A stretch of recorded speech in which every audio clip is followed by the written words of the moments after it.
fuck something up. Here, let's watch the Anthony Padilla on multiple Dissociative personality. identity disorder, once called multiple personality disorder, is a disorder in which a person alternates between one or more alternate personalities that function with separate memory and awareness and adapt with amnesia between them. The first detailed account of DID can be traced back to 1791, when a German woman began speaking perfect French and behaving like a French aristocrat, despite never having learned French or even having been to France. Although appearing extremely rare to the general public, it's estimated that between 1 to 3% of the global population may have this disorder.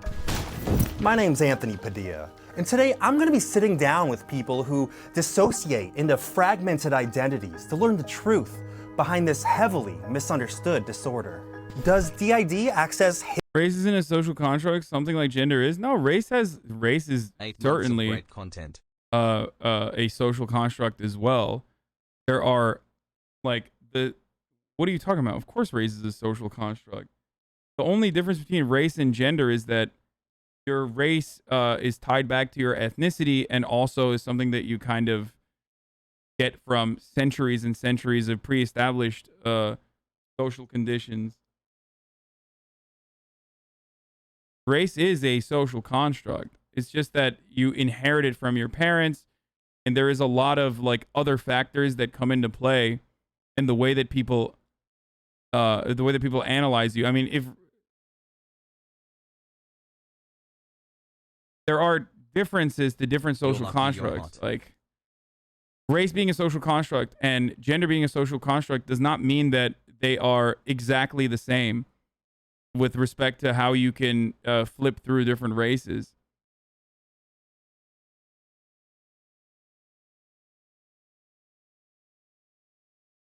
Race like white is a social construct. Race tied to genetics is a trait, though. I think that's what Chatter is trying to say.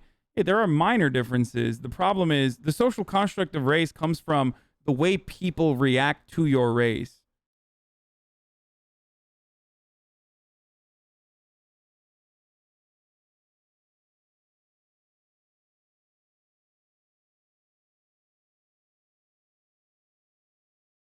hidden capabilities and skills within the brain, allowing people to harness brain power in a way others simply aren't capable of? Or does it keep them feeling bogged down and restricted from participating in normality? Are they openly proud of their disorder? Or has the media's portrayal of DID forced them to live a life of alienation and solitude, too worried of— Race is tied to genetics. Can sound like gender is tied to genetics. You got to be really specific. I mean, the difference is like, it's like ethnicity and like your racial ties to your ethnicity is similar to your gender ties to your sex. It's like minor differences, but the major way that we understand it is our association with your with the way you present your gender. But with race, there is a separate component.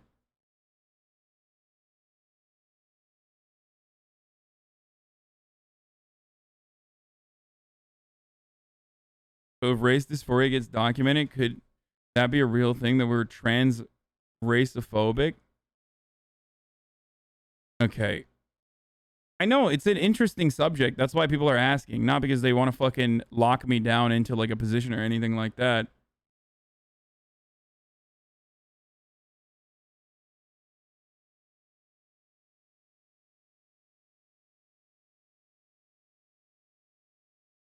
Race does not at all come from genetics. Look at most people that map and track their genomic history. Are English speakers' misuse of race and ethnicity? I'm confused.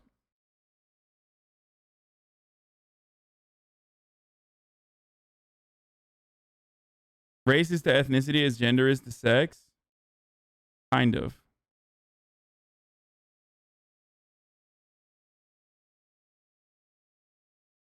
Yeah, gender is genetics, chatter. I come from a long lineage of men. That's why I'm a dude.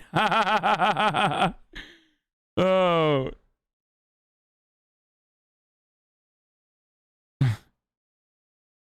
Exactly. Wait.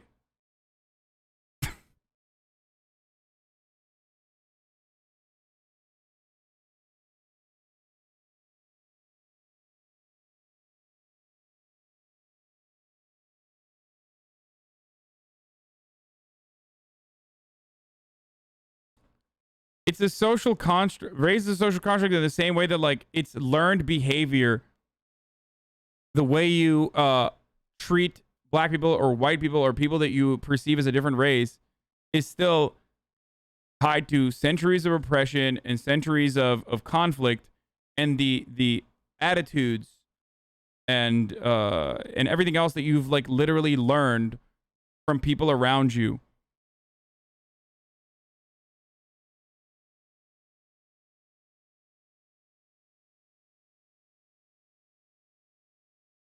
Philosophy Tube just put out a great video on social constructs worth watching. Yeah, but it's going to be so fucking long. The main difference, in my opinion, is that gender is a fluid spectrum, which is why you can transition between it, while race is not a spectrum like gender is. I feel like the race lines are blurred too, though, especially with miscegenation.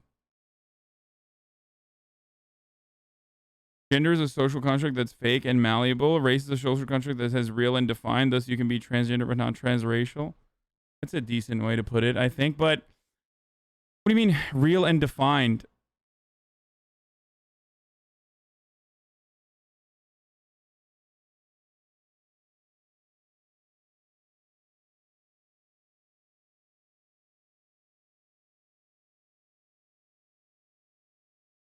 Ethnicity is what country you're from, your ancestry, and race is a broad category like white, black, Asian.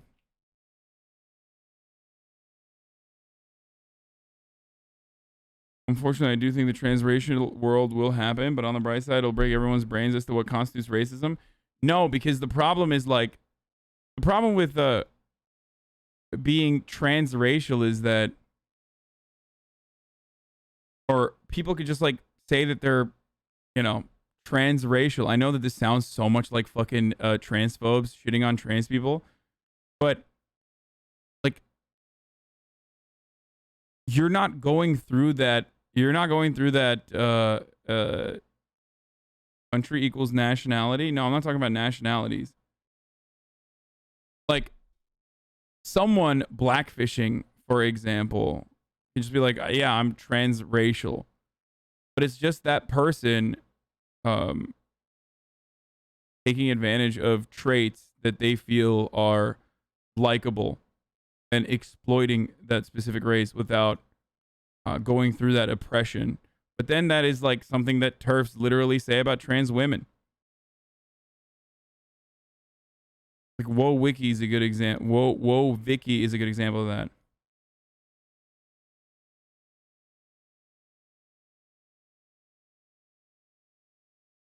Race isn't a performance like gender is. I agree with that.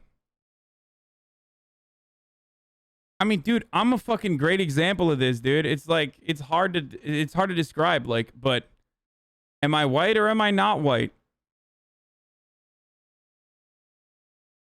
Am I white or am I not white? Half the chat's gonna say I'm white, half the chat's gonna say I'm not white. Why? What is my race? What is my fucking race?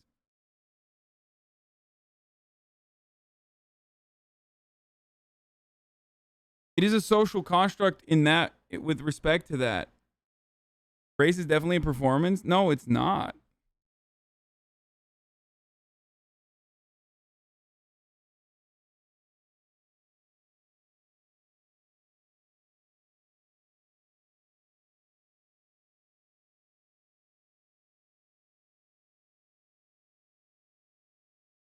Anyway, let's keep going. Of what their presence will unleash in others. Hi, Amanda. Hi, the Redwoods. Nin. Hi. Thank you so much for coming out and teaching me about the wondrous world of dissociative identity disorder. Anthony, there's so much to learn. What do you consider yourself? Someone with dissociative identity disorder? Someone with multiple alters? Yeah, just someone with DID. We identify as we, and we identify as multiple. Sometimes we say we have DID, Sometimes we say we're plural, but multiple is the main word that we use. I consider myself being part of a DID system. So you could say somebody with dissociative identity disorder, or if you wanted to refer to us collectively, it would be saying that I'm part of a system of alters. Can you explain what having DID entails? Yeah, so having DID means that as a child, your personality was unable to fully develop into one singular personality. Everybody as a child starts off with an unintegrated personality, and around the ages of between 7 to 9 in normal development. But if there is repeated or severe trauma before that age, then the brain can say, whoa, I can't deal with this. This cannot be my life, and we would not be able to survive if I was aware of this. So this trauma, along with the ability to dissociate to a high level and having disorganized attachments to your primary caregivers, prevents one personality from fully integrating, because the amnesia that goes up to keep that trauma away. And that's why if you have DID, you have multiple personalities rather than one singular one. For us, like when we first started figuring it out, someone who thought they were the only person for like a long time, right? Like as most people think, oh, I'm just the only person in this body. That's what people would identify with normal. Right. They're like, yeah, of course, there's only one person, right? And you start to think like, what could this be? Am I possessed? Am I like? You thought you were possessed? Like, I didn't think I was possessed, but I definitely wasn't going to talk about it with anyone in case I maybe was possessed. Yeah, that's the last thing you want people to know if that's true. Yeah. I actually Googled spirit possession when it got really strong. Whoa. Yeah. Fortunately, this was like 2012. Yeah. There was some article that was like spirit possession versus dissociative identity disorder. They're like, if this was happening in fucking 2021, oh brother. Like, instead of getting a medical diagnosis, I would be out here on fucking TikTok dancing about how, I've been possessed. And I was like looking at that, and then I went to a therapist, and they were like, "Yep." Were you stoked that you were not possessed by a spirit? I don't know. Do you feel comfortable saying how many alters you have? At the last count, which was actually about 2 weeks ago, I had 22, I think. 22. We're 9 people living in one body. So we went from 3 to 9 Yeah. over like 7 years. I have 16, so there's 17 of us total, ranging from age 4 to eternal. Eternal? Eternal! She's really cool. Whoa! She's really, really cool. Whoa, do you show her frequently? She fronts occasionally. She's the caretaker, so she takes care of the littles in our heads, and then occasionally she'll come out to take care of me if I'm not doing so well. So she kind of fronts in the sidelines and behind the scenes more. First off, do you prefer to be referred to as single or plural? Well, it depends who you're... Someone just said problematic age gap.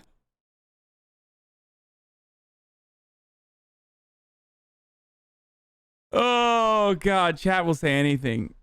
Literally, chat will actually say anything. Just anything and everything will happen in the chat. you're talking to. If you're talking about me, as in me, the person sat in front of you talking to you with my personality, then it's me, one person as Nin. But if I was, let's say, co-con, so there was more than one person essentially in the driving seat, then it would be we, more than one person. How might a normal day be different for you? Who wants to answer this question? So this is Z. So it was like a combination of Ali and Eliza talking before. Oh, okay. Wait, so people with DID can like switch it? I'm confused. I thought people, it was like it happened because of triggers or something.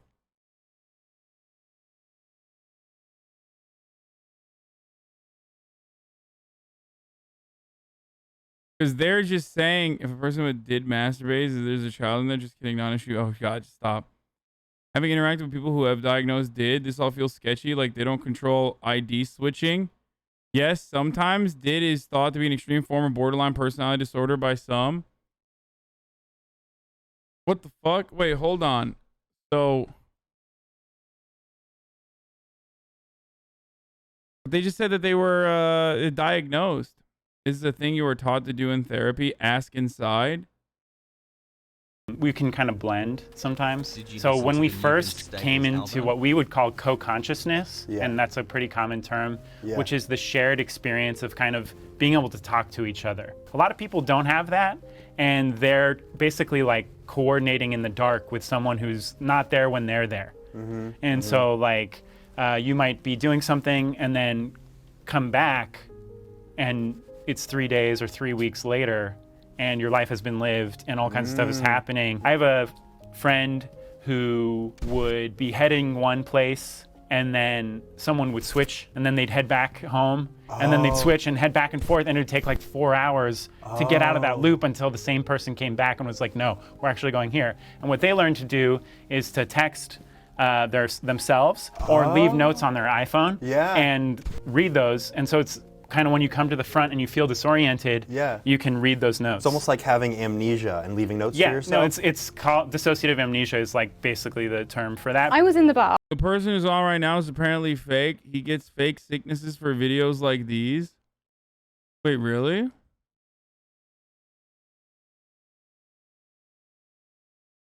Okay, chatter, you got to give me some more info on this, okay? I just switched out, so I had no memory of what happened before, didn't remember. The major issue with psychiatric disorders at the moment, there's very little observable evidence for a great many DSM disorders. It's the dirty secret. This is why I always say I fucking turn into L. Ron Hubbard whenever this stuff comes on. Everything else, hot. I don't think you're right, though.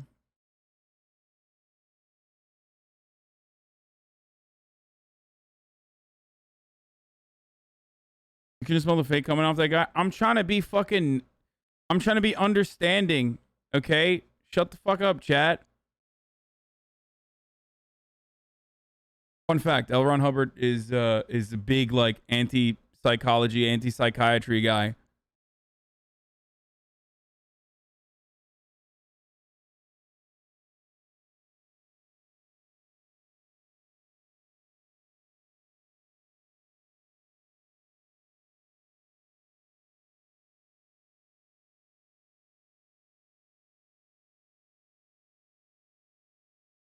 El Ron BAYYYBEEYY. Stop. Oh, God. It's like one of the funniest bits.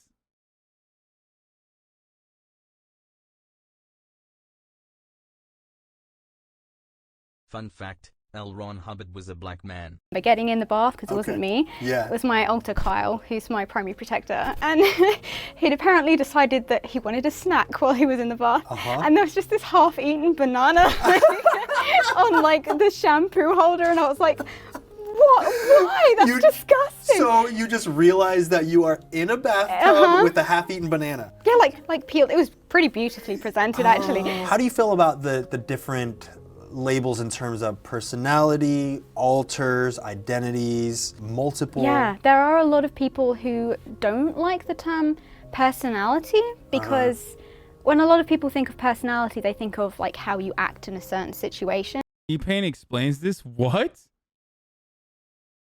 Okay, well, I'm not going to watch the entire 4-hour VOD chatter. What is it, 3 hours and 37 minutes? This is crazy and very unexpected. Are you serious? This is not what I was expecting at all.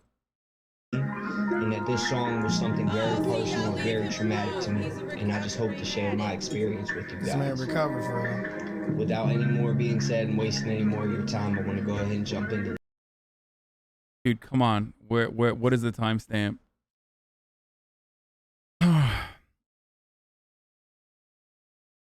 The IG girl from the dark hair looks like she decided to stop posting online from abuse. Jesus Christ, dude.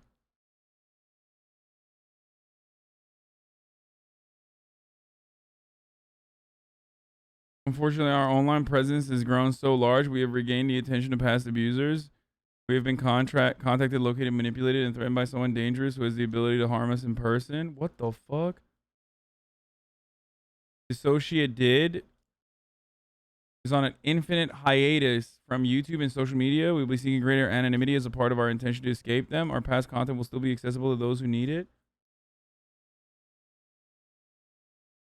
Our Patreon will continue to be active for those who would like to be involved in supporting us on our personal journey as we seek healing and safety as a system.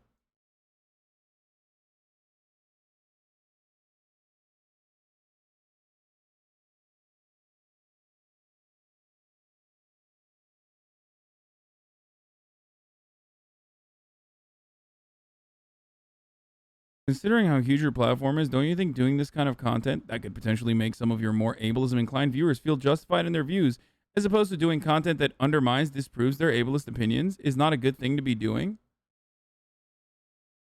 I mean, the people wanted me to watch this because they said that this is actually a very well thought out and carefully explained a video.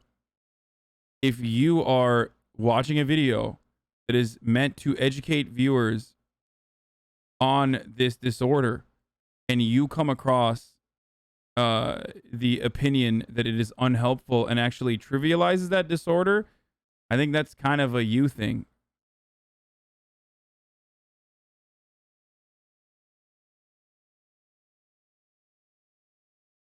So some people, when I've told them about DID in its most basic terms, they said like, well, I have a completely different personality when I'm at work, and then I come home and I'm a different person. And it's like, I completely understand what you're saying. But it's kind of different when it comes to DID. So some people feel that the term personality isn't quite encompassing or serious enough. I don't mind the term personality, but the term that's generally used in the community and the scientific kind of side of things is alters, because it stands for alternate state of identity. So that's what we prefer to use. Before we learn more about the wondrous world of dissociative identity disorder, I wanted to take a quick moment to thank you all so much for suggesting this video topic. I find the discrepancy between facts about DID and the negative stigma surrounding it to be so incredibly massive that it's super important, I feel, to cover a topic like this and allow the community to speak for themselves. So thank you so much, and of course thank you to the DID community as well for trusting me to cover a sensitive topic like this one. That's all I wanted to say. Now back to learning about the wondrous world of dissociative identity disorder. When did you first realize that you have DID? Well, it was almost exactly a year ago. Oh, so it was pretty recent then? Yeah, so I was having a panic attack, and I kind of felt myself as a consciousness retreat to the back of my own mind. So I was watching everything from behind, and there was just nothing there. In 2012, yeah, so this is, so we just switched right there, really. So there was Allie talking, but then like Allie pulled away because this is Eliza. I was the one who was there and thought I was the only one.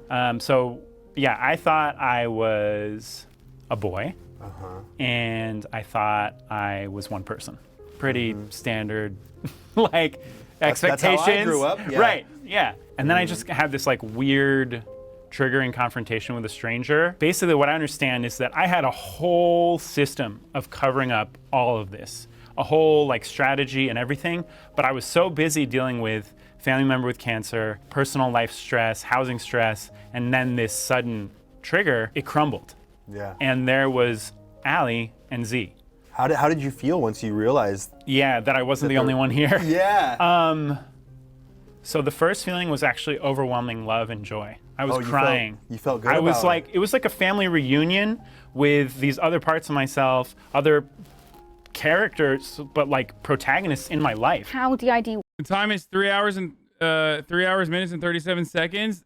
T-Pain's uncle had DID. Okay, we'll look at that. We'll look at that. We'll look at works that. is the person who fronts the most often, the host, is generally the one who is kept unaware. Other alters can be unaware too, but the brain is built like that. That's why DID exists. You're not supposed to know you have DID. Right, that's its entire purpose. Exactly. So if somebody then comes to you and says, hey, you've got this, your brain is going to go, whoa, no, you can't know about this.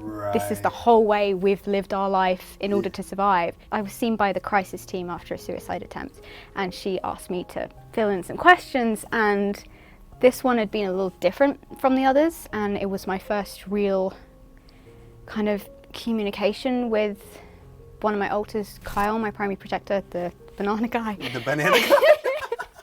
He's gonna hate me for that. He's gonna watch this later and be like, yeah, no, that's we need who to I have a am talk. now. I'm the banana guy. Yeah.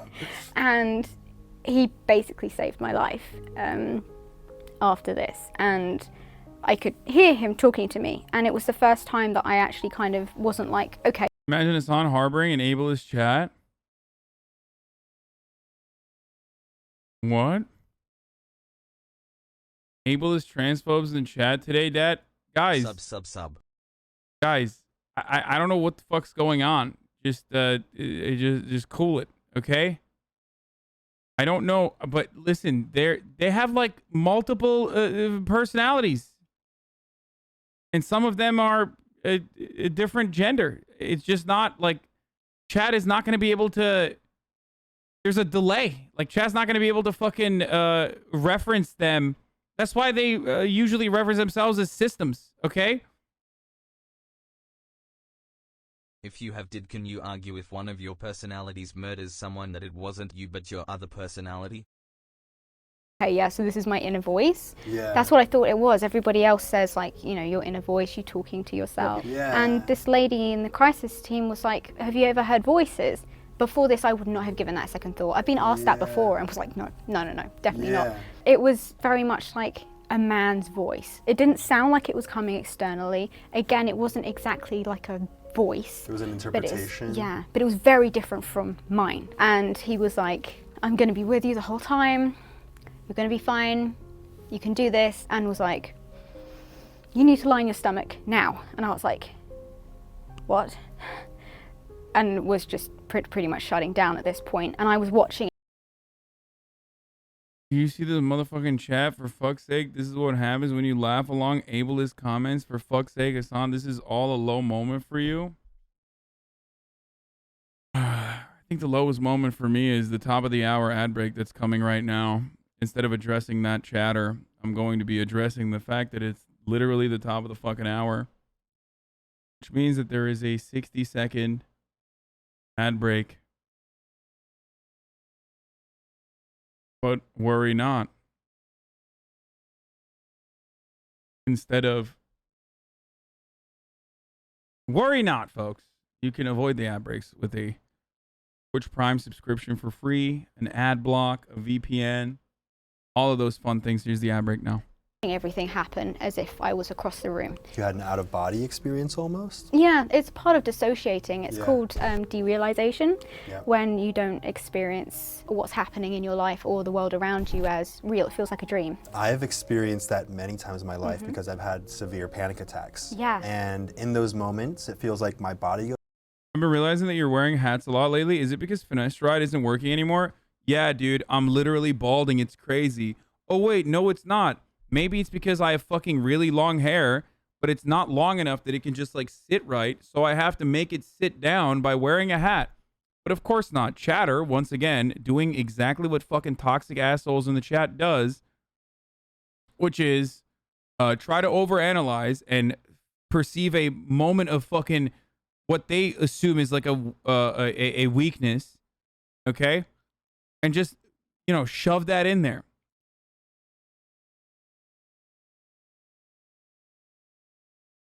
Fuck you.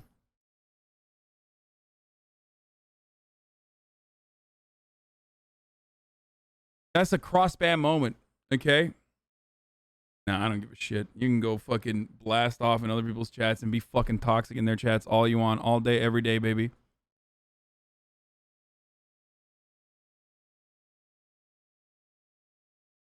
You keep talking about not gatekeeping and oppression and criticizing MTG, but you just gatekeep Islam on the Jewish issue.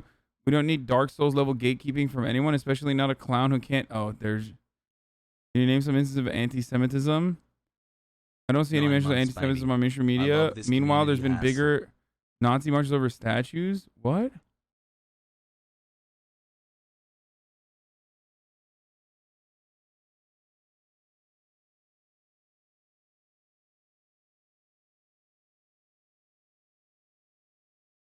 Why do I have so many hate watchers? Bro, I'm fucking political streamer. I feel like I'm able to see myself and my actions from a third-party perspective. Yeah. And I've almost felt crazy because I feel like there's there's me, and then there's a me inside my head noticing my outside actions. That's derealization. You're dissociating from yourself because it's a traumatic situation. If you're having a panic attack, you are. It's traumatic. Do you ever experience, for example, like you're recording something on camera and then you look back at it later and you are just then realizing for the first time what occurred on camera? I did have a little while where I was like, I don't ever want anybody to see me like that. But it was coming to terms with, that's not you. And that's why it's okay. And if people are looking at my alter in this body and saying that's Nin, then they're denying that other alter's existence. And I had to stop thinking from the point of view of that this is my body, I'm the only one who deserves to be here, this is only going to be my life forever. Because they've always been there, or most of them have always been there. They have a life and feelings and wants and dreams of their own. They've experienced terrible things for me and kept me safe from terrible things. Why in the world should the fact that we've experienced terrible things and suffered be another reason that we should have to suffer?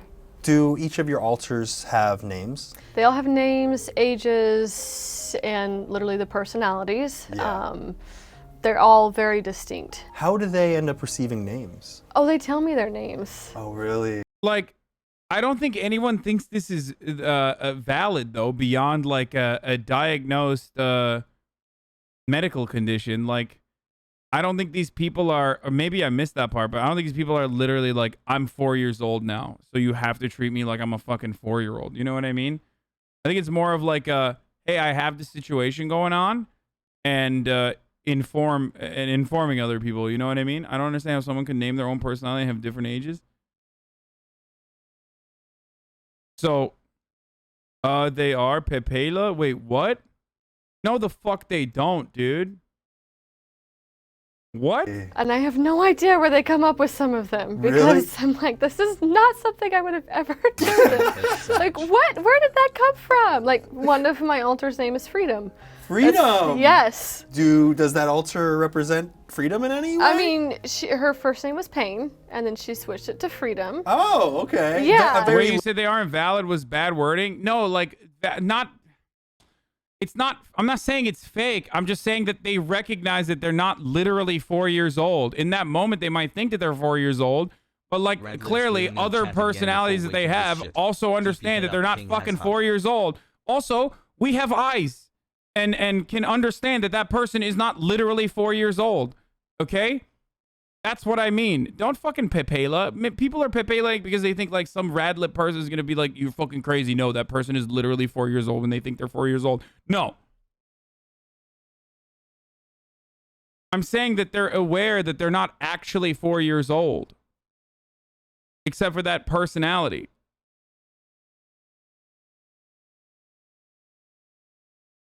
Like, there are certain things that you can't be trans about, okay? Like, age is another one, where you just can't be like, I feel like I'm 4, so now I'm 4. Like, it doesn't work that way. Shut the fuck up.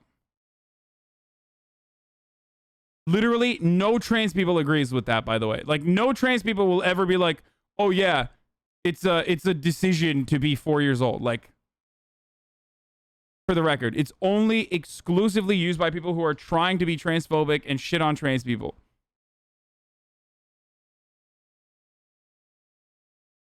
Literal naming so system. It was for her. So Yes. some of my protector's name is Brad. Oh, like just a very Name not like, protector, but name is Brad. Yes, the protector. His role is a protector for us, and his name is Brad. Do you consider having DID a hindrance in your day-to-day life? Even normal things like going out to a coffee shop or going out to the zoo. Whenever me and my partner, who also has DID, try and do something nice, I don't think there's ever been an occasion where one of us hasn't been triggered. It's hard to do things that are simple, like walking around shopping centres, because certain things can be positive triggers, which can encourage certain alters to front. For example, if we walk past a toy store, it's an immediate positive trigger for our littles. Oh, it's a good trigger then. Well, yeah, but that doesn't mean that it's safe for a little to suddenly be walking around. They're a child, so the brain essentially split off, in some circumstances, will have split off and separated that area of life, those experiences. So while they still have access to an adult brain and will be able to understand adult concepts and be able to use adult words, the way they process things is still the mind of a child. So they probably won't know where they are. They'll likely get scared. I don't know where the body's going to be when I come back to. Somebody could take them.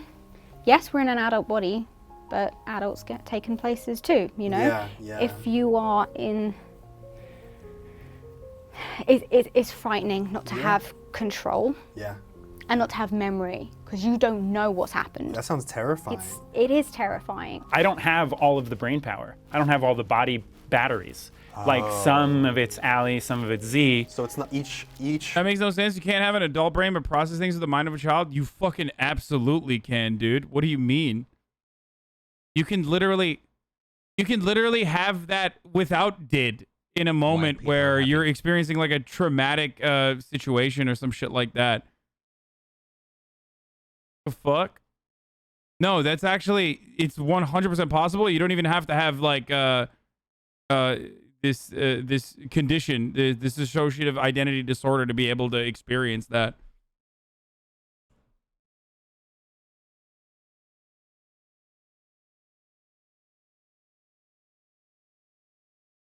TTS Pog. Person doesn't have 100% within their own. Yeah. This is correct too. Adults with child brains is literally Trump supporters. Like, how else do you explain that? I mean, like, it's 100% is hard. Like, they're 100% of themselves, but in terms of managing the body, I do feel like on a somatic level or like a body energy level, like we have each different connections to different pathways in the brain and in the body. Like, I feel more sensation in certain parts of my body. And then if Ali comes to the front and I go away, Ali's gonna feel something differently. She might even taste something differently. Oh, wow. Yeah, and like different people have some food preferences based on that. But unfortunately, we don't get to explore a lot of that because it's hard to go into a restaurant and be like, hey, there's actually 9 of us eating. Can you give us like this order and this order, please? Do you proudly tell people that you have DID, or is that something that's more of a secret? 8 months. I wouldn't call it a secret. Right. I mean, you know, you're here in front of the world. Yes, but I am careful because there have been times I've told people who have completely retreated from my life just because the stigma is around it. One of my alters, she's my 16-year-old, has purposely told people we have it to push people away when she didn't like them. So it's a defense mechanism. It is. It can be. For her, it is. Yeah. For some of us, it's better to not say. I'm trying very hard to stay in the body. Yeah, I get it. I'm sorry. If you need to take a moment, totally cool. I'm switching, sorry. Yeah, no worries. Dude, honestly, Anthony Padilla is himbo representation to the max. I just realized that's why I like this content. Like I had never watched like Smosh, right? That's what they were a part of originally. He's literally the perfect. He is a himbo, 100%. Are you calling him dumb? What do you mean? I call myself a himbo too.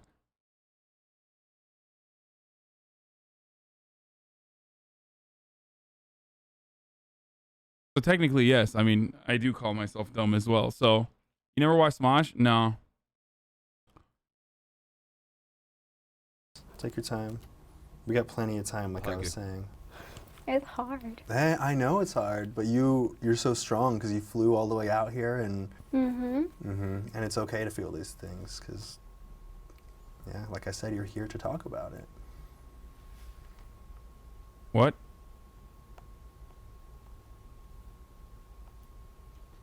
Do you want to take a quick moment? Sorry, what? Do you want to take a quick moment off stage? No, I'm here now. Sorry. Okay. Yeah. Hi. Hi. It's No Kyle. worries. Hello, Kyle. Nice to meet you. Hi. Good to meet you. Of course, we were in a skirt. Yeah. You're not cool with the skirt? No, not really. No. I see. Uncomfortable. I see you trying to cover it up. Yeah, no, stop looking at my legs. So you don't approve of Nin's choice? I mean, I'd prefer not to be in it. Yeah. Like, I mean, cool, looks great on her, whatever. Yeah. I'm sure we look cute as hell, but. Yeah, yeah. Wait, what the fuck? Their accent changed too. They now sound like, oi, bro, like my fucking British accent, dude. I'm sorry. It's coming home. Kyle sounds like oi, governor. Okay, I'm not saying they're faking it, by the way, but like I can still admit that it's like funny that the accent is different. Like, what the fuck? Is that ableist? I'm probably being ableist. I'm sorry. I'm just like Britophobic. So it's just, I can't stop myself. Just, it's coming home. I wouldn't personally. You wouldn't personally choose it. Yeah, exactly. Do you mind continuing this interview? No, I'm good. Okay. I know why we're here. Do you proudly tell people that you have DID, or is that something that you keep more of a secret? Why do people say they're faking it? Like, this is like, I don't know. I feel like this is a, like, it's just like, it's such a strange thing to fucking fake, dude. I don't know. Especially if they like literally had a situation where they almost died.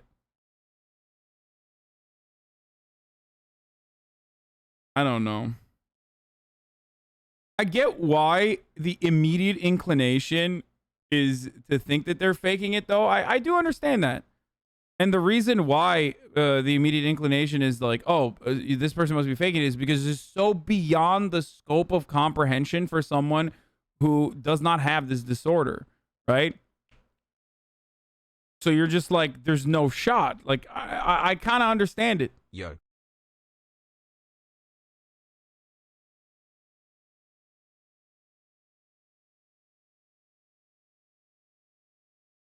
That doesn't mean it's appropriate, though. Coming from the disabled community, any illness you can't see gets that treatment? Yeah.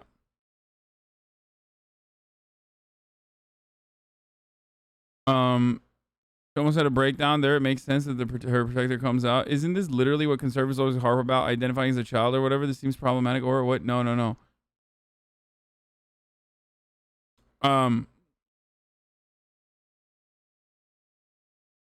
For the record, it's why I also understand when people have bigoted points of view originally when they hassle. People have bigoted points of view originally when they like recognize something, right? Or when they first are met with like trans people existing in society. They're like, what the fuck? Because it's like gender has been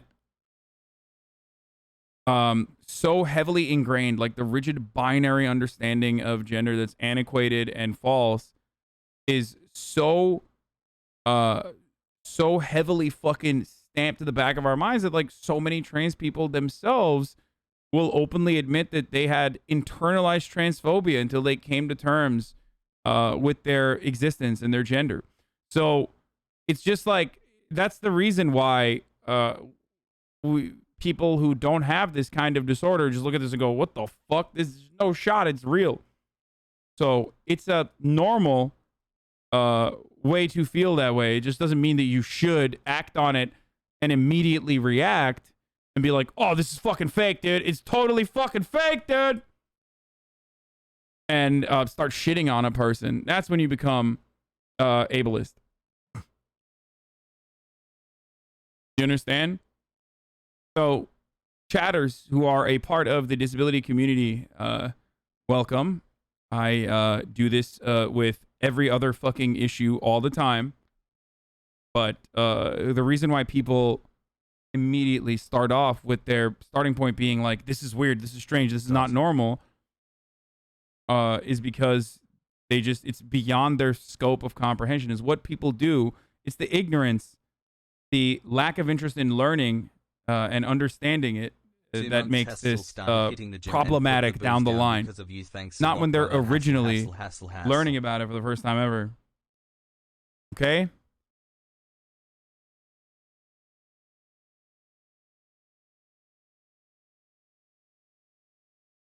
We literally are watching adults saying that they identify as 4-year-olds. At some point, they have to realize that's not who they are. Like, what else is stopping that person from being attracted to other kids and shit?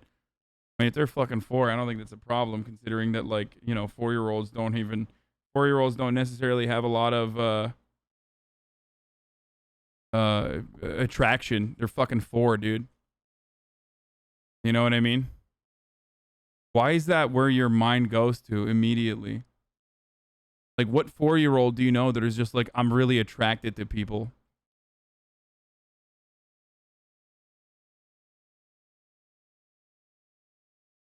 What is the fucking reactionary mind that, like, unironically goes to, what if they do pedophilia? It's always the same too. It's like, if it's trans people, like, what if they do pedophilia with their transness? What if with gay people, it's like, what if they do pedophilia if they're gay? It's like, literally the ultimate like reactionary approach to any sort of thing that you consider to be abnormal that you're learning for the first time is to be like, what if they do pedophilia? Like, yeah, then they're fucking pedophiles, dude. Guess what? And it's illegal, and that's how that works. There is no like get out of jail free card for doing pedophilia.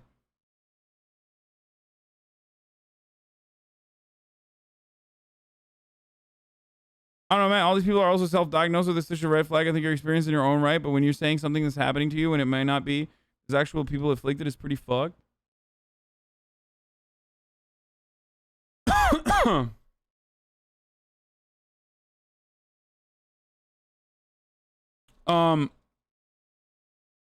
Wait, I forgot what I was reading already. Holy fuck, my brain is like rotting by the moment. He was spamming that question for like 50 minutes. He's brain dead. Let's just keep going for now. Depends on the person. Yeah. Like, if it's a professional situation, Yeah. or something where if somebody does have like stigma around it, or is very, I don't know, like not open to it, or a little bit oppressive around it, that could be like seriously damaging to whatever we're trying to do. Yeah. Sometimes it's just safer to like not say anything. What's the most annoying question you get about DID? Honestly, the one that bothers me the most is, who's the real one? Yeah. Because that really is like, we're all real though. Yeah. And also, like, oh, well, psychologists don't believe DID exists. Yeah, they do. It's been like in the DSM and the ICD. Yeah. But it's in there, like it's recognised worldwide as a treatable disorder with, you know, a known cause, and then It's just because they're British, dude. I can't stop.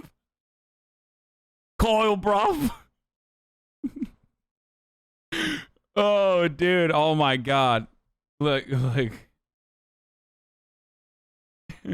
Just such a chav, dude. I'm sorry. I'm not being ableist. Like, I understand. I recognize this condition. I'm just saying that, like, I'm bravophobic, okay? I can't stop myself. It's just like, I'm literally just Anglophobe, okay? Ableism is okay, but bravophobia is not. Aren't people with DID supposed to not know they have DID? You are being ableist against Brits? there's a ton of medical evidence behind it. Like, people have been in CAT scans and brain scans and stuff and switched while they're in there, and you can literally see different parts of the brain lighting up. How do you feel about the way DID is portrayed in pop culture, like Split and Mr. Robot? Mr. Robot is one of the more interesting, like, kind of positive ones. Split was actually like what drove me into plural activism, because I was like not planning on talking about it. What's sad about that movie is like James Mac. I never saw this. It's not actually as a separate identity for every accent. I never actually saw this, but is this the reason why a lot of TikTok Zoomers are like, oh fuck, dude, I have DID? Is that what it is? Said in an interview in Good Morning America, I think, that he watched a lot of YouTube videos by multiples to understand the role, but that he couldn't find anyone to talk to study for the role. So it kind of feels like a form of stealing, because then he took those kind of interesting physical portrayals that kind of were accurate, maybe pushed, but then used them to represent a really awful situation that I won't even describe. Without even understanding the nuance behind it. Yeah. I think it offends me. Why are people adding XQCal? We're scared people often. We're not monsters. We're not out to get people. We're most often hiding from monsters. We had this friend, right? And after we told them we had DID, this was Chloe at the time, and they were walking, and Chloe said, I'm sorry, I'm getting switchy, I might switch. And this was like the first time this friend had seen them. And they were like, they looked really scared, and they literally moved away, and they said, it's not going to be a murderer, is it? Like she was 100% serious. She was like, are they gonna hurt me? Do I need to be like, do I need to like be scared? Was her only exposure to DID through things like Split? I don't know, but we've also had comments on our channel like of people saying that teachers have used Split to educate their students about DID, as in like this is an example of DID. Like how do you feel about class. that? It is bollocks. Like, oh, it's ridiculous. It is so damaging. Like there are some stuff it gets right, like yeah, it's done through trauma, yeah, there can be protectors and persecutors, but we're not superheroes. It's bollocks, bruv. There's no the beast. We ain't gonna hurt you. We ain't gonna kidnap you. Like people with DID are created with DID. It's developed because of trauma. We are no more likely to be dangerous than any other member of society, and in most cases we are less likely because I'm definitely watching Split after this. Okay, like 100%. What was I gonna say? Fuck. I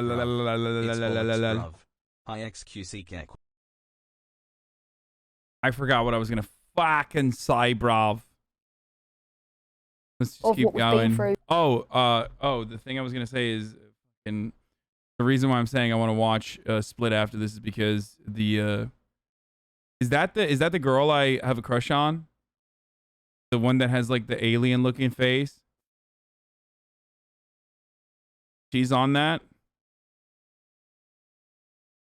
So she's so pretty. Okay, let's keep going. Most people are more likely to return to the situation of being a victim or being abused rather than an abuser. What do you think the biggest misconception is surrounding DID?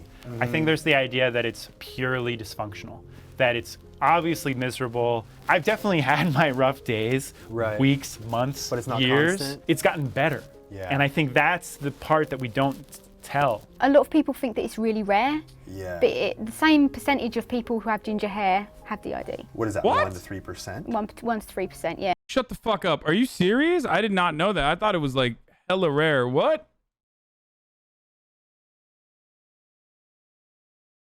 I thought it was like way more rare, dude. No way. I don't know if this is right or not. Are we supposed to pretend this is normal though? I'm sorry if I'm being ableist, but this is a disord. I'm not gonna accept this 24-year-old woman. It's a 4. What? No, like what do you mean pretend it's normal? It's a fucking disorder, dude. What are you talking about? Like what do you mean normal? Like you're not.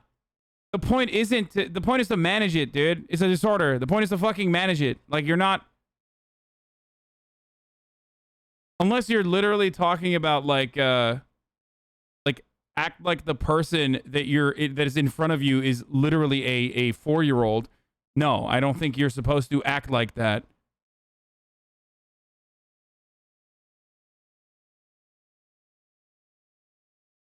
Google confirms what she says. That's wild. I mean, it could be looking at the scope of the world. There are more redheads than Laos or something.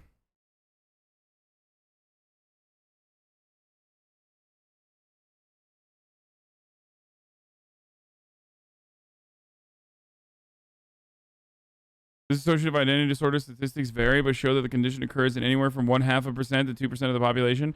Other dissociative identity disorders facts suggest that about 7% of the general population may have the disorder but remain undiagnosed. 7%? I don't think I've ever... What? That's wild. That I feel like that's a bit of an exaggeration.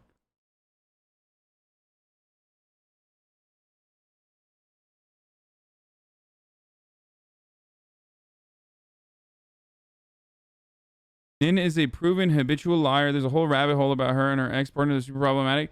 So I don't get it. Half the chat is this Nin? Half the chat is saying that like she was bullied off the internet, and the other half of the chat is saying that like it's known that she's a liar or something.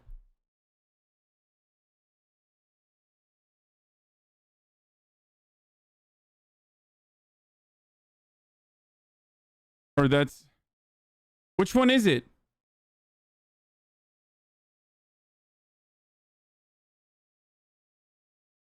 Yeah, which means it's as common as bulimia, more common than schizophrenia. You either haven't known it or you ain't known it. If they don't want you to know, you won't know. If there's anyone watching who has DID but maybe is uncomfortable or experiencing fear about the idea of letting people know due to the negative stigma and judgment, is there anything that you'd want to say to them? You're not alone. A lot of folks experience being many people, parts, alters, identities in one body. It's okay if it's hard sometimes. The world isn't set up for us to have an easy time as folks with DID. Like, I'm dissociating now, and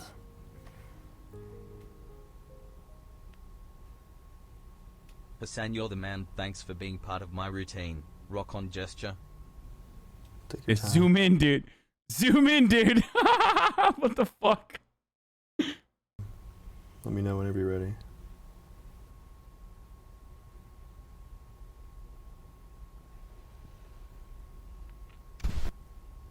I wanted to answer the question. You can answer it. Oh my god. Oh my god. Okay. Okay. This might be too much for me to watch right now. That's. You know when you want me to ask it There's again. somebody else here. I'm sorry. Oh, no problem.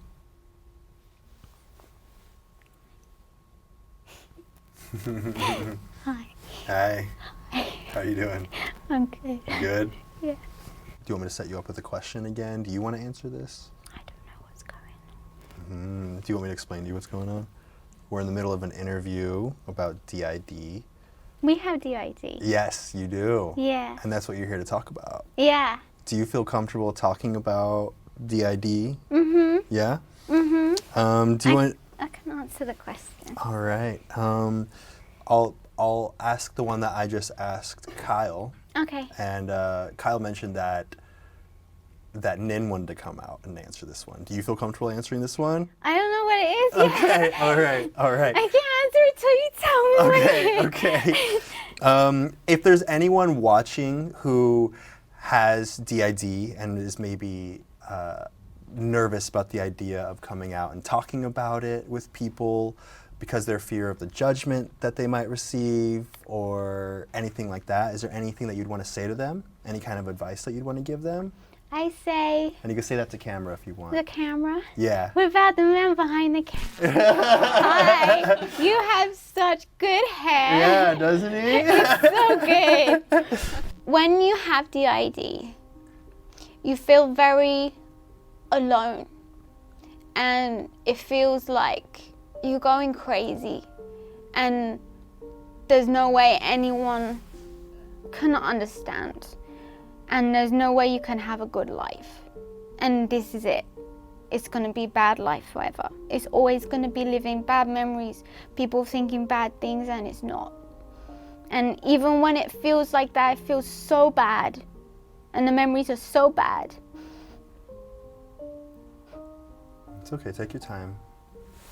And if you want a moment, it's okay.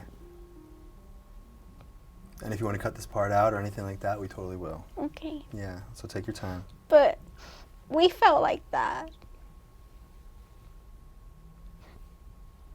And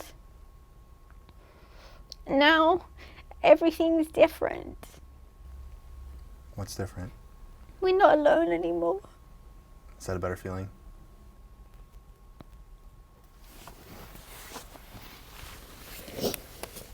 I'm sorry. It's okay, don't be sorry. That's why you're here. You're here to talk about this and to feel these feelings. But let me know if you want to stop for whatever reason. This is all up to you. Somebody else is here. You can let them speak whenever you want. I'm really sorry. Don't apologize. I'm too small. Yeah, it's okay. You have no reason to apologize. What happened? I don't remember the name. Years old. Oh, okay. Yeah. Gave a really good response. Can I still do it too? You want to do it too? I do, yeah. Is that okay? Yeah, absolutely. It's okay to take your time with it. Nobody's entitled to information about why this has happened or anything deeply personal about how you exist as you are. But there is absolutely nothing to be ashamed of. We see you and we believe you. I actually have a parting gift for you. Oh, sick. They got merch. Best interviewer shirt that you can get at padildoshop.com, but you can have this for free. Now 16 people get to wear one shirt. This is Petra, this is Joy, and this is Z. Listen to all of us when we say, subscribe to Anthony Padilla.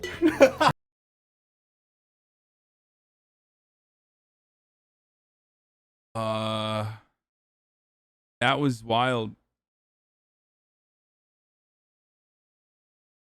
That's that was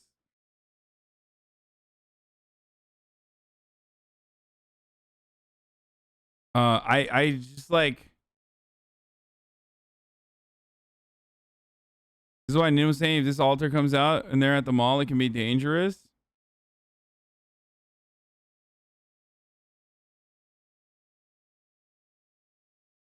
Do you just believe these people are real, or no? Okay. Do I believe that this person has a disorder? Yes, I do. Are you fucking insane, dude? How are you gonna just like? Yeah, no, I think they do.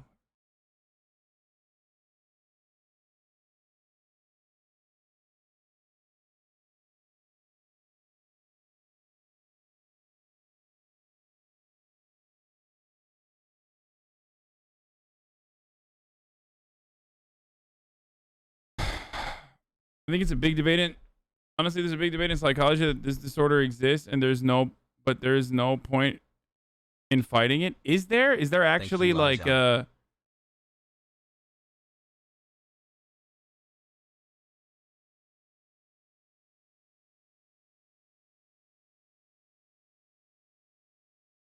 it's just like psychology today. What the fuck? There's like actual drawing the line between fact and fiction. Psychiatrist Betty Brand, did is a diagnosis that is not without controversy. Experts in the field of psychiatry and psychology publicly dispute whether or not the disorder even exists. Well, even if it's not that, it's definitely something. Okay?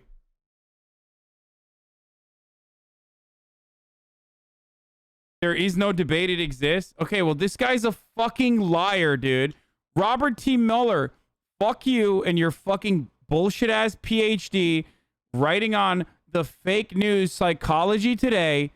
Fuck you. There is no debate.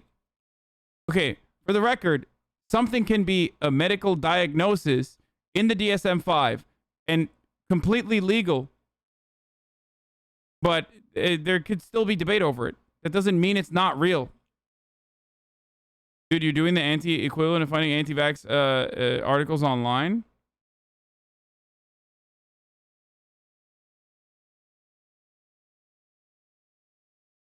For the record, that does not mean that it is, it's not to like disprove or prove it.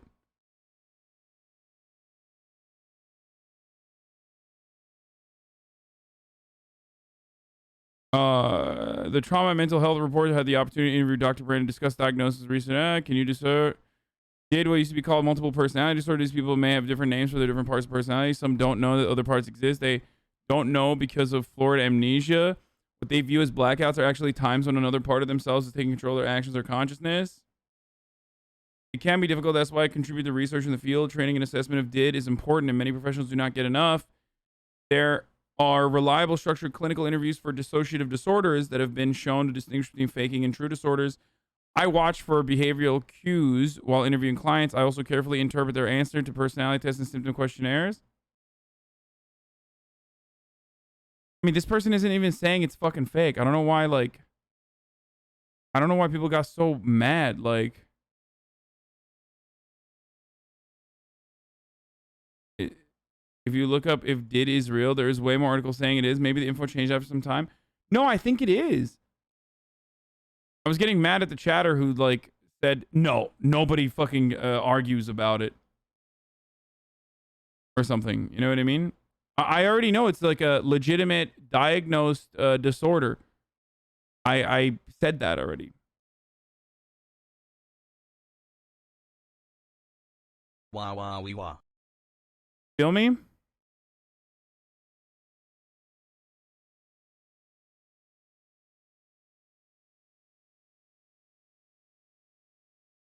I am working as a therapist. Did does exist is the majority opinion. It's very hard to pin down, however, which is part of the controversy. Yeah. I mean, it's the same with like psychopathy, right? Psychopathy. Or just like anti-personality disorders. Am I saying it wrong? I don't even know anymore. My brain is so fucked up.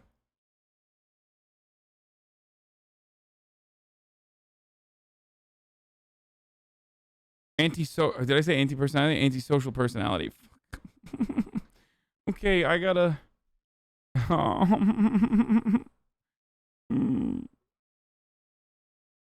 It's actually part of an international conspiracy by the radical left to convince people that top of the hour is time for an ad. It's not top of the hour. It's 4:30.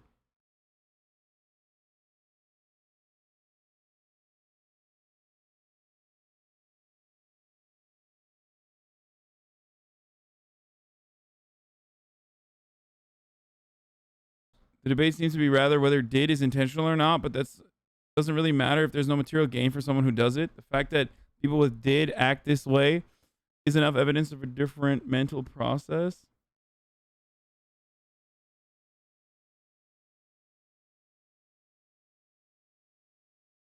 Can we watch the video? I'm curious to hear his experience. Happy top of the half hour.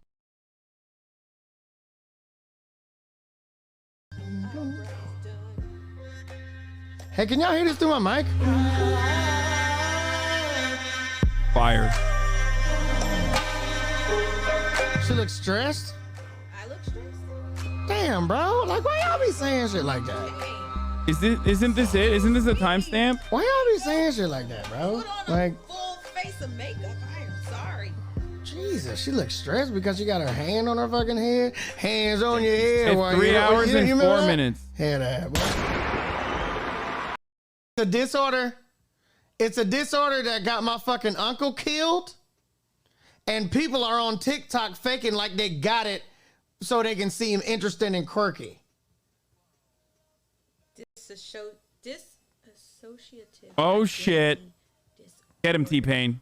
I can't talk. Yeah, It's a disease, and it's a disorder. It used to be called multiple personality. Multiple personality fucking disorder. But it's DID now. So but there's people faking it. There's people faking it on TikTok for clout to feel like they're interesting and quirky. But this is some shit that got my uncle killed.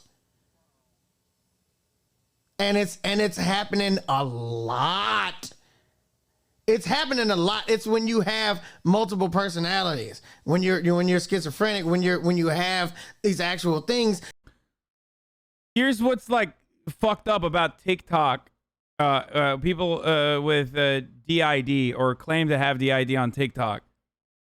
All of your fucking personalities want to be on TikTok throughout the duration of a fucking video on TikTok, which is literally like 15 seconds to 60 seconds. Or like you're literally all your personalities got together and you were like, let's make a TikTok together. Only one account for all personalities. It's like, that's kind of fucking, you know what I mean? It's kind of convenient, I guess. I don't know.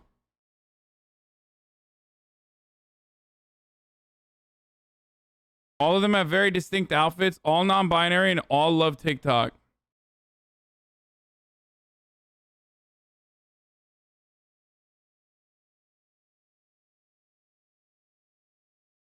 It's the thing of, I'm describing all these neat and tidy symptoms and alters, and now I watch as I demonstrate and present my alters in a neat and tidy way that's making people question them. Yeah, like that person was fucking 4 years old, or thought that they were 4 years old, started fucking crying, okay? And people thought that that was fake, right? I mean, are people on TikTok doing that? It's always like fucking, look at me, I'm a vampire. Like every video that we saw is like, oh, my alter is a vampire. it's kind of the same energy as like astral projection. You know what I mean? Where it's always like, oh, I went back in time and found my spirit double, and I was actually like a sexy lesbian witch. It's just like you're never like a tax collector who gets shot in the gut. You know? No, I was a fucking princess witch, dude. Oh, sick. You were super sick in a past life. What happened in this one? You're just a fucking clout goblin now. You know what I mean? All of my alters want to fuck Draco Malfoy. They all love clout and they want to fuck Draco Malfoy. It's very strange.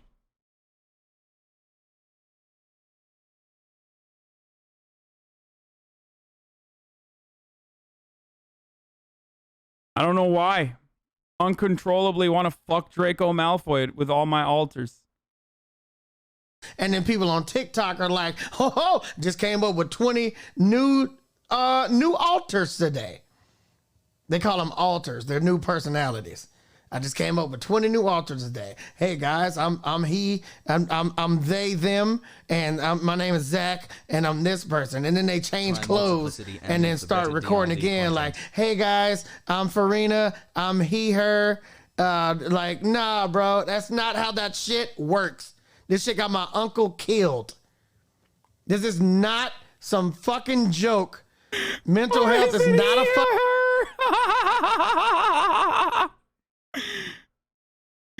Oh, Jesus Christ. I'm sorry. Fucking joke. My uncle got killed because he actually had that shit. And his alter decided that they needed to go find a fucking cop to fight. And they got killed by a fucking cop. No way. So this shit that is like this quirky, like, hey guys, my name's fucking Firestone. I live in a fire world. It's all fire. You know, inside of this person, the host told me I can come out and show you guys some fires. So here's a lighter. And yeah, we'll come back tomorrow on TikTok. Make sure you come back to see the other 20 people that we came up with today. And nah, bro, it's not that. My uncle got killed because of this shit, for real. Stop doing this shit. Please stop fucking faking disabilities so you can get more followers on TikTok. My uncle, one of my favorite fucking uncles, the uncle that used to fucking let me curse when I was fucking 8 years old. The uncle that let me do everything I fucking wanted to do. Anytime I wanted to do some shit, I'll fucking go ask him. And if I knew it wasn't the right shit to do, I would, anything, my uncle that would let me do my shit, that let me be me, got killed. Asserting that these people can't give an accurate description of what's happening in their mind is no better than asserting trans people can't assess their own genders, and saying my uncle died because he suffered from this disorder so people who have it easier don't. Yeah, except, you know, we go back to the same problem of like, not every fucking person is being honest, and they're not an honest broker, and not every fucking experience is valid. I'm just gonna keep pointing to the fucking Ollie London thing, okay? I'm always going to keep pointing to the Ollie London. Hassle. There are always going to be Ollie Londons in the world. Why the fuck are you defending Ollie London?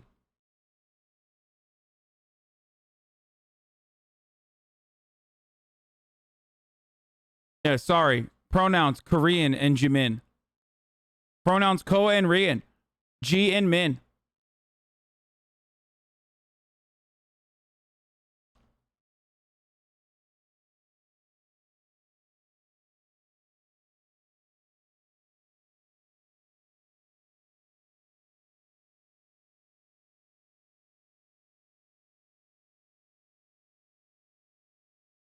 Why do the most psycho chatters come out the moment we start talking about mental health and disorders? I think partially as a consequence of not getting a lot of recognition for a very long time and literally actively being dehumanized by both media and their peers. The disability activism community doesn't have like designated speakers in the same way that other communities might. So it's just like there's random people who are like, I'm hopping on this trend. It's me, baby. Straight up. And there's a lot of issues that are that we don't really talk about, that we don't understand. So everybody is like, no, I am the person. I'm the representation of the disability community here. So this is my fucking insane rad lib take, dude.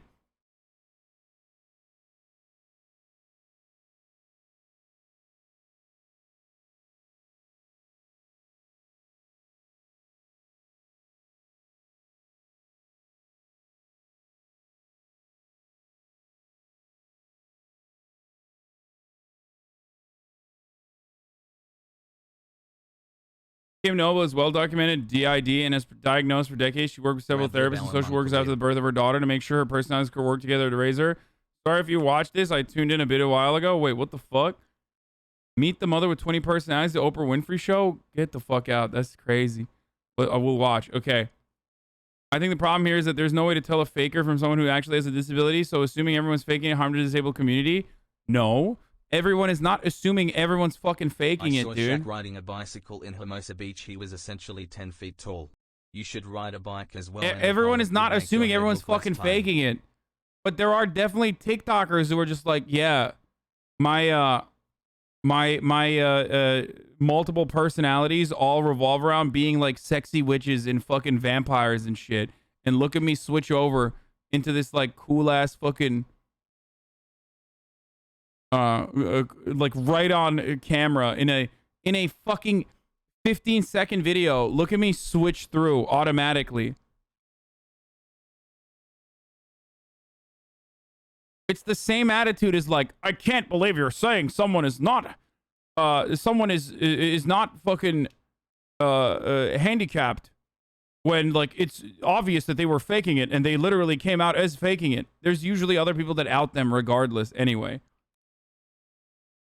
I know that it can misfire. I already mentioned that. The real problem isn't that. The real problem is that like people already misfire and people already shit on disabled people and don't believe that they're actually disabled. I already literally mentioned that a million times over. Okay? But people faking it, people fucking faking it actually makes it even worse. Especially because they have such over-the-top representations because they're lying for fucking clout. So people expect you to have an over-the-top representation. Otherwise, you must be faking it. You have real DID, but you probably are faking it because you're not a sexy vampire. And I don't like that. Okay? All the fucking shit I saw about this disorder is sexy vampires. You're not a fucking sexy vampire. How dare you say you have DID? So shut the fuck up. That's why I'm criticizing it. And that's why someone like T-Pain is also criticizing it.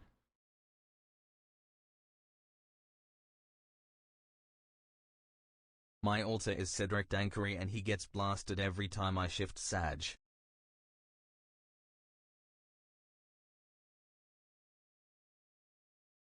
God damn, dude.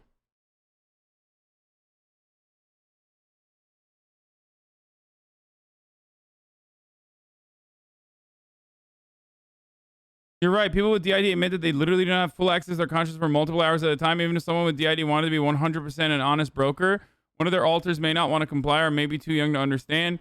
Like, Hasan, please end the stun lock. You're going full radlib. No, I'm not. What the fuck are you talking about? You're just saying radlib, you don't understand what it is. You're literally enabling an environment of saying everyone is faking it right now by equating a whole swath of people with DID on TikTok with a handful of fakers. People were literally saying Nin was faking it when she was regressing and broke down crying in the video. Why do That's radlib? I'm being a radlib, dude. Talk about mental health? Because I have a fucking, like, because I'm not going overboard and saying, like, I actually need to treat every single person as though they're, like, legitimately valid and not a dishonest broker and a fucking clout goblin. I don't think you know what a fucking radlib is if you're saying that that's me being a radlib. 7 months hassle.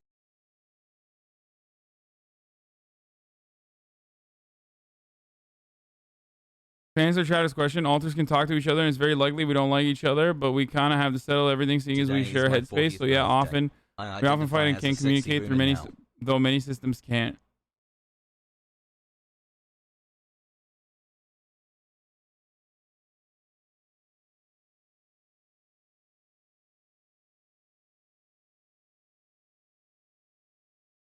I'm not saying it, not a single person on TikTok with like multiple personalities is real. I'm sure there are plenty of people that are real, but oftentimes people are fucking faking it because it's sexy to just like fake it and make it seem cool. And then you're taking away the spotlight from people who might genuinely be trying to educate others on their disorder. Okay? That's the point. You're causing harm when you do that.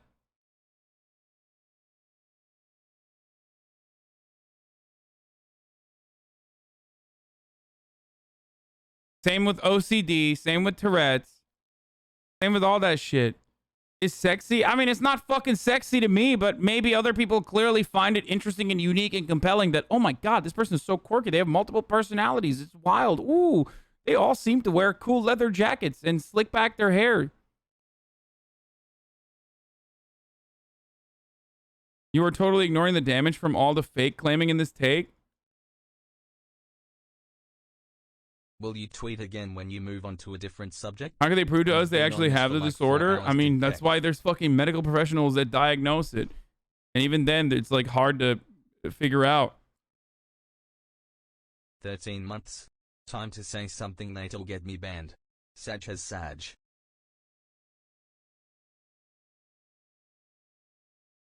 I really fucking hate that. I really hate that people just do this when they are coming from a place of empathy, and then they literally just like, because they don't want to accidentally say someone is faking it because it is a big problem in the disability community. They're like, well, what we should do instead is just like assume everyone is being genuine and valid. No, motherfucker, that's how people shit on you. Okay, that's how people make a fucking clown out of you. Okay, that's how people invalidate you. That's how you get Ollie Londons, you fucking dumbasses. Just like exercise a little bit of fucking self-restraint, a little bit of control, a little bit of nuance. God damn, dude.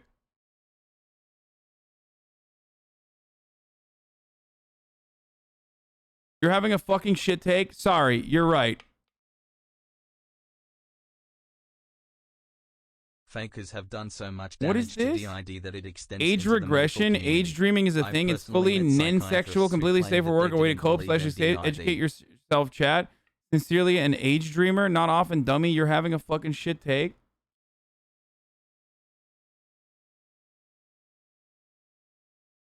Yes, there is a mental disorder where people do fucking fake having mental disorders or other illnesses. It's called Munchausen's.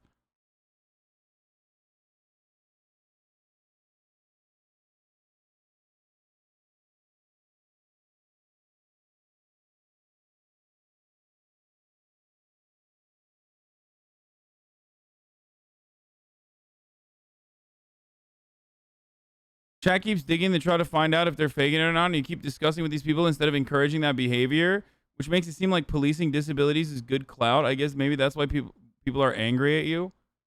If you're more angry at me than people who are like fucking faking it and they get outed for faking it, then I don't know what to tell you. Then you don't give a fuck, okay? I mean, you don't. You literally, I guess you don't give a fuck or don't comprehend the appropriate way to deal with it, I guess. And I've said like a million times over that, like, yes, this is a big problem with people with genuine disabilities where other people are just like, oh my God, you're fucking faking your disability. Like, I even mentioned one of the most common examples, which is people that need help with their mobility that oftentimes will not use it in like photos or whatever.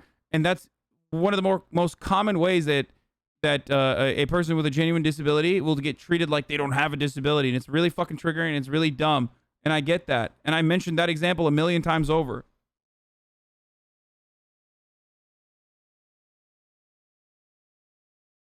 Really, it's better to look like a clown rather than assume someone who isn't faking is faking. No, because to most normal people, then you look like a fucking clown, dude. And you're not going to reach like the actual momentum that you want. The average person does not give a fuck about you and your marginalization.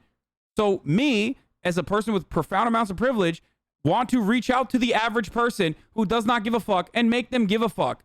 So maybe it's a little different from my point of view. But if you can't fucking deal with it, I've talked about this a million times over. If you can't deal with it, it's too triggering, then literally log off for a little bit, okay? You can come back later. How about we The explore most some of like these themes most about normal, mental health average, while also fucking feeding game and uninitiated Brian Probst for the persons that first time in a see month this and shit go, well, finally that's dive into wild. Disco Elysium. And you have to Happy admit that 17 some parts months. of it Thank are you for the fucking thorough and fake, thoughtful and then content, show Hasan people, Hassel. here's what's real, here's the real experiences. And when people were talking about how that person was fucking faking, I was shitting on them too.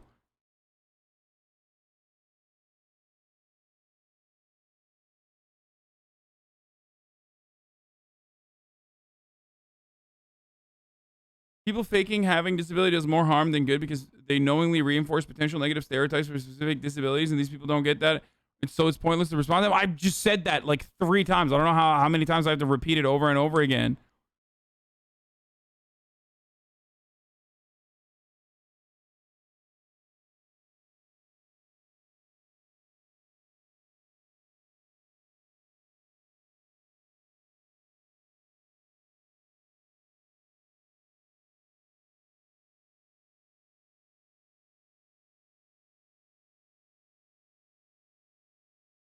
It fucks your social headspace when you tell someone so people don't like talking about it.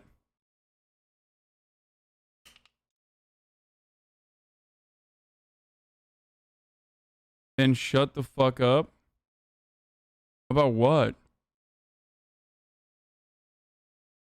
Like, don't watch then, you fucking dingus. Here, actually, fuck you. 5 months sub. There you go. Suck my dick.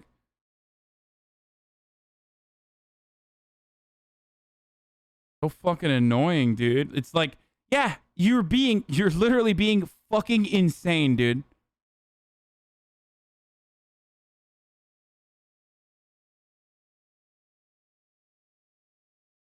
It's also actually quite rare for people to fake disabilities and even make fraudulent disability claims. It's just talked about a lot when it happens.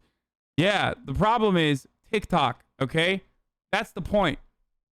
TikTok literally creates a space that actually will give you the viral clout coins that you desperately want. And you desperately want to get that fucking 15 seconds of fame.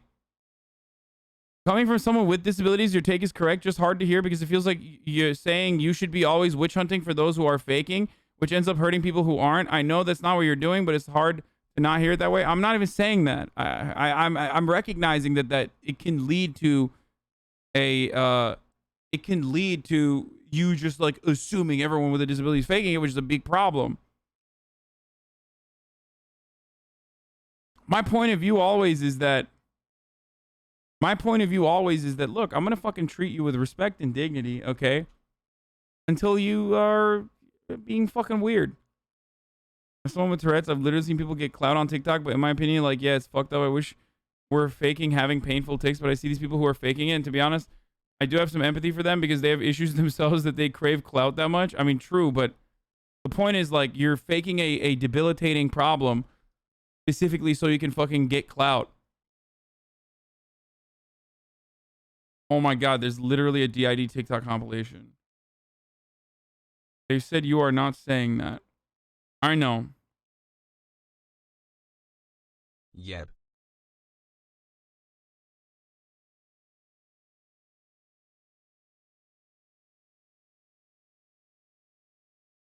Fuck, dude. There will be a next topic. Redditors would clip and ship this, and then people will see some stuff you say out of context, and boom, we have a new people starting policing disabilities for clout.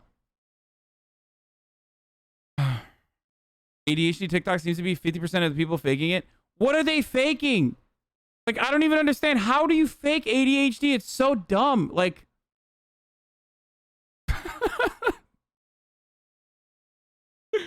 it's so fucking stupid. Like, what? It's so dumb.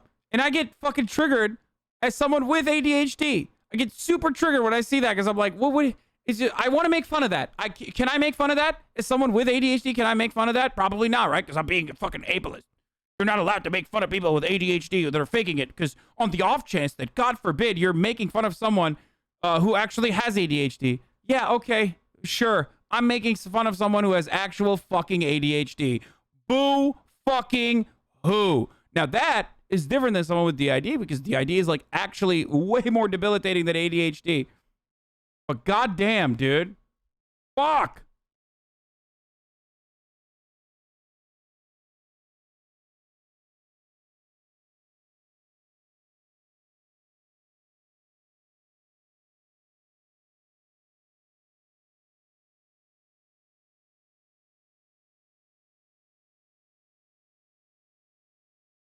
Anyway. I'm gonna move on. I don't want to watch any more fucking dissociative disorder shit because it's like it triggering the fuck out of me, and people are being so. I'm being annoying, and people are being annoying back. Okay. God damn, dude. The A in ADHD stands for ad break. Okay, everybody knows this because it's the top of the fucking hour.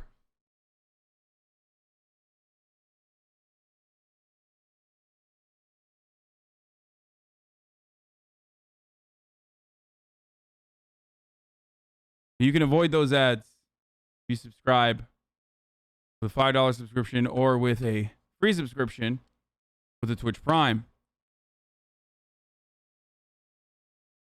Okay? Or an ad blocker or a VPN. Here's the ad break. Now we're moving away from fucking this bullshit. Hasan gatekeeps a mental disorder, emotional. Wait, what? I don't like that. Okay? All the fucking shit I saw about this disorder is sexy vampires. You're not a fucking sexy vampire. How dare you say you have DID? I don't like. That's a good clip. Oh, dude, that's funny. I will not be watching more Bruvland murders because Bruvland murders are fucking annoying. Nothing ever happens, and British people literally think it's like the worst thing that's ever happened. Okay.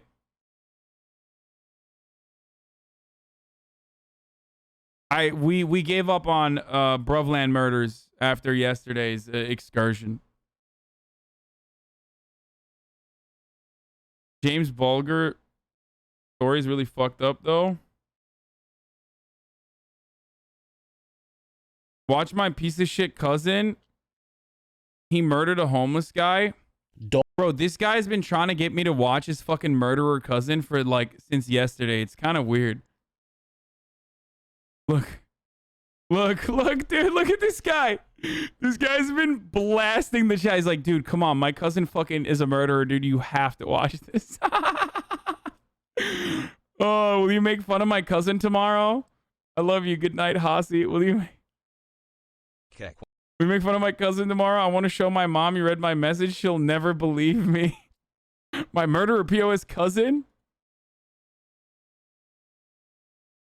Dude, okay, you know what? Fuck it, dude. I'm bullying your cousin. Fuck it, dude. I'm gonna make fun of your fucking dumbass cousin who's a murderer, okay? Are you happy? 5 months. I hope you're happy. You finally got me to look at your fucking shit ass cousin, your bitch ass, stupid ass cousin. Oh, that's funny, man. This guy's just been fucking very active since yesterday.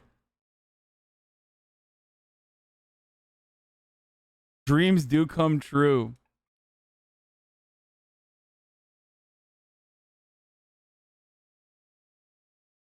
No, he's been wonderful. He's spamming, but he's also very kind.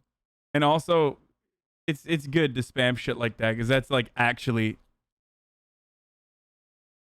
Okay, I'm changing the title to Trigger Warning, Bullying a Chatter's Cousin Who Did a Murder.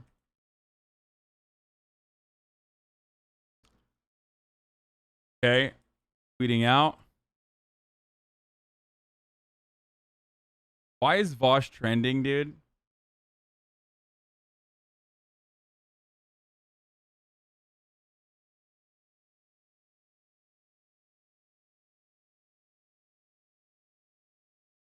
Oh, God.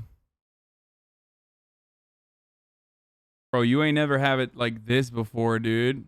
You ain't never had it like this before, okay? We're engaging in fucking cousin bullying, you know what I'm saying?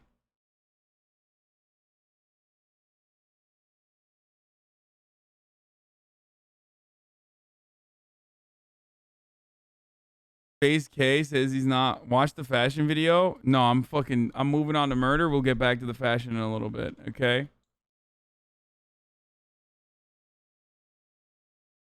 Hold on. Bullying a Chatter's cousin who did a murder. Gone emotional. In parentheses, he requested.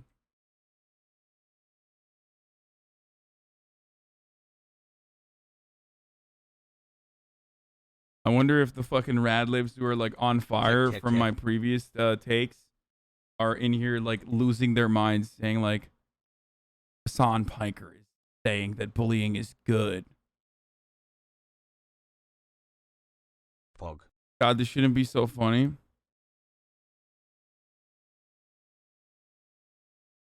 Dude, it's done. It's over. Like the only level beyond this 1 year, wow. is if like a chatter was like, dude, can you cover my murder story? I'm a murderer. I'm in your chat. I'm in the fucking correctional facility right now. Can you cover it? Like, I feel like at this point, that's it. That's the final, that's the remaining one, dude. I'm in the correctional facility right now. Can you please cover my murder trial? I did it, by the way, in parentheses. Dang cogs for chat.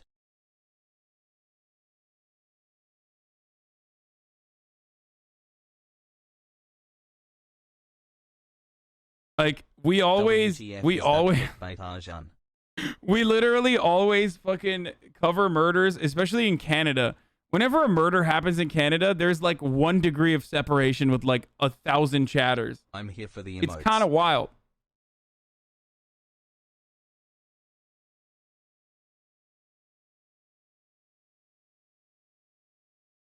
I suggest you do not encourage your impressionable audience to kill for clout. Are you fucking insane, dude? What an insane take. Hey, guys, I am going to say something that is perhaps the most obvious thing on the planet.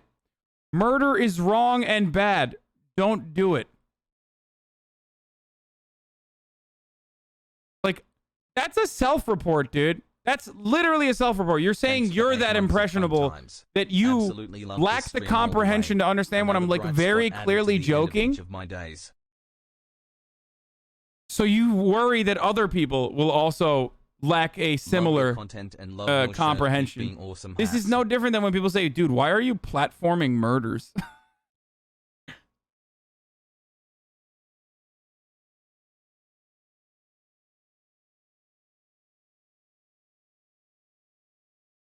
There's so many chatters in here that were like, fuck, dude, I was literally about to do a murder and now, oh, God. Oh. Damn it, dude. I was about to do a murder. He said it's bad and wrong. Fuck. Shit, dude. Can't even convince chat of subbing. That's true, dude. 1 year, Pog. Dalton, Aiken, and Cory Fitzwater believed that homeless people were a problem and that they weren't contributing to society. This made them believe that their lives weren't worth living, something they took it upon themselves to fix. This is Monsters.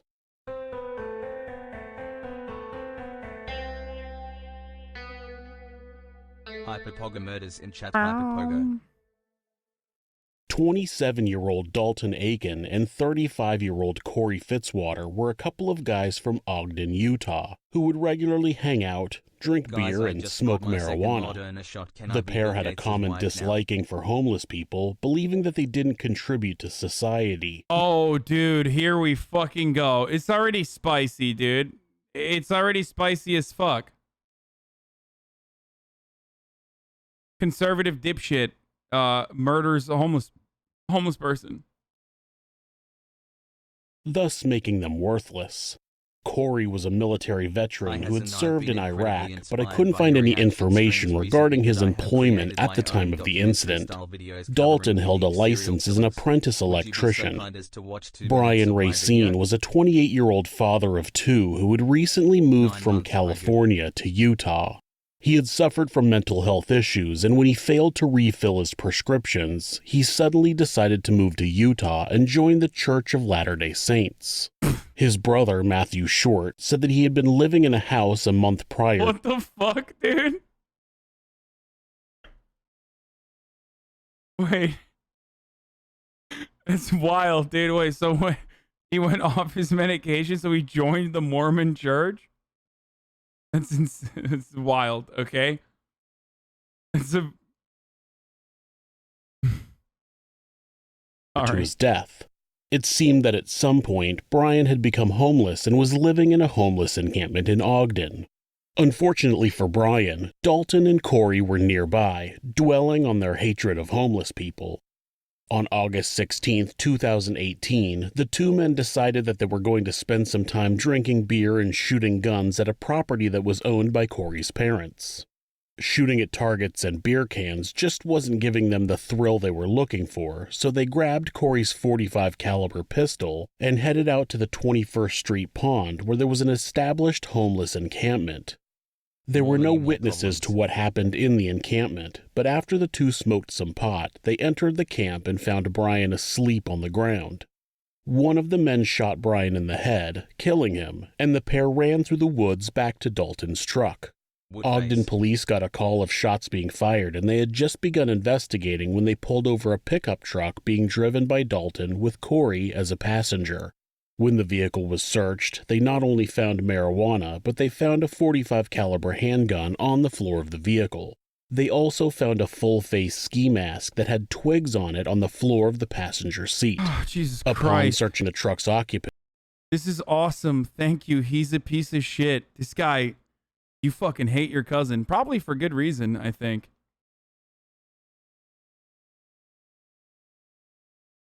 They found that Dalton had a number of .45 caliber rounds in his pocket.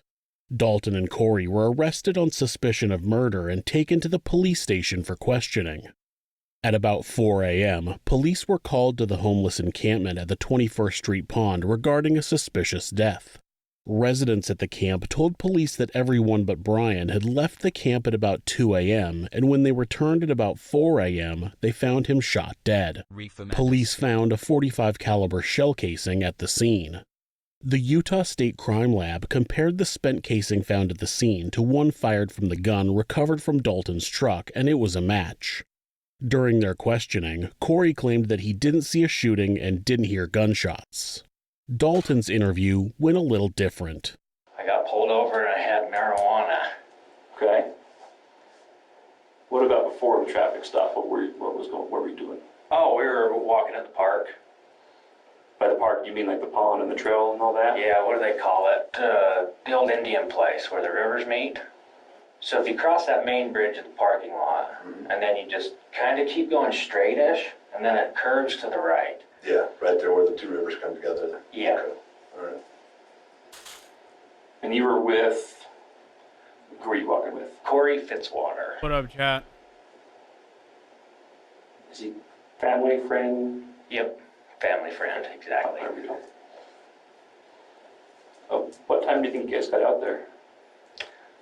Oh, it was late. We just got done busting up concrete for his neighbor with the sledgehammer. So we were kind of having a good time, you know. But I think it was 2 to 3. Okay. You were busting up concrete at 2 o'clock in the morning? That seems a little far-fetched. When the detective asks about that, Dalton says it was more like midnight when they finished with the concrete. Oh, okay, that seems more reasonable. He starts off the interview playing dumb, like he just got pulled over for having marijuana on him. The detectives press him about what else might have happened. I really hate Well, I kind of have a feeling that I know what you guys are after. Like, did someone get killed? Big CUM. So I heard a gunshot, for sure. That's just that vibrates, let us know it's still working. Where were you having heard the gunshot? I mean, relatively speaking. So when you start heading towards the west, there's like a weird vinyl fence. Like if they got voltage up across it, you're not supposed to cross it. Well, it's about right there. I think it's a junkyard if you cross the fence right there.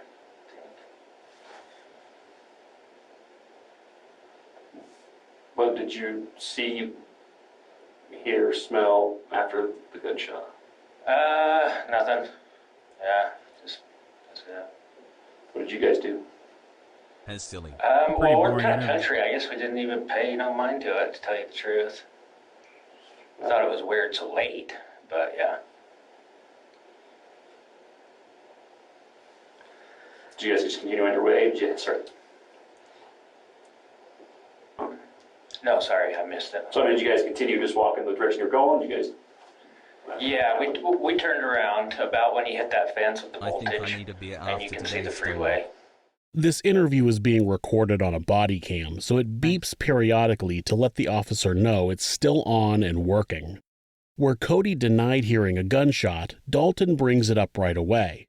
Instead of taking the deny everything approach, he's trying to get out in front of it. Like, oh yeah, I did hear a gunshot. Did something bad happen? His initial story is that he and Corey specifically went to the 21st Street Pond because he thought it would be a good, secluded place to smoke some pot. They walked into the wooded area, were there for about 30 minutes smoking. During that time, they heard a gunshot, but didn't think much of it. Then they walked back out to his truck and left. He got pulled over a short time later. They asked him if either of them had left for any reason, and he said no at first. Then he said that each of them went out of sight to take a piss, but that was about it. Did you guys go in to any of the camps while you were down there? Like the homeless people? No, we actually never came face to face with any of them. Just, there's a time. Just through the fires? Do you know any homeless people that live out there? I do not. This initial story was pretty short-lived as investigators revealed more about what they knew. Before that, they asked Dalton about the gun they found in his truck. Again, the what? The gun you had in your car? Oh, yeah. Where did you get that? So that's Corey's. Okay. Do you know how long Corey's had it for? No clue. Did you guys take that with you when you were doing your walk? No, I had some bullets in my pocket from earlier, but so we were shooting it earlier, but we didn't take it. Where were you guys shooting it at? West Warren. His parents in-law, a pretty good pad out there. Just lots of country. Just all your targets. Yeah, it's awesome. This is where the initial story starts to fall apart. So see how he got happy when he started talking about why we would find a spent shell casing that matches the gun you guys had at the scene of what we're investigating. I'm gonna come clean right now, okay? Thank you, because the forensic evidence tells us a story. You're not helping yourself. Okay. So Corey did leave, and that's when I heard the gunshot. And that is it, man. And that's when we left, because I knew something bad happened, but he didn't say nothing. 9 months, let's go. How did he seem after? Calm, I guess. Like you know, you guys have been friends for a while? Okay. So post, when you're saying he left the gunshot and after, did you see him more almost relaxed? Am I supposed to pause this thing? Okay, now that I know you have forensic evidence, I'll come clean. Corey did it. Corey left, and that's when he heard the gunshot. The story now is that Dalton was by himself, away from the camp, and that Corey had left and shot Brian by himself. The police have a hard time believing that Brian was just a random victim. Yeah, but I'm saying, you guys, what led you guys there? Tonight. We know you know the spot. What led you there last night? Yeah, marijuana. So are you going to buy marijuana? No, we were smoking it. Okay. So the cops found my bag. So here's the story that I'm kind of getting from you, and if this is what you're going to go with, it's not going to be good for you. Okay. You're going to say that you guys randomly showed up at a random spot to randomly smoke some marijuana, ran into a random camp, and shot some guy. Whoop whoop, 10 months of my favorite content creator. Yeah. No, I'm thinking what happened was there was a reason you guys went there. The guy that was there, you knew, or Corey knew. Corey or you knew he was there. So you guys went down there to deal with that. Now I understand you not wanting to be involved in the actual process of it, but there's something that led you guys to that spot. I refuse to believe that Corey just randomly picked some guy and shot him. Start from the truth, dude. I'm kind of being serious. I think that's what happened. I think he literally just shot the guy. I mean, I know that sounds bad, but literally. Okay, guys, you're like saying react harder, but the thing is, I don't like these kinds of videos. I don't get it. I obviously not a Resubbed for good Murat, person. let's go. Something heinous, from what his conviction is, and like, yeah, like I don't really care for this person. I don't think they deserve the time of day for me to sit here and talk to you guys about how shitty he is. I don't know anything about him. All I know is that he obviously isn't good. 6 months sub to Murat, let's go. There said that his motivation was that they weren't contributing to society, but like, I mean, breaking concrete, smoking weed, and killing homeless people isn't that good to society either, you know. So I mean, I'm not gonna say anything about his previous service. Like, from what I can tell, this sucks, and I don't want to spend my time doing it. Sorry, Put some car shit on. my lack of take. That's a hard sell in a court of law. Yeah, it is. Unfortunately, this is one of the few parts of Dalton's story so far that's actually true. They didn't know Brian or anyone else living at the homeless camp. Now, it wasn't as random as Dalton wants to make it sound. They didn't just randomly go to that location to smoke pot. They went to that location because it was a homeless camp. They didn't know anyone there personally, but they knew that homeless people were there and that they wanted to kill a homeless person. Then, Dalton's story changes again. Oh, okay. I got you. It's his PTSD stuff. I don't think this is the first time it's happened. But I think it's something to do with that. Okay, so what did Corey say before he shot the guy? Nothing. Like, it was... What made you separate from him? He went off the trail, and I followed him. Okay. And he shot the guy. So you were there? Yeah. Okay, that's one thing we want to make clear, that you guys didn't separate. You saw what happened. Yeah. So that's helpful because to say that he randomly walks away from you does this. He walks off the trail towards the camp. Yeah. Does he say something about going to that camp? Is he pissed off? No, he sees it. Okay. But no. So you guys walk towards this camp, and it's random. You say Corey doesn't know this guy. Yeah. You don't know this guy. Yeah. So you walk into this camp. Did they say anything to you? I think the guy was sleeping, to tell you the truth. So the guy's in bed sleeping. Where's he at? Damn, are you trying to get banned? He's sleeping on the ground? Yeah. Is he in a tent, under a tarp, just laying on the dirt, a sleeping bag? Just the dirt, I think. Okay. I think.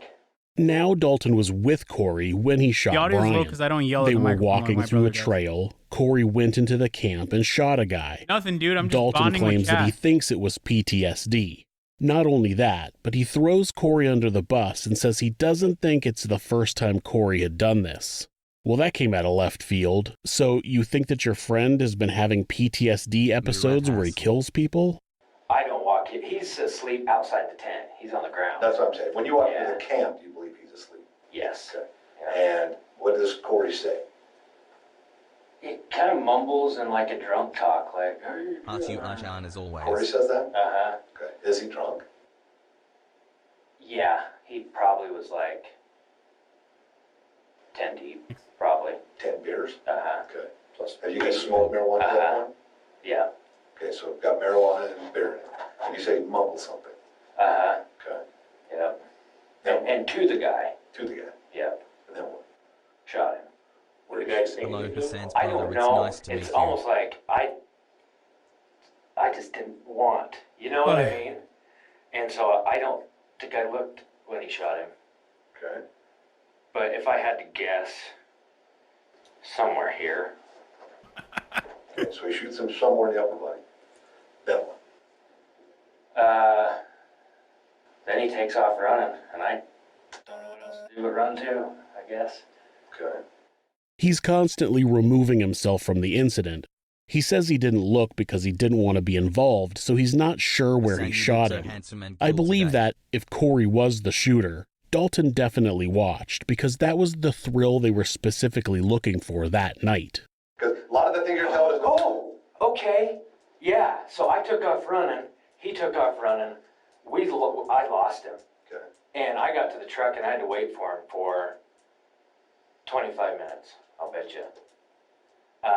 That's probably the part that was missing, huh? Well, I wouldn't say so. And he said he ran into more people and fought him with his fists. Okay. Some more stuff happened in the camp. Is he still high? That was away from the camp. That was somebody else. Away from the He's camp. asking you. He's Murat bonding time has. More stuff happened in the camp after the shooting happened. I don't know what to That's do. what we're trying to get the truth about. You guys didn't walk. You guys didn't walk in, bang, and then run away. There was more to it than that. I promise you, yeah. 16 I months really sub do to promise Murat. you. Oh, okay, here's another detail that might make you happy. It's like he's playing guess and check with the details of the crime. He puts a little out there and sees how the detectives respond. Then he changes some details and sees how they respond to that. He told the detectives that Cory had run into some other people and fought them with his fists. I can't find any details about there being any witnesses to the murder or anyone else in the area at the time. I don't know what the detectives are talking about in regards to other stuff happened in the camp. Those details are never explained. After this interview, Dalton was taken to a different police station where he was questioned some more. 3 months, yeah. This time Dalton admitted that they had gone to the 21st Street Pond that night to find homeless people to harass. At some point, Dalton also told police that homeless people are a problem and don't contribute to society. I wonder how he feels about murderers. Almost immediately after being arrested, both Dalton and Cory can be heard in calls from the jail blaming the other one for the shooting. It seems that Cory didn't want to leave his fate up to chance and attempted to bribe multiple inmates into approaching the police and telling them that they had heard Dalton confess to the crime all on his own. This is what it produced. Okay, walk me through this. So, how long ago did you guys have a conversation about this? Like a couple months ago. Okay. And where were you when it happened? Right in jail. Well, I know that, but where? I was like talking and like through his cupboard. Okay. So he was inside his cell and you were outside of his cell? Correct. And how did the conversation start? Just talking about like Trinity and stuff like that. Then he asked me what I was in here for. I told him what I was here for. Then he told me what there you go, Crazy Pilot 420. he was here for, how it happened. Crazy Pilot 420 wanted me to pause and yell into the mic. This is a man named Miller Costello. Miller and his wife, Brenda Emile, were in jail facing a possible death sentence for allegedly abusing their 3-year-old daughter to death. I know what you're thinking. If you can't trust this guy, who can you trust? Talking and saying that the guy that he shot, him and his co-defendant, his co-defendant, he said, did not touch him, didn't do nothing like that because they were drinking that day, traded my gun for another, like a couple other guns he got that day from him, and he traded him for a 45, I guess. Who is Murat this Twitch channel when? Cory Fitzwater. Okay. Have you talked to Cory? I haven't talked to Cory. But I've been talking to Dalton here and there. Wait, who is this dude? What does he have anything to do with the story? Dalton said what he exactly was. Does he feel like shit for doing it?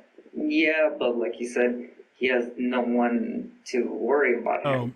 He just did him a job, basically. He lived on the streets, didn't give a shit, and that was just his thing for a while, just to kill someone. A bum. Chat be And nice, what or he I will said tell was Mr. he Ajahn was basically cleaning up the streets that day. You said he basically said that. Did he actually say that? He said that. He does. What were his actual words to you? He said, basically what I was doing, just cleaning up the streets. Okay. Did he say anything else? Then I was like, how do you feel about that? He's like, I feel okay about it. He thinks he'll get out of it. And what I said is, do you believe in God or stuff like that? And he said, yeah, I believe in God. But I feel that God wanted me to do that to him. So, Dalton just up and told a random inmate in jail that he committed a murder all by himself, and made sure to add that his co-defendant had nothing to do with it. It also just so happens that all of the information that Miller had could have easily been provided by Cory. Then he doubles down with his statement. You were drinking that night, and because he had like 5 or 6 bullets in his pocket and some inside a chamber, I guess. He was planning to do more. If Corey wasn't with him, he was planning to shoot a couple more people. Because, like he said, they're bums. They had nothing to live for. Just doing them a favor. Okay. And specifically, what did he tell you he did? Why does Murat He look told like me his he ends and pulled the Steven shot his trigger love child? into one guy's head. Okay. And did he say anything else specifically about it? He felt good about it doing it. Okay. Did he say what he did after? He just left, and some other person, I don't know who it was that contacted Can you tell us why police. Hasan is still single? Doesn't know You're a who did W it. streamer BT. Not only did Dalton commit the murder all by himself, but he would have killed more people if Corey wasn't there. Man, Corey's a hero. The police weren't buying Miller's claim. They asked him if he tried to use this information to get a deal, and he said no, but they had a recording of him talking to another investigator asking for a deal. Miller is full of shit, and all it does is make Corey look more guilty. The two murderers had separate trials, and Dalton Aiken had his trial first. He maintained that Corey was the one who pulled the trigger and that he had nothing to do with the murder. Wow, Hasan, After you're the jury came absolutely back with a glowing guilty right now. verdict, Dalton said, quote, "I didn't know anything like that was going to happen, but I understand I made mistakes. I lied to police, and I didn't say the truth when I should have." End quote. The judge responded, quote, "It was clear to me from the trial that you certainly knew what was going on." End quote. Unfortunately, Corey's trial has been delayed multiple times due to scheduling conflicts with expert witnesses and due to COVID restrictions. In July of 2020, a judge denied a request by Corey's lawyer that he be released due to being high risk for a COVID infection. According to information from an online hearing, Corey suffers from undiagnosed boils and sores all over his body and a rectal fistula that requires surgery. At no point in my life have I ever imagined that I would be sitting in front of a microphone recording myself saying rectal fistula. It's a true sign that you never know where life is going to take you. The judge reviewed an 80-page document about the care Corey was receiving in jail and said, quote, "There's nothing that gave me the impression that his needs are not being met." End quote. That, along with the fact that he's in jail on charges of aggravated murder and has previously attempted to, quote, "manufacture evidence, influence witnesses, and obstruct justice," end quote, his request was denied. It will probably never be revealed who actually pulled the trigger during the murder of Brian Racine, but it doesn't matter. You can be charged with murder as a co-conspirator or accomplice if you knew the person you were with was going to commit a murder. It's evident that Dalton and Corey were setting out that night to murder a homeless person, so no matter who pulled the trigger, they're both murderers. If you're the victim of domestic abuse, So here's my please problem with this story. People are... Wait, whose cousin is it? Can you point that out? Okay. Anyway, here's my problem with this story. I don't really care who pulled the trigger. I don't really care, like, how it all went down. I feel like it's sensationalizing and making it, like, sexier than it needs to be. Like, these two people are really shitty people. They did something horrendous. And just being a part of going to the, encampment to harass or do whatever, inflict harm to these people is shitty to begin with. And, like, the fact that they went along with it or totally down until, like, the moment that the trigger was pulled by whoever makes no difference to me. You're just a very shitty, despicable thing to do.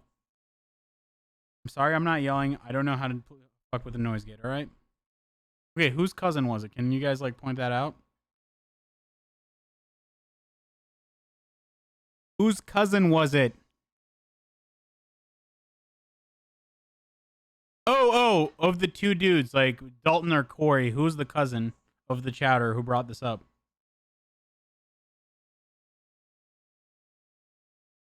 I think it's Dalton. I saw Dalton a couple of times. Corey, I think. Dalton. I don't know. I don't know if these people. Yeah, I need some, like, credible Dalton? Dude, this is impossible. How do you like follow this? No, I know, but like, gotta go.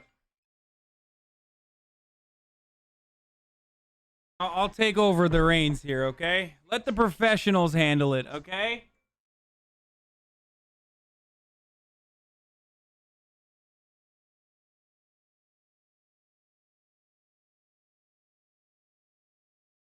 It was good.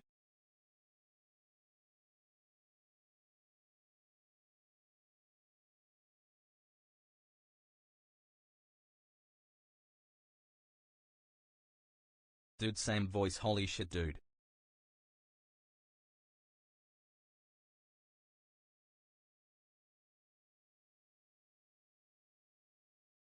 Not so easy, boys. Not so easy, okay? Not everybody can be a fucking React Randall, dude. Okay, so I watched this while I was cooking. And let me just say, okay, yeah, the fucking W streamer is gone. It's back to the fucking L nerd, okay?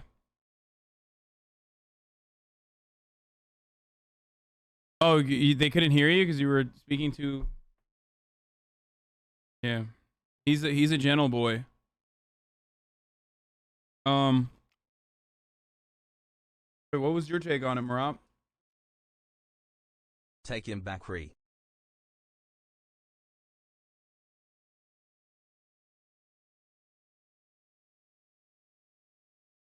What is this? If you read this, delete the VOD?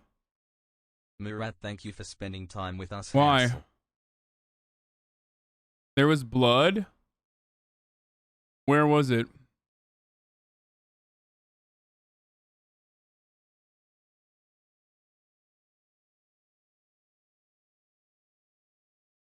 A literal butthole? Wait, there was an asshole, dude?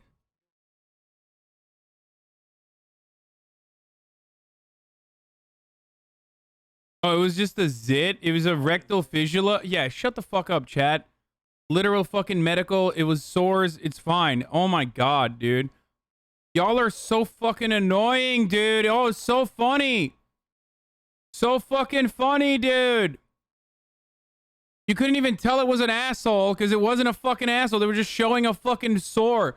Oh, I didn't realize Twitch was just banning people for gross shit now, dude. Hey. Fuck, dude. My bad.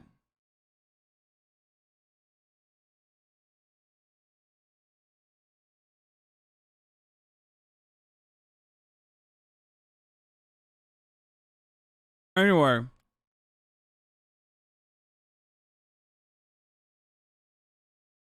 Bro, bad take. Bring back Murat. It was actually Behold. Yeah, shut up. No, it wasn't.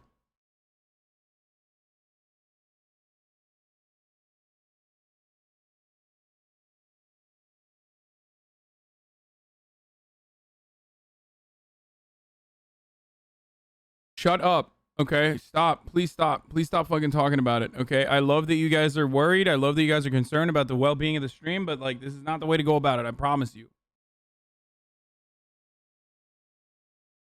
No. Hasan, I just got my LTC. Just shut up. Just shut up. Shut up. Shut up. Shut up. Shut up. Shut up. Shut up. Shut up. Shut up. Stop fucking. Stop writing dumb shit in the chat. Okay. Do I dive into James Bulger, like the Oibro murder, or are British people still fucking around by making it seem like there's actually like devastating murders in Britland when it's actually not, and it's gonna be fucking boring and annoying, and it's gonna trigger the fuck out of me.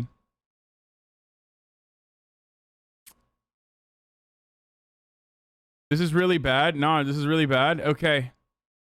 This is actually awful. I'd rather you not watch it for that reason. If it's awful, we're watching it, boys. Let's go. It is a really hard hitting case. It's really sad. I know a lot of you guys that are subscribed to my channel can't watch the kind of the videos about children, which I totally understand. This video is not going to go into detail, so don't worry about that. But still, if you don't want to watch this video, that's completely fine. Just click out now. Before I get started, I just want to give my usual disclaimer that what's up? Is this about a Tory? They're talking about being a nonce, so I'm assuming it's Tory shit. JCS has a video about this one? Wait, send me the JCS one, dude. I want to watch JCS then. What the fuck? Much love from Toronto. I mean, dude.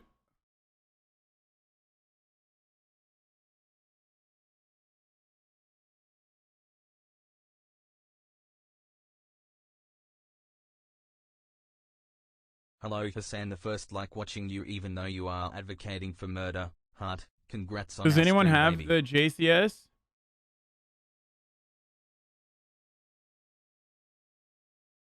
Best community. I love this channel and it makes my day being in this community hassle.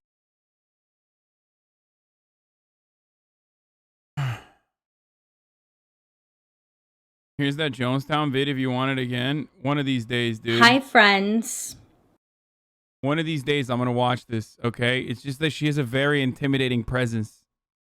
Like, I'm sorry. Mystery and makeup, I just don't know why. Like, you know how I feel when the narrator is like, actually a part of the content itself, it just ruins it for me. What was your take? I mean, it's pretty fucking cut and dry, dude. The guys are conservative dipshits. It's like more so conservatism that caused them to do that. How do I know that? They literally, like, to the end, were like, oh, well, homeless people are like such a stain on society. Yeah, guess what? You know what's a way, way more significant stain on society and not just a victim of systems? You, motherfucker, you murdered someone. That's what I think about it. And it's like so fucking, these people are so fucking entitled with their attitudes where they're just like, they think they can like literally get away with a murder, dude. I'm so glad that the criminal justice system for the first time like acknowledged the humanity of a homeless person and locked those motherfuckers up. Okay? Fuck your cousin. She's so good. My wife loves her. Wait, there is a full episode of the JCS video? Wait, it's on... Wait, what the fuck? It's on Daily Motion. No, I brought it there because I'm going to eat the vegetables in it. Fuck you, dude. Bailey is one of the best murder content queens on YouTube. She's super involved. Really brings the watcher in. I'm begging you to watch her, bro. Okay, simp. JCS video got taken off YouTube, and I think it's literally taken off Patreon, too. I would rather literally just headbutt a bag of rusty nails than watch the BBC take on this, considering what I saw on made-for-television documentaries from the UK yesterday. I will never, ever watch another British-made documentary about a British crime ever again. It literally does not matter. It could be the most compelling true crime on the planet, and the British will still find a way to fuck it up. Oh, the world was watching. Everyone was watching. Here is a recap once again to describe to you the events that occurred. It was devastating. It was absolutely devastating. The world was wondering what will happen. This person had a single gun and was using birdshot to shoot at people with a single gun. There was a standoff for 3 days. The British police force brought tea and crumpets to the murderer. There you go, dude. That's like that. I just reduced every British true crime documentary made for television to a T. Okay, let's watch. Absolutely no disrespect to anyone that I talk about in this video. I don't want to watch the JCS video if they've like literally taken it off fucking Patreon and shit, okay? Like they've literally taken it off of their Patreon. I'm not going to watch it on Daily Motion. This is all just information that I have found on the internet and I'm compiling into one video. So James Patrick Bulger, also known as Jamie Bulger, was born on March the 16th, 1990, and he was 2 years old, just a couple of weeks off of his 3rd birthday at the time of his murder. He lived in Liverpool in Merseyside in England with his mother Denise Bulger, who is now Denise Fergus, and I'm unsure whether he lived with his father, Ralph Bulger, at the time. He was a gorgeous little boy. He was very friendly, very cheeky, very social. He was just a lovely little boy. On the 12th of February 1993, Denise Bulger, her son James, and Denise's friend all went to the Strand, which was an indoor shopping centre. They walked around for a while, they did a little bit of shopping, and then Denise and James went to the Butcher's at around 3:40 p.m. Okay, we're watching the fucking JCS one. I can't do it. 20 months, bruv, get in it. I can't watch this version.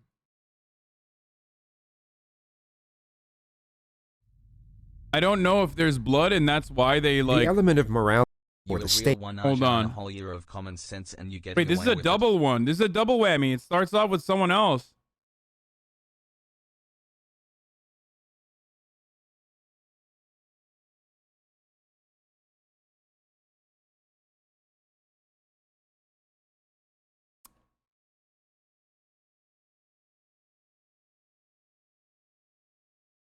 Is there gonna be blood in this chat? Double whammy, double whammy. Just scanned it and it looks safe.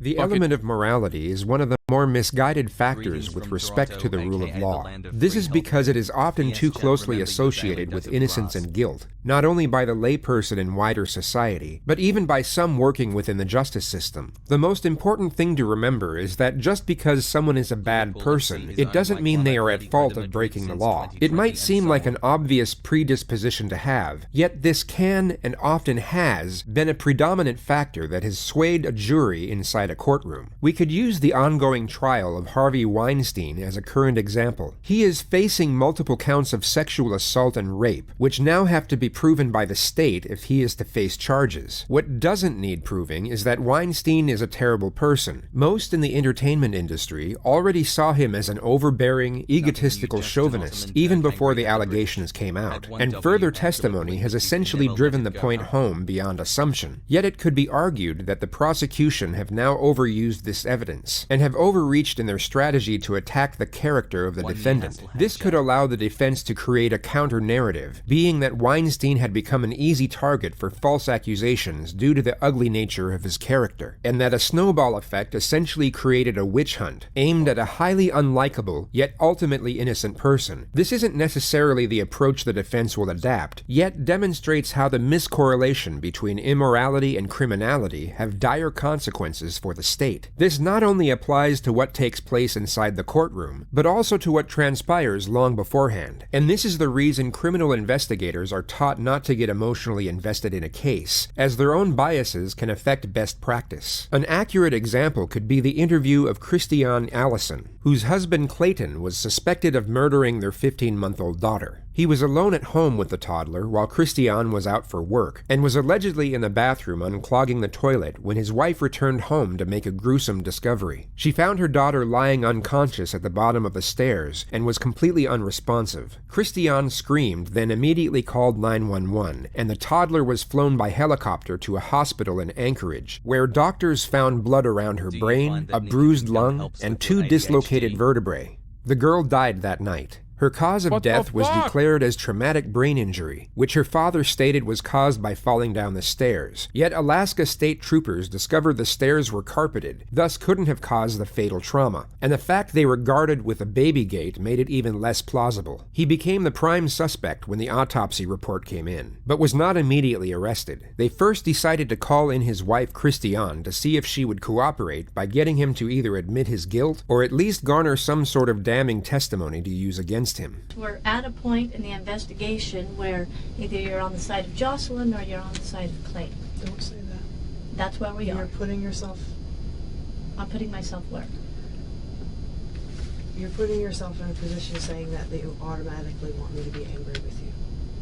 So don't do that, please. Because I want to be cooperative, I want to be helpful, but do not make a woman stand between her husband and her daughter. Well, you have to choose. No, I don't. Okay. I can just as equally love my Carpet daughter is like, and believe that it was an... Was it carpet is like water in the source engine? Okay. I mean, it does dampen the fucking hits, so it could make it less likely that someone got like serious brain injury from just like hitting soft carpet.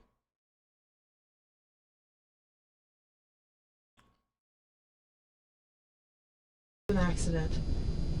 Okay, well, it's not a, it's a homicide. No, that we're this was ruled a homicide according to the evidence that they had. It's ruled a homicide based on the injuries that your child had. She went from this, okay, to this. She had bruises all over her head. The investigator has just thrust a photo of the mother's deceased daughter right in front of her face. Christianne was being questioned as a witness, not a suspect. She hadn't been read her Miranda warning, and the purpose of the interview wasn't to elicit signs of guilt, only to collect a statement and to discuss possible cooperation. What the detective has just done is a technique used to gauge a person's response, especially if the photographs being presented are of a gruesome nature. The sharp manner in which the images are presented is done so a suspect is caught off guard, and this is thought to make it harder for them to fabricate emotion in a convincing manner. It's an effective interrogative technique, yet most often exclusively used on suspects due to its traumatic nature. Christianne was not a suspect, therefore her response to the photographs were of no use to the investigation. It's a rookie mistake from the detective, as this has now destroyed the possibility of rapport development, and this segment of the interrogation was also used by her husband's defense to portray a corrupt and negligent police department. Okay, this is all bruising, okay? It's not from tumbling down carpeted stairs, okay? Here's the autopsy photos. Here's the autopsy photos. Some of the autopsy photos. Here's your baby. Bro, are you fucking insane, dude? Are you out of your fucking mind? You're just gonna like completely unacceptable. Like barely acceptable to do it with like someone who you kind of suspect is the person. Preposterous. Like, oh hey, what's up, young mom? Here's your dead baby. Okay, stick. Okay, this is trauma.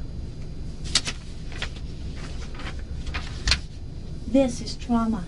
This is your baby's brain. You know what else is trauma? What the mom has right now, because you just forcibly fucking made her watch some shit that she definitely did not want to see, that she is not benefiting from seeing at all, dude. Holy crap, what a psycho. Not necessarily a tumble, like motion down the stairs. This is all trauma. This is all trauma. Which isn't caused by her bumping into things, because there's nothing on the skull. You know that a lot of the JCS videos are actually copyright claimed by detectives that were portrayed negatively by him. You can see a list of his deleted videos and they're copyrighted by detectives. Shut the fuck up. Are you serious? Okay, this is all trauma. You need to know that this. That shows her face. Can you please not show me that one? CJ. Or at least don't show me her face mutilated like that. This is reality. This is you're gonna have to look at this, because your baby was murdered. I'm asking you to help us. We need an answer. I am willing to answer any question you want me to answer. Honestly, I don't know what you expect of me. I don't know if you expect me to walk in this door, for you to tell me that, for me to break down crying and say, oh, it's all a farce. I've been completely truthful to you this entire time. I'm going to be completely truthful to you. For the record, for what it's worth, I don't believe that the cops have rights to this footage. I'm pretty sure this is a matter of public record, and you can't fucking copyright shit like that. The rest of the whole thing, the way that this goes, and I'm being completely cooperative, and I always have been. This goes back to what was stated earlier about the miscorrelation between guilt and immorality. Christianne appears unusually composed and articulate considering the circumstances. This could of course be due to shock or voluntary detachment as a means of coping, but also due to the possibility that she is unaffected over the tragic death of her own daughter, which could bring one to assume that she may not have been a loving mother. This may be frowned upon, yet does not mean she is being untruthful in any way, nor guilty of any wrongdoing in the eyes of the law. In fact, the manner of her response, being composed yet assertive, could be argued as the disposition of someone with nothing to hide. She comes across as annoyed at the way she is being treated, yet is not anxious or concerned in any way. Okay, well here's what we want you to do. So ask your questions and I'll give you your answers. Here's what we want you to do, okay? We want you to make a phone call to Clayton, and we want you to let us record it. That's what we want you to do. And what am I supposed to do in this phone call? You're gonna talk to him. Okay? You're gonna say, if ruled it a homicide, you were the last one with Jocelyn. What happened? She didn't. They're telling me she didn't get the injuries from falling down the stairs. What happened? Oh my God. Oh my God. I think it's because the UK copyright laws are probably different. This part of the video is probably available, but the second part might have gotten copyrighted. Just like the fucking Prince Andrew video was taken off. That doesn't make sense though. Because there was hella Prince Andrew videos out there. They didn't all get copyrighted.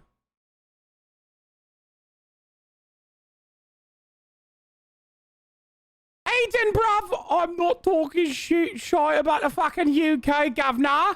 We're gonna watch a fucking UK murder later, alright? Second half of this, bruv, is a fucking UK murder in it.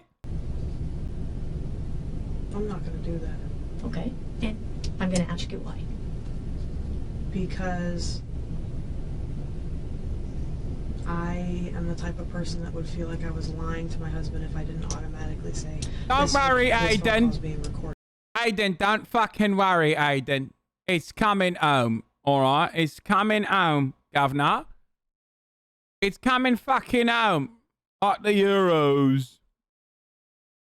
We're gonna be fucking doing the second half of this video is gonna be about a fucking UK bruv murder. Don't worry, it's coming home. If you let me say that, I'll do that just fine. Well, he's not going to talk on a recorded line. He's not going to tell you the truth. He hasn't told you the truth now. I'm a truthful person, and that's deceitful to me, and I won't do that to my husband. It's not deceitful. It's this is where you have to. This is where you have to. Deceptive. And okay. I won't And you do want it. answers? Do you want answers? Do you want to know if Clayton did this? Yeah, I do, and I'm going to ask him. I'm here to see how cooperative you are, and you're not. The detective now insinuates that suspicions of the witness are now developing, potentially for the purpose of making her anxious, and thus more prone to being cooperative. I am cooperative. I'm telling you a legitimate reason. I will not be deceptive to my spouse. I'm telling you that your child did not die from falling down the stairs. And do you think that if you were in my position and you 100% didn't believe that, that you would do this? 100%. You saw the pictures of your baby's 100%. You saw the pictures don't of your believe child's it. And head. I 100% don't believe it. Body language readings can never be given full credibility, yet Christianne's motions are textbook of a truthful subject. She has a forward-leaning posture, maintains eye contact, and her hands are pointing directly at the interrogator while she makes her assertion. She is not I love whenever JCS says, what I'm about to say is hokum, pseudoscience, but I'm going to say it anyway. He really has a way with delivering pseudoscientific nonsense that I truly appreciate. seeking approval, only trying to get her message across in a direct manner. When Jocelyn went in for the emergency surgery, they opened up her skull, and the dura was very tense, and of course it was bulging, and it popped. You know, like what do you call those? The poppy dose things. So it was. There was so much trauma there. That it was, Yeah, I remember the surgeon described it to me beautifully. More unnecessary graphic detail given to a witness. This was once again used by Clayton's defense team during his trial. So if I don't agree to this, what do you do?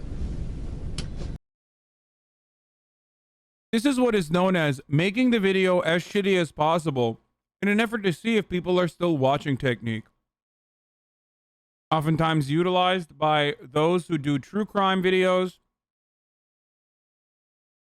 The technique makes it so hard to watch a video that it's no longer 1880p.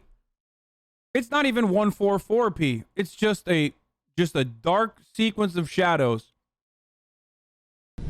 well, but if you don't agree to it, you don't agree to it. And the only thing left is we go and we talk to Clayton.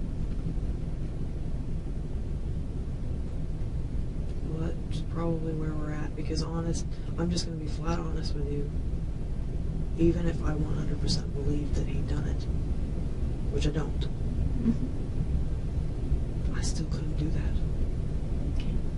To me, there is deceitful and there is not deceitful, and that's deceptive to me, and I cannot do that to my husband. I can't. Let me just be blunt. Let me just be blunt with you, because that's all right.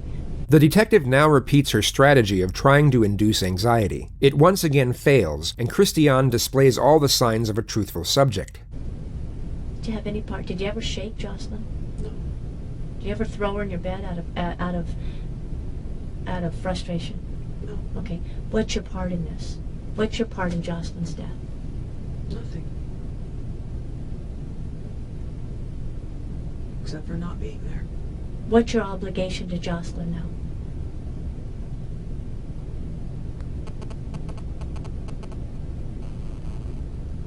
Love her and remember her. That's your only obligation? Find out what happened. Okay. To love her, isn't that to find out what happened to her? That's what I just said, to know. Such a good cop, dude. It's crazy. I had to love her and to find out what happened. Okay. Which is what I've been trying to do this whole time. I expected a reaction from you. I expected you to go, oh my God, what? Cry. I did. I expected you to be, oh my God. I know. Yeah. This is what is known as admitting that you fucked up technique. It's only reserved for some of the most important moments, okay? Where you just sorry. I apologize.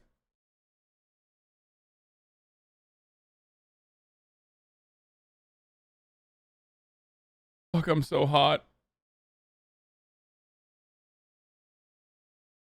It's used in unique circumstances where the cop is completely fucked up and decides there's no reason in hiding it anymore. Just like there's no reason to hide this ad break because everybody knows it's coming. That's why every time I get closer to the top of the hour, like the actual top of the hour, chatters lose their mind and start doing Pogo Tomato time. Yes, top of the fucking hour is here. Yes, it's a 60-second ad break. Yes, you can avoid those ads if you subscribe or if you use an ad blocker or a VPN. Yes, subscriptions are either free with a Twitch Prime or $5. These are all facts. Here's the ad break now. Here's the video. I can't afford myself that luxury. Why not? Because what you say is too I'm important. so hot! I'm gonna fucking die! Oh my God! Words are too important. Words are absolutely important. And so I'm controlling every word that I say, or at least attempting to. That is my goal here. And it will not change until I walk out of that door. Okay. When I walk out of that door, I'll probably fall apart. Well, but right now, I'm being a politician. I'm shocked. I will tell you, I'm shocked. I can't believe as a mother, after everything that I've presented in front of you, you can say he didn't do this. You can say he didn't do this. Let me ask you straight out, did you love Jocelyn? Yeah, I loved her more than anything in the world, and I still do. More than anything in the world? More than anything? Yeah. But you won't. You're a smart lady. I've given you everything. I'm a smart lady. I've given you everything, and you said you don't even believe you. 0%. You don't. There's not even an ounce of doubt in you. I'm not saying doubt. Don't tell me that you loved your baby with an ounce of doubt. I'm not saying there's not an ounce of doubt. I'm saying I don't believe what you're telling me 0% because I'm not going to say that I do. I'm not saying that I don't doubt things. I doubt lots of things. As a mother, I doubt lots more than the world of things. Okay, you guys were right. Howdy, partner. One of the fucking JCS videos was literally removed by the dude. Fucking Jim Stewart! Pogo Tomato time, Jim Stewart! let me use your That words. doesn't mean that I'm going to agree with what you're telling me now. You love Jocelyn more than you loved your own life, right? Yeah. My God, that's what I would do for my kid. You love Jocelyn more than you love your own life, more than you love anything, above anything else on God's green earth. You love Jocelyn. Whether it be an instance of getting emotionally invested or an overzealous attempt at building a case, the investigator aggressively refutes the witness claims that she You know who would never do that? Jim Smith, by the way. Like, never in a million years. Because he's never looked bad in an interrogation. He would never do a copyright takedown. She loves her daughter due to the fact that she refuses to conspire against her husband. Logical thinking could bring one to assume that Christianne is telling the truth. She has just lost her daughter, something most mothers would indeed love more than anything in the world, yet her daughter is now gone, and her husband is essentially all she has left. Christianne had come from an abusive background. She has no family apart from her husband and his family. He is her main support system, and someone to share and divide grief with, regardless of any potential culpability. It's an abstract and even disturbing thought to try and contemplate, yet her behavior in this moment is not that uncommon. Even though she had doubts about her husband, she still loved him, and the tragic nature of her circumstances could even amplify this feeling. She may have also been in the first stage of grief, being shock and denial. I've presented experts, evidence experts, and you're telling me he didn't do it. You didn't love Jocelyn. Do you just absorb everything that everyone says to you as 100% truth? No, I take it in. You take it with a grain of salt, and that is what I am doing. I don't believe anything until I've thought about it, I've prayed about it, and I've come to my decision. Because life is too short for rash decisions. It was too short for Jocelyn. Yeah, it was only 15 months. It was hella too short. It was only 15 months, and her own father, at the hands of her own father, shook her to death. And by God, her... I wonder at what point does it change from doing an interrogation to just like abusing a grieving mother?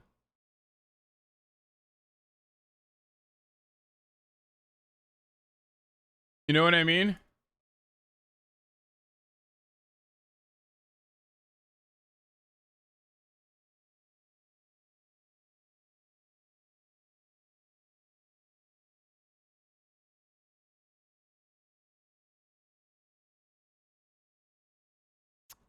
Her mother doesn't want to know you're the telling truth. me. Her mother doesn't want to know Yes, the truth. I do, and don't you dare say that I don't.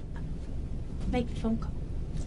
I'll make the phone call if I can tell him it's being recorded. There's a big difference between wanting to know the truth when you believe you can get it, 100%. Like I said before, you make every decision in life based on your decisions, based on your beliefs, based on the knowledge you have in front of you.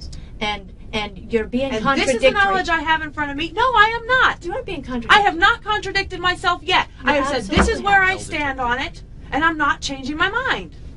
Yeah, but then you fluctuated between whether you believe him, you believe him, you believe him. He said she fell down the stairs. I'm just going to believe that. I'm just going to believe that. I've presented experts that said. So how have I fluctuated? That this hasn't happened. How have I fluctuated? Because you've said you wanted to know. Because you've said I do that you're want a blunt, to know, honest and person. I will know. I will find out. I have no fear of that. I don't have to make a phone call in your office on a recorded line to find that out for myself. Black and white.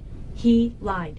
This man that you trusted, that you would never be deceitful, thought that you weren't worth it enough to be honest with you. Bro, at this point, even if she's the murderer, or even if the husband is the murderer, she's doing such a terrible job that there is zero chance that she's going to arrive at the truth. Like, she's just completely fucking shut off. Why would she ever collaborate with you? To tell you what happened to your child, who you love more than the world. He lied. That means nothing to you. Your husband was deceitful. This will do nothing to help her. I am smart enough to know that my daughter is not coming back from the dead. Christianne now starts to compartmentalize the situation to justify her standing. If she was a suspect, this could be used to argue that she knows her argument is dubious. Yet, as earlier stated, her refusal to conspire against her spouse is not illegal. It also seems like she is trying to convince herself that she is doing the right thing, more so than she is trying to convince the interrogators. There is nothing on this earth that is going to help her. It'll help me. It'll help how I feel. It'll help you. It'll help how you feel. It'll help him and whatever happens to him, whatever the truth is, and whatever all that bunch of stuff. But it's not going to help her. There's nothing on this earth that can help her. It's a greater good. It's a greater good. My ass. It's a greater good. Greater good. My ass. Don't you have an obligation? No. You don't have an obligation. I have an obligation to be a citizen, to tell the truth, which I have done, to be cooperative without being deceitful, which I have done. We can't make you do it.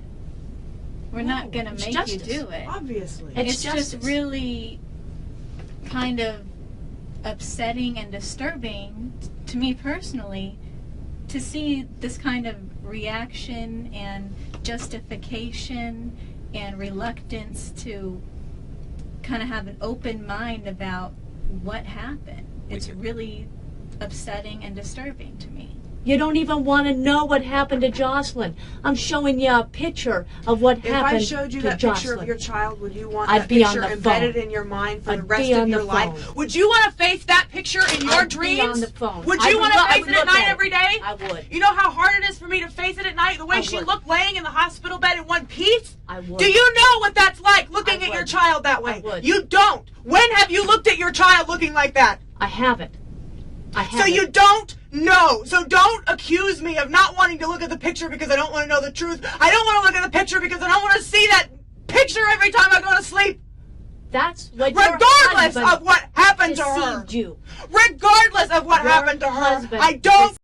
At this point, it's like the cop just got murdered. Months, I have I mean, finally delivered our baby to the world. I hope you I will said help she me just raise our cornered child. the fucking I cop. will name him Ben after my hero Ben Shapiro. Please grow him to become a Holy promising leader shit! What for the our great fuck? nation. Does she? I bet she doesn't even get like paid leave because of this. She's no suspension, probably a promotion.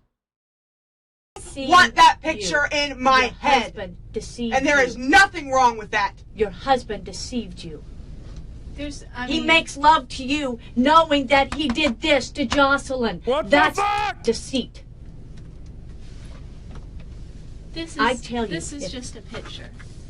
This is just a picture that was taken of something that your husband did. This is just a piece of paper with color on it. You can be mad at us for a picture. No, I can be mad at you for choosing to show me a picture I don't want to see and But- accusing me of not wanting to know the truth because I won't look at it. But It's you're- a very different thing. But you're not mad at Clayton for causing that. Dude, what is this fucking Reddit debate lord energy right now? Like, one of the most this is one of the most psychotic interrogations I've ever seen in my entire life, dude. They're just like, the worst part is like, she's not even a suspect. Like, she's literally a witness. Like, they want her to give they're trying to coerce testimony out of her that will corroborate the opinions that they have on this matter. It's fucking insane. It's so crazy, dude. This is actually wild. That damage to your child. You'd want to see that picture of your child, whether you believe you would know or not. If you believe that you would know and you didn't want to see that picture, you'd want to see it. I'd ask to go to the autopsy. I'd ask to do that. That's me, because I have to know, because I'm black and white. Okay? Well, it's because not your I child laying on that table. need to know. Okay? It's not I've your had child children. laying on that table. I've had children in the hospital. I've had children. You've that are never sick. had a child I've never die. lost a You child. can't imagine it. You're absolutely right. I cannot imagine it. So don't tell me I how you would cannot- be, because I can tell you what. I've run through this scenario 100 times in my head before she died, and you have no fucking idea. We're asking None. you to help us. We're asking you Wait, why? That's kind of crazy. to help us. You're asking me to help you with something that can only help you and possibly me if you believe that I'm going to deceive myself. You want to seek the truth. I said do. you want to know the truth. I do, We're and asking I'm you going to to help find us. it regardless of whether I make that phone call or not. And asking I you to have help enough us. faith to believe that you can find it regardless of whether I make you that phone call. We know. It may be We- the best way. we believe we know but what I know happened. Fine. We believe Then we know my what phone happened. call may assist you in making it easier It's not going to change the truth. What Christianne and even the investigators were unaware of was that Clayton had already been called into that same police station during the course of this interview. A separate investigation team had decided to conduct their own interrogation before making an arrest, which was so that Christianne couldn't alert her husband to their suspicions when she arrived home. Clayton initially denied wrongdoing, but later told investigators he had been slapping his daughter because she refused to eat, and that the slapping became harder over a period of time, turning into strikes, but not because he was angry with his daughter, only because he couldn't get her to eat otherwise. He was arrested and charged with first-degree murder that same day. In 2015, he was convicted of his daughter's murder and rendered a life sentence. He spent 4.5 years in prison before his conviction was overturned by the Court of Appeals in Wait, what? I'm so did I misunderstand what just happened?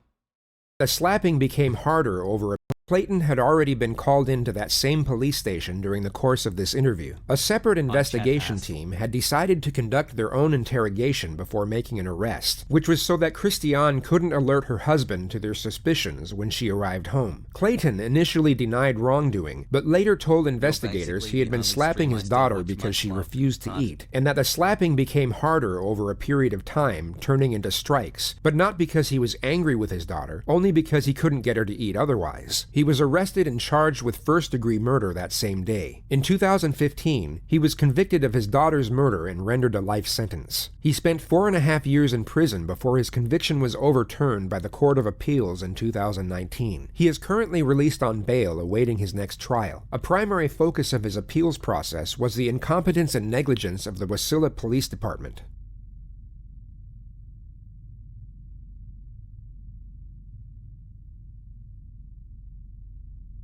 There it is.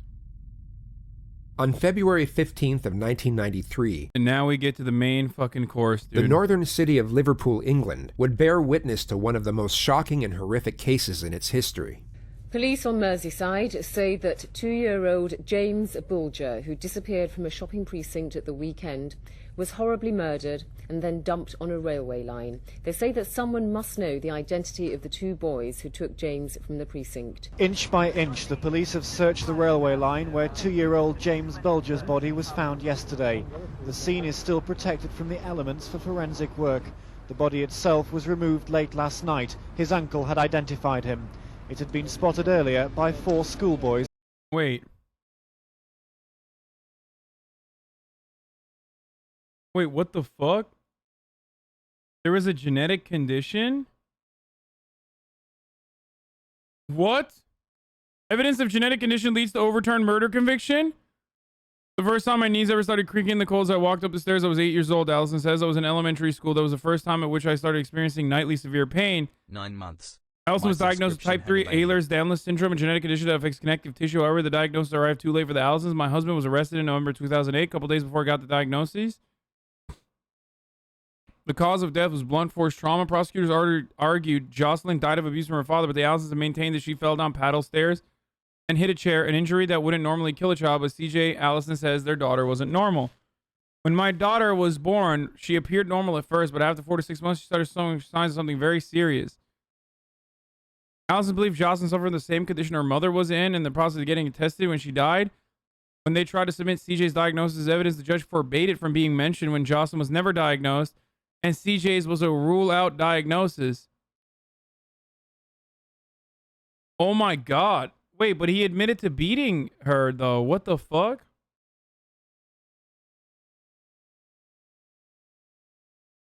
Wait, did JCS fuck this one up?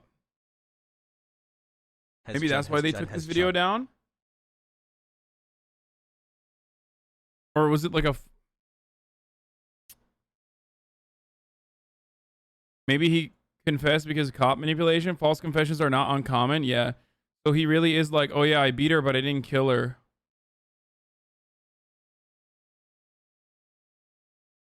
Cops can get you to admit to anything. Let's be real. He didn't admit it. He just admitted to hitting her.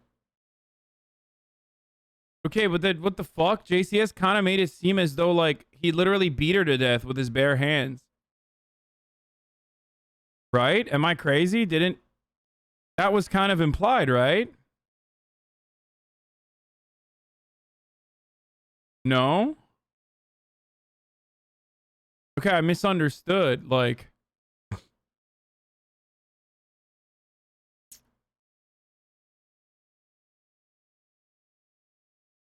damn, y'all are fucking JCS simps, dude.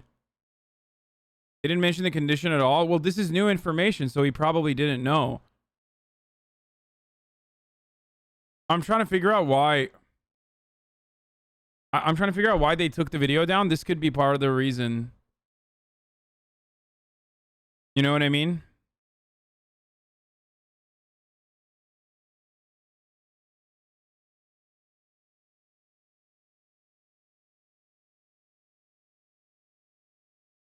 Anyway, let's keep watching.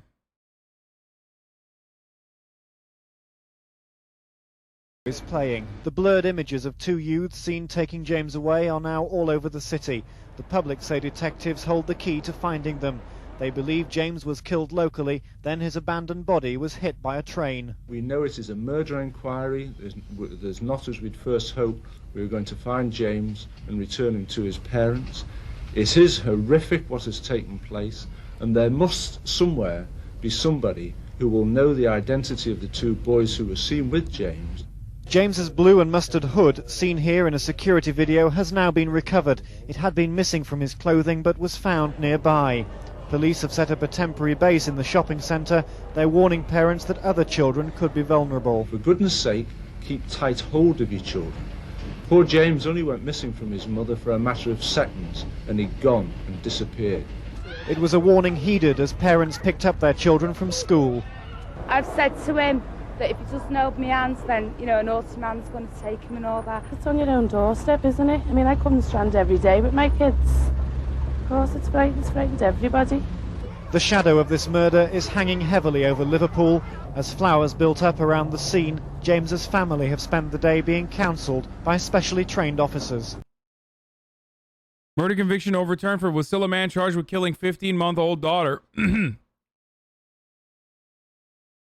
White also threw out a 2009 admission of abuse from Allison, finding it coerced. Oh my God. Oh my fucking God, dude.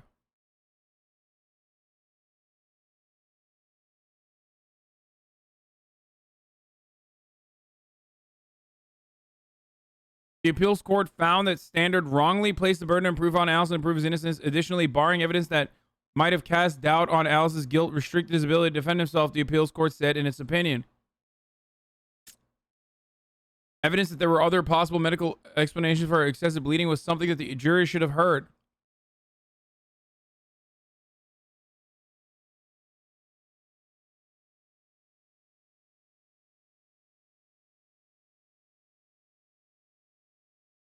Hassle. This is a quote from the appeal. Shortly before trial, the state filed a motion for a protective order seeking to exclude any mention of Ehlers-Danlos syndrome at trial. The state argued that the mother's diagnosis was inherently suspect because the mother had obtained the diagnosis after J.A.'s death. The state also viewed the diagnosis as too speculative. What the fuck? It's a genetic disease. Who gives a shit? If they're like already saying that like the daughter, there's something wrong with the daughter, there's something wrong with the daughter, as fucking parents would know. And then they find out that that's crazy. No info. No. This is not criticism of JCS. He didn't know this shit. It doesn't matter. I'm talking about the court case. Like I'm talking about the judge's decision to deny any mention of EDS.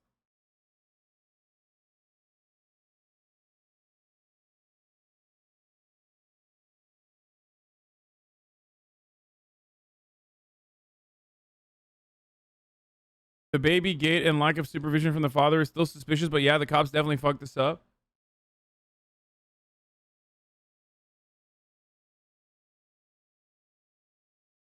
Dozens of bunches of flowers have been laid in response to a crime whose shadow is hanging heavily over the city, the appalling murder of a defenseless toddler. James suffered truly horrific injuries, said the police, before his body was dumped on a railway and hit by a train. The discovery of his remains has led to a massive public response. Detectives are tonight studying the evidence so far accumulated. But police still haven't traced these two youths, photographed leading James away by a security camera. Inch by inch, officers have searched the line today, trying to establish the exact sequence and timing of events. The inquiries have gone on all day, and they've been going on all evening. The search as urgent as ever for the vital clue that will lead the police to whoever killed a helpless 2-year-old. Today, the police investigating the murder announced a breakthrough in their inquiries. Following the abduction of James Bulger from the New Strand shopping precinct in Bootle on Friday the 12th of February 1993, and the subsequent findings of his body on the railway line in Walton on Sunday the 14th of February, 2 boys aged 10 years from Walton area have been arrested and are currently being interviewed by Merseyside police at police stations on Merseyside. Today's announcement came after hundreds of calls to the incident room overnight following the first... Holy fuck, this guy said, I'm from Serbia and this murder was in my English textbook.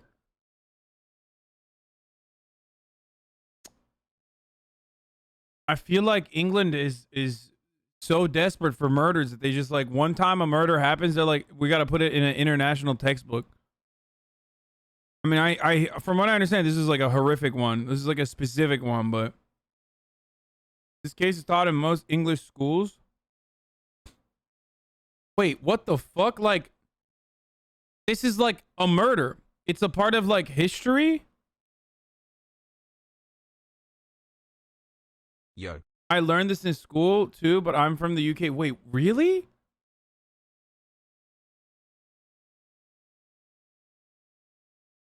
Screening on television last night of an enhanced video photograph of the 2 youths seen with James. It can no longer be shown for legal reasons. Yesterday, keep being the dull piece of shit legend you are. Almost 27 years later, this surveillance image remains etched in the minds of the millions familiar with the case of James Bulger. On the afternoon of February 12, 1993, 10-year-olds John Venables and Robert Thompson would enter a shopping mall in the northern part of Liverpool with the intention of kidnapping a small child, something they attempted not once, but twice. Inside a department store, a woman noticed that 2 boys were trying to get her 2-year-old son's attention. Moments later, she realized he was missing. The woman began calling his name and ran outside, where she found Venables and Thompson beckoning the boy to follow them. When Venables saw the mother, he told the boy to go back to her, and they both vanished. Mere luck had saved that child, but also sealed the terrible fate of another. Soon after the aborted abduction, Venables and Thompson were loitering around a candy stand when they noticed 2-year-old James Bulger by the door of a nearby butcher's shop. With Bulger's mother momentarily distracted, they got the toddler to come with them. Venables then took him by the hand and led him away. Damn, dude, this kid's fucking 10 years old, but he looks evil. James and his abductors were caught by a surveillance camera leaving the mall at 3:42 p.m. By this time, James's mother, Denise, was panicking. She quickly found mall... Literally doing the trademark Kubrick stare, dude. Dude, what the fuck happened to these kids? How are they such security psychos, personnel dude? And described her son and what he was wearing. They announced the boy's name over the loudspeakers, but there was no sign of him, and he was then reported missing to the local police station. After the boys had led James away from the mall, he began crying out for his mother. They ignored him and continued down to a secluded area near a canal where they dropped him on his head and left him on the ground crying. A woman passing by noticed the child but did nothing. The boys then called for James to come, and he still followed. His forehead was bruised and cut, causing his abductors to pull his jacket hood over his head to hide the injury. They then walked away from the canal and through a residential street, where one witness later reported noticing a small child crying while being forcefully led by 2 older boys. She didn't report the incident, but gave a statement 5 days later. I've heard people say... Dude, for the record, like, you would never expect that to be a kidnapping, because it's literally 10-year-olds. Like, it's easy to just be like, oh, what the fuck was this person doing? What the fuck? Like, why didn't you tell the cops? But it's like, why would you ever think that? Ever.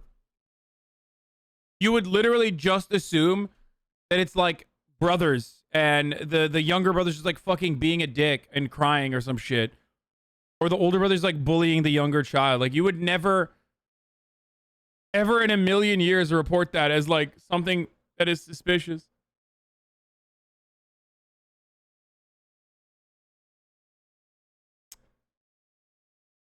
It's because the kid's crying and shouting for his mom? Okay, but you're... What? Okay. So what? That's just exclusively hindsight.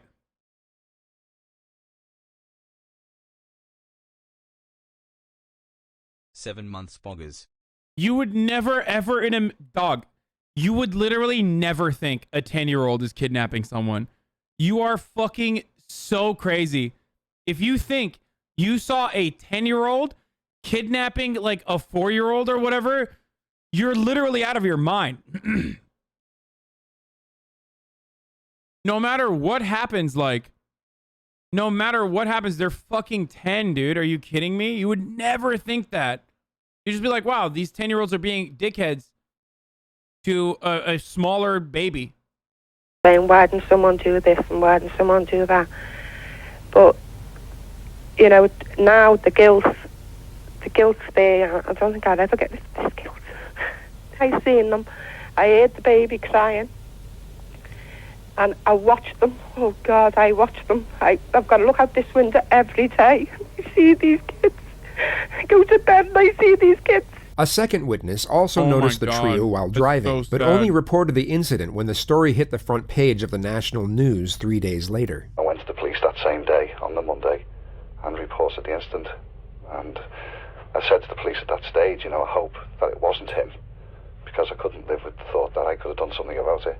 At some time between 5:45 and 6:30 p.m., Thompson and Venables brought the exhausted 2-year-old to a railway. When they arrived, the boys hesitated, perhaps reconsidering what they were about to do, and briefly turned away from the embankment. But then they both turned back toward the privacy of the area, and the brutal torture and murder of James Bulger occurred. The boys splashed blue paint in the child's eyes, kicked him, threw bricks and stones at him, and stuffed batteries into his mouth. They then proceeded to hit James over the head with a 22-pound iron bar, which resulted in 10 skull fractures. All in all, the child sustained 42 injuries to his face, head, and body. Authorities later concluded that there was no way to tell which injury represented the fatal blow. There was also a sexual component to the crime as well, which was so disturbing that most news outlets refrained from reporting on it. Eventually, the two boys placed James's dead body across the train tracks in hopes of making the whole thing look like an accident. They then abandoned the scene before a train came and severed the toddler in two. With little to go on, Bulger's parents were initially the prime suspects, but when police saw the CCTV footage from the shopping mall, the story went nationwide and the search for Bulger intensified. His body was discovered 2 days after his disappearance. All of the instruments used in the attack were found strewn around the area, including the stolen tin of blue paint which was reported on the news. An anonymous phone call to the police then implicated John Venables and Robert Thompson as the killers. The caller told police that Venables and Thompson were both absent from school on the Friday of the abduction, and that they had seen blue paint on the... Yeah, I would put these kids in a cannon, probably, and just, like, shoot them out into the sun. There's just there's no saving these kids, dude. No shot. Send them out to space with Elon Musk. Let Elon Musk deal with them.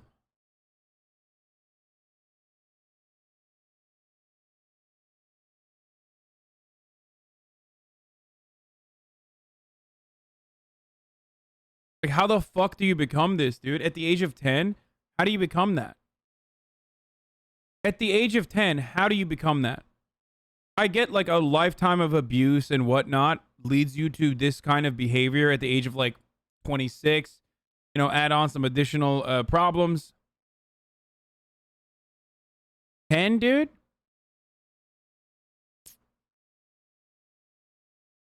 Bad early socialization. Dude, that is...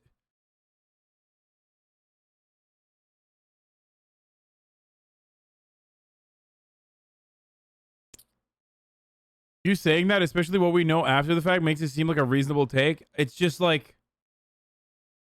It's so crazy.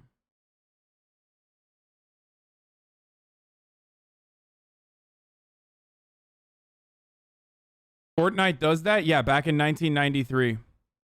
Sleeve of John Venables' jacket. The police then visited both children's homes and discovered blood on Thompson's shoes and blue paint on Venables' jacket. Both boys were then taken in for questioning. He said that the two of you were in the Strand and that you saw the little boy? We never. We never. Is that the God's honest truth? God's honest truth, I'm telling you that we never. He was too scared. He was probably too scared. And he said that you took him by the hand and led him out of the Strand shops. Okay, the kid's name is Venables, dude. I'm starting to see a pattern here. Like with a name like that, it's just like you literally have like a villain name, you know what I mean? It's just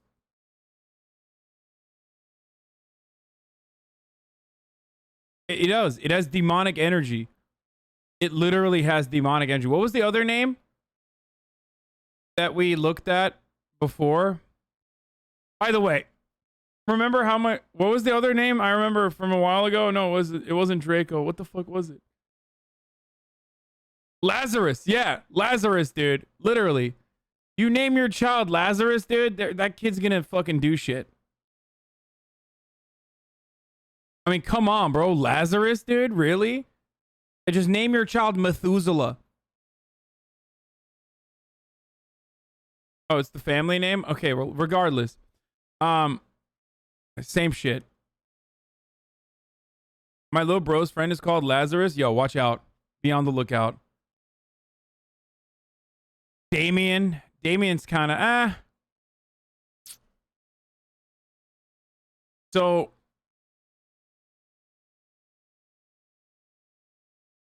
fuck, I forgot what I was going to say.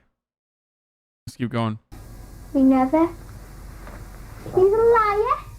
Calm down. Okay, I literally sound exactly like this kid when I do Aiden voice. Kyle is a fucked I'm up sorry. name if you I think know we're about not it, supposed to be TBH. lighthearted. This is a devastating case. But like, you guys keep saying my accent is terrible, but it actually is my Aiden voice, like this kid's voice.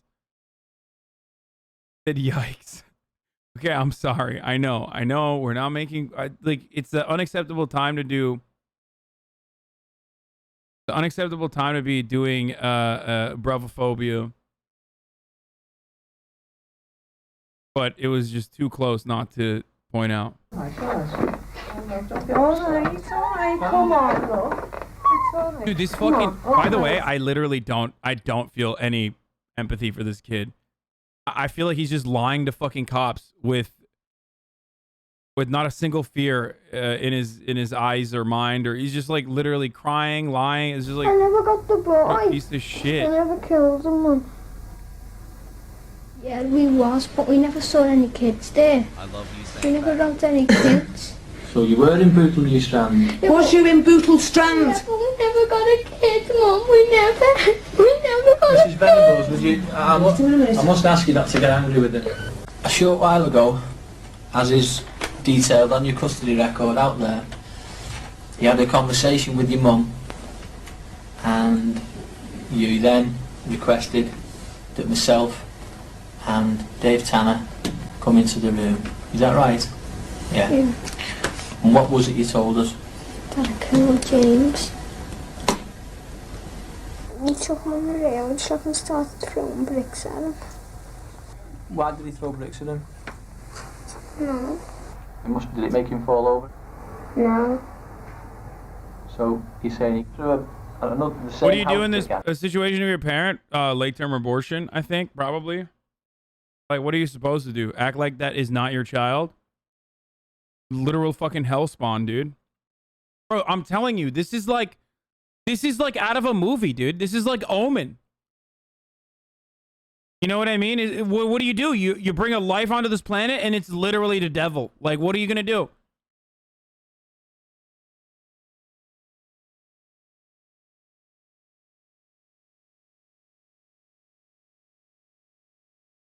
People from this area are famous for stealing? Okay, dude. I guess they were excited that their son was a murderer then.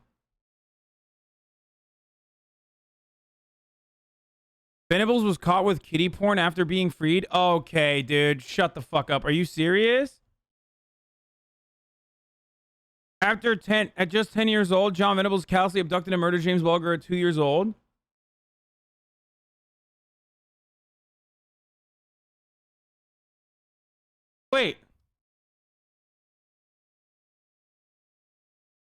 They were released at the age of 18. They let him out. His current new identity came under threat in February 2018 after James Bulger's dad, Ralph, launched high court proceedings against the order that allows him to live anonymously.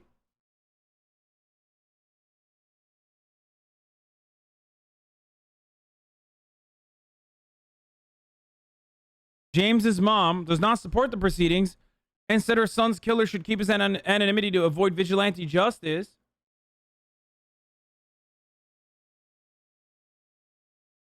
But the president, he was given a second identity following his release from prison in 2013, but he found himself back in maximum category A jail, which he cannot identify for legal reasons, after being caught with vile child abuse images following a top secret police investigation. Are you fucking kidding me? Wait, is this in the video? Why are you guys yelling? Well, someone sent it to me. What do you want?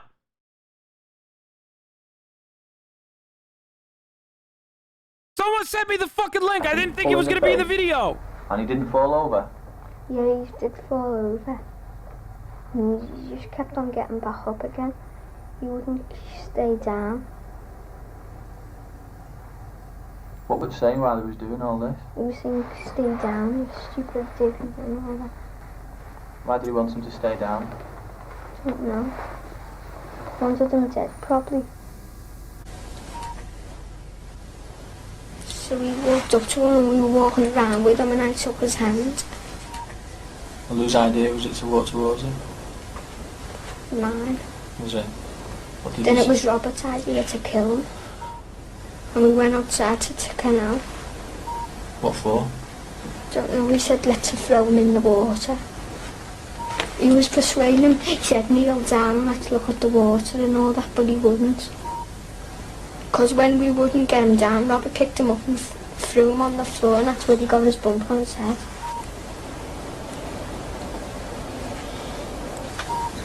Where'd you go with him after that? The reservoir where that woman spotted us. Is young James walking with you by this time, or are you still having to pull him? Young He James. was walking with us. Was he upset, or had he made friends with you? He was all nice. I know the truth. I believe I know the truth. I was there. That's right. You waved. Correct, but I know there's a lot of things that have gone on. Yeah, well, do you know it was me that killed him? It wasn't. I never even killed him. Bro, are you fucking kidding me? This kid, dude, he's also a debate lord on top of everything else. He's like a torturer, a psycho, and a fucking debate lord. He's like literally debating an adult cop. What the fuck is going on here, dude? Why are their brains so well developed? Like, you're a child, dog. You're 10 years old. Here's a fucking full-blown adult being like, oh, you did it. He's like, well, you weren't there, were you? Well, you fucking weren't there, were you? I never killed them. Hey, can I just join in any of the things I should know about? I'll be over in a few minutes if you just tell him the truth. Chance threw a brick in his face. I did not do it. Right, try and stop. Right, we're getting there, aren't we? We're getting to the truth now. Yeah, well, I'm going to end up getting out of the plane because I've got blood on me. He grabbed the baby's hand and just walked around the strand. And then you let him go loose then. Did he? When we were by the church, you let him go. And you were John then? You shook your head. You shook your head. Yeah, I told him to take him back. You did what? Told him to take him back. You told him to take I it back? don't know. All right, Wait. Poppy. No, you're not. Bro, 10-year-old kids engaging in premeditated murder and then like even a subsequent cover-up is just like impossible to fit in my brain. Like, they're 10 years old. Just do fucking Fortnite dances, dude. That's what 10-year-olds are doing. I mean, 10-year-olds literally watch Minecraft compilations. Like, they don't... Like they're like behaving in this most vile way, like full-blown adults. You know what I mean? Even the way they're talking.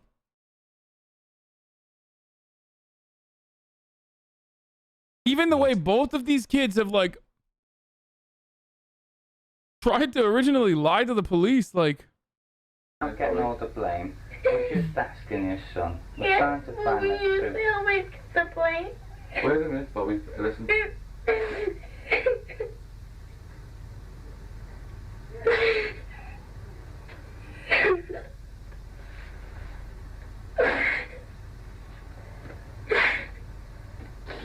Just calm yourself down for a minute, okay? You alright?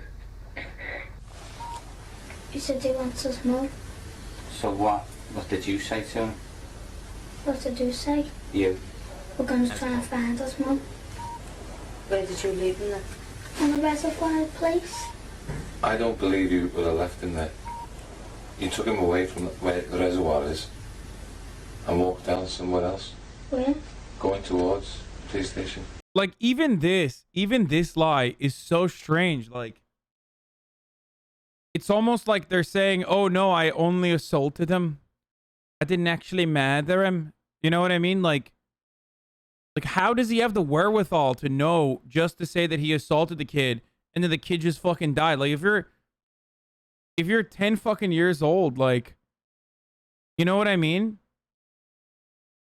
It's crazy, dude. They're 10 years old. How does he know to like lie about like a smaller charge, basically? You were a dumb kid, Hasan, lol.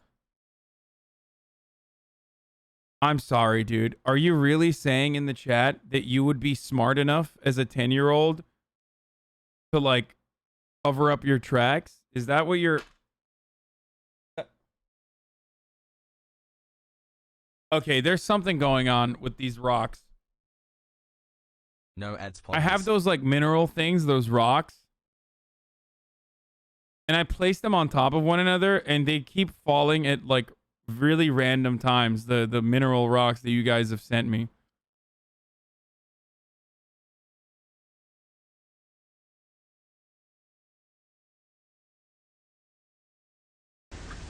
I never killed him. The trials of John Venables and Robert Thompson commenced 9 months later, and they were both convicted of murder. Okay, they're both fucked up, dude, especially this one. Just from the face. Okay? If I see that kid, like, you know what I mean? You go to a barbecue and you're like, your uncle's friend has a kid like that. You're like, nah, there's something wrong with that kid. Get the kid out of here.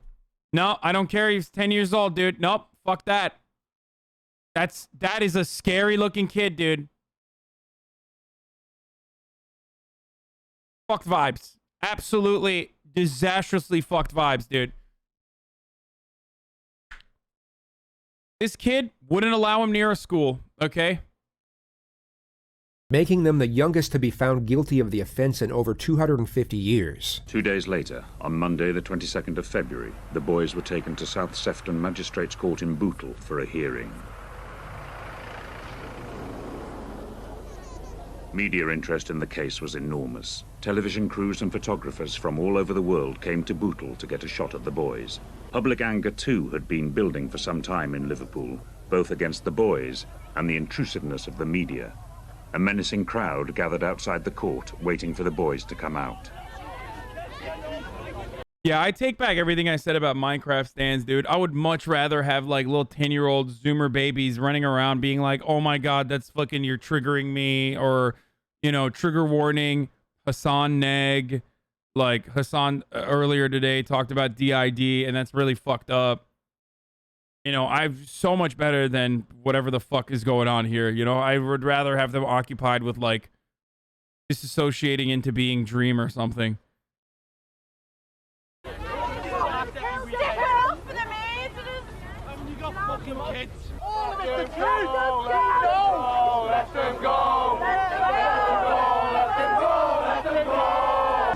Let them go?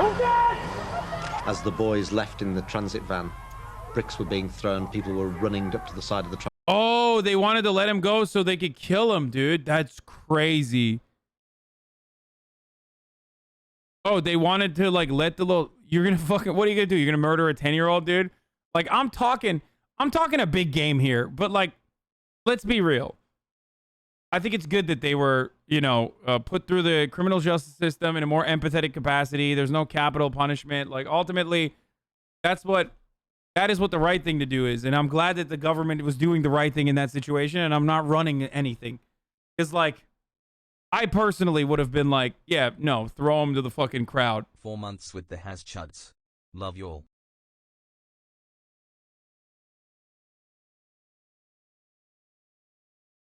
I think you can easily rehab 10-year-olds compared to fully adult killer. No, no shot. No.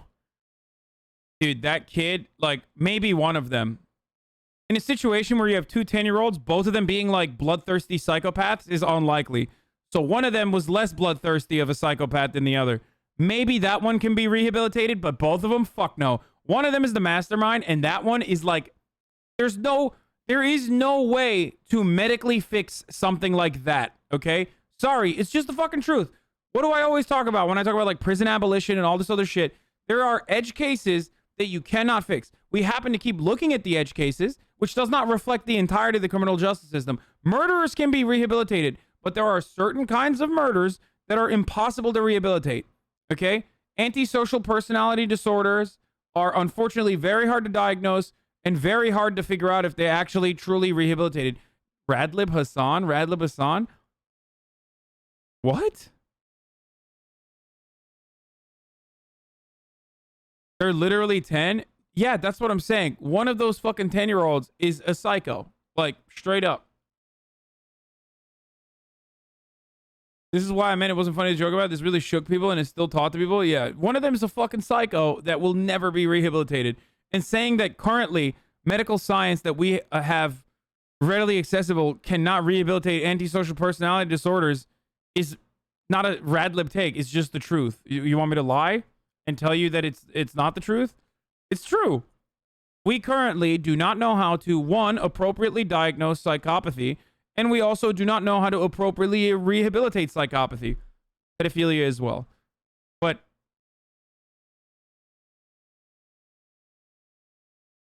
hassle. I'm not saying murder those kids, but you're going to probably have to keep them under constant round-the-clock supervision. Source?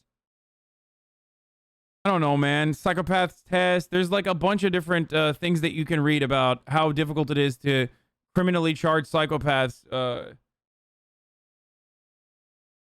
Like I don't know what source to start off with. I've read a lot about. I'm fascinated with sociopaths and psychopaths.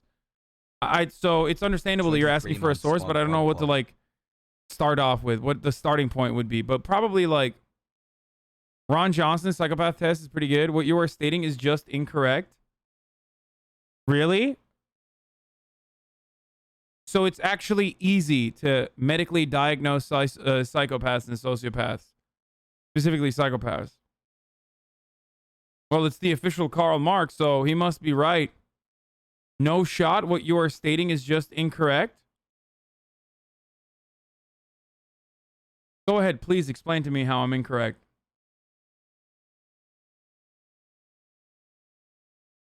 I would love to hear what official Karl Marx has to say. Oh no, I'm too high for this. MK Ultra 3579 exclamation mark MK Ultra 3579 at MK Ultra 3579.me.twitch.tv prims.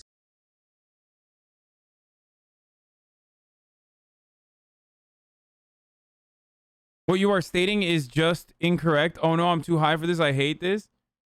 Yeah, you must be high if you think that it's like easy to diagnose people who have antisocial personality disorders, like who are criminally or criminally in a criminal case diagnosing someone. There's actually a doctor that was studying sociopaths and realized he was one by looking at his own brain scan. Their brains are literally different.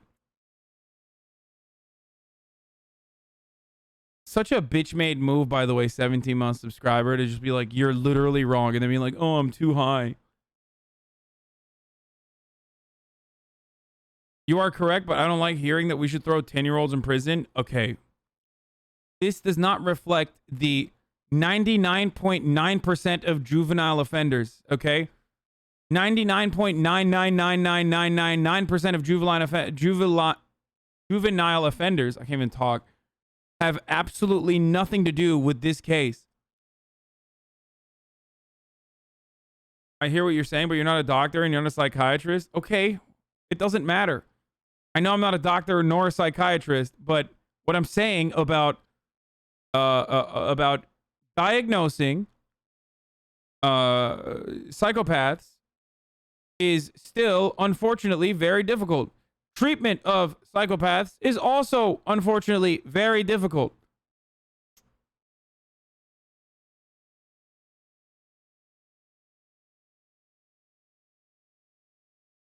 It's true.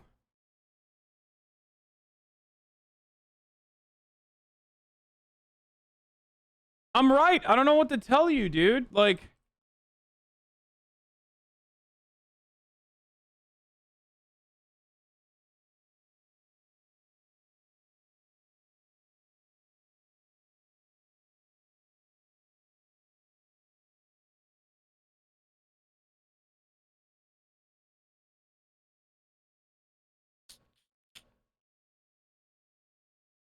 here, this is from the Journal of Royal Society of Medicine from 2004, but back then it says, even then it says, no one doing research on personality disorder is satisfied with the current diagnostic systems. Like, first fucking line is about how 2004 HEKW, are you fucking stupid?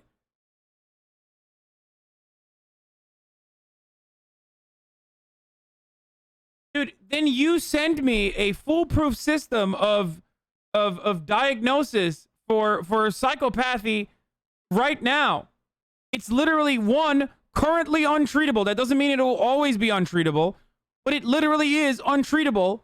And also, it's very easy, unfortunately, for people with antisocial personality disorders to be able to fucking evade, like, the diagnostic systems.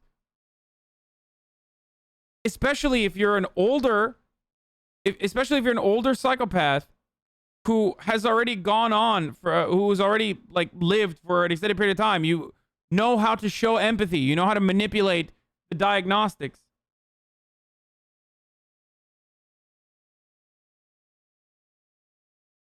Okay, this is from 2013. It says, Reducing Psychopathic Violence, a review of the treatment literature. Psychopathy reflects a pathological form of personality that predisposes individuals to a risk of perpetration of chronic... By the way, this doesn't mean that all psychopaths are violent. I'm not saying that at all, for the record. They are overrepresented in corporate boards, government, and also in prison, but... Psychopaths and sociopaths are constructs of antisocial personality disorder. The difference lies in where the behaviors originate. Sociopathy comes from interactions in the social environment. Epigenetic. Psychopathy is genetic.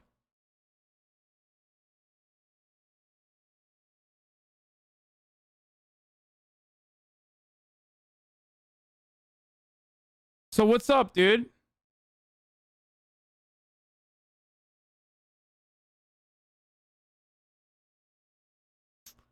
Radlid defends child murder emotional. I'm not saying they should murder him. I literally said it's good that they are... I literally said it's good that they... It's good that they didn't fucking, you know, throw him into the crowd.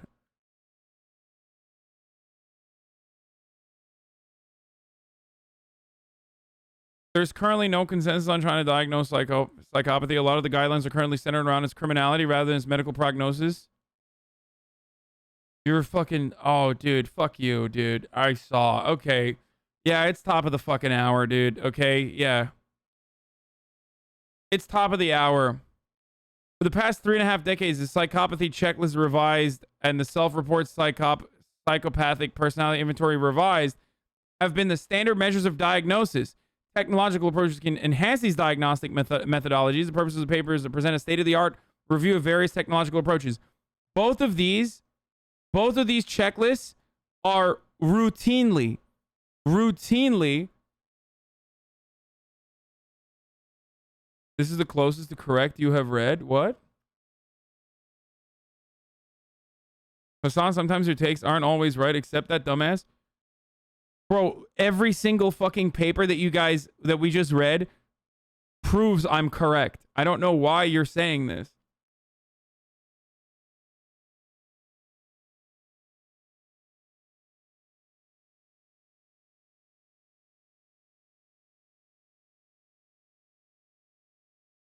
The last, this is incredibly recent, what you're sending me. Like, chat is making it seem like this has been the fucking law of the land. Wait, it's from 2017. Images of prisoner's brain shows important differences, and even then, we still don't know. Diagnosing this stuff in a consenting patient is a lot different than in a potentially non-cooperative one. I know. Like, especially as someone who is literally, read up on this a lot. That's why I'm like very frustrated by chat being like, you're fucking literally wrong. There are a profound amount of problems currently with the most common way of doing diagnoses on who has antisocial personality disorder or not. Okay?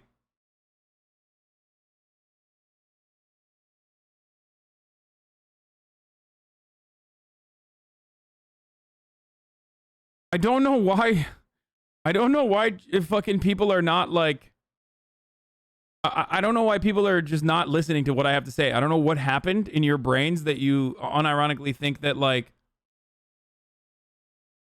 okay, what I was saying is it's not easy to diagnose, but with the right medication regimen and bi-weekly check-ins, they're able to live semi-independently. Wow. That was the reason why you said I was wrong? I should ban you right now. You have to be high for thinking that, like, you started one of the worst fucking stunlocks where I'm literally 100% correct. And every motherfucker in the chat started agreeing with you just to be, what you're stating is just incorrect.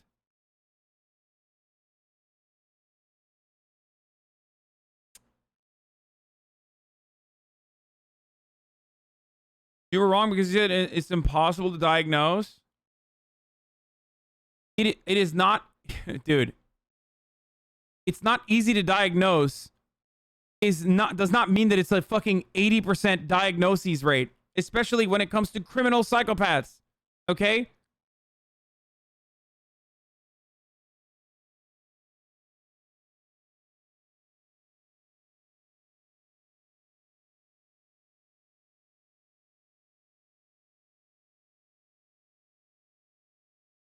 I mean, also, I personally mentioned monitoring, and that's the only thing we can do. And you can't correctly medicate psychopaths either. A doctor could potentially diagnose a psychopath if a psychopath or someone with an antisocial personality disorder willingly goes to a doctor to fucking figure this shit out. But if you are already a murderer, you're not going to cooperate with a fucking doctor.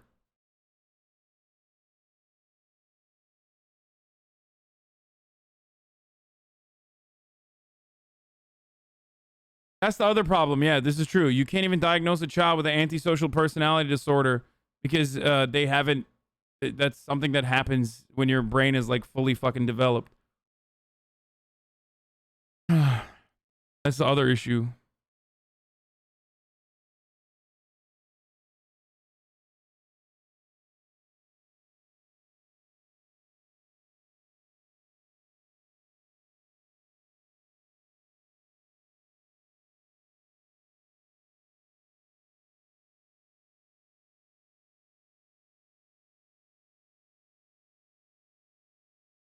Anyway.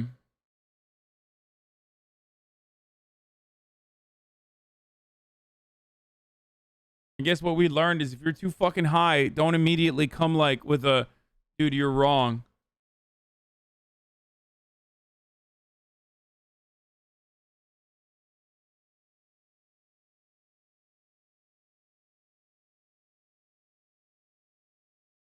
Anyway, I'm gonna fucking hit the ad break now. I forgot to run it because I got so stunlocked, but last bullet point on the study from 2020 says exactly what you've been saying. For many years, psychopathy was considered impossible to treat. However, new studies are showing that although psychopaths are difficult to treat, as they are often unpleasant, disruptive, non-compliant, they still show improvement if they receive adequate doses of treatment. Cognitive behavioral programs to treat psychopathy are currently being developed and evaluated. So they currently do not have a foolproof or even a method for successfully treating psychopathy. Got it.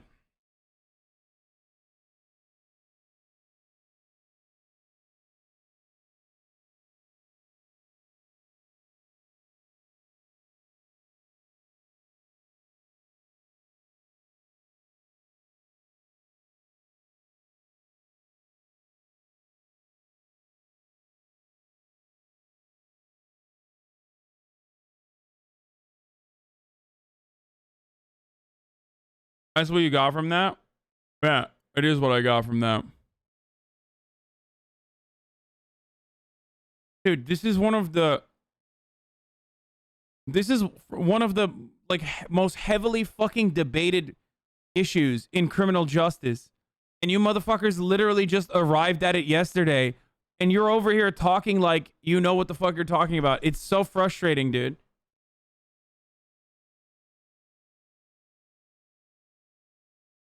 Like, I know we've been watching a lot of fucking murder investigations and shit like that, but that doesn't really make you an expert or someone who's, like, read anything on this.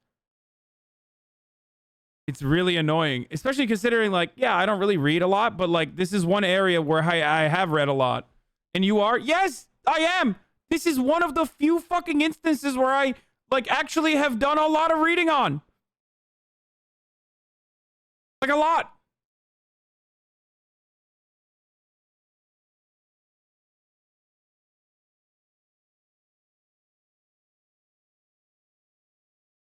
Beyond the normal amount of reading.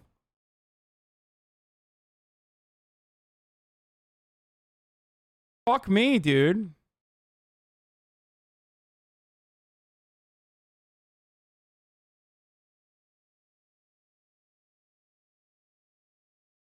Reading gruesome murders, expert in cases of extreme neurodivergence. Wait, no. Not from reading gruesome murders, dumbass. I'm giving you specific shit. It has nothing to do with gruesome murders. Transit van. Why are chatters doing on the this? side with their fists. The boys I know didn't like that one bit.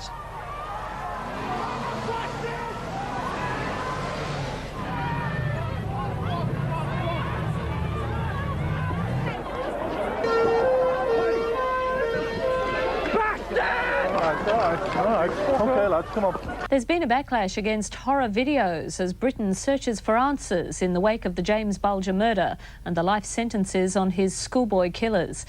The case has already split the church and the government in a damaging row over who's to blame. But there's alarm now with a death threat from an uncle of little James. New Flowers today marked painful memories of the Bulger trial as politicians and churchmen blamed one another in their search for reasons for the murder.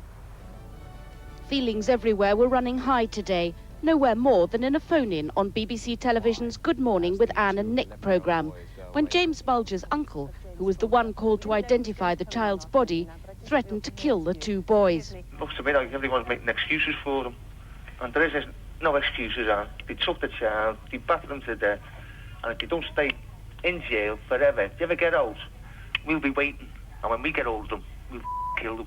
Why did they do it? Jesus Christ, I mean... What was in their minds to do it? Obviously, we couldn't answer that question at that time. In the Commons, some MPs, struggling to find any kind of action to express their revulsion, turned on horror videos that might have influenced the boys. The children had watched cartoons in this video shop straight after the killing.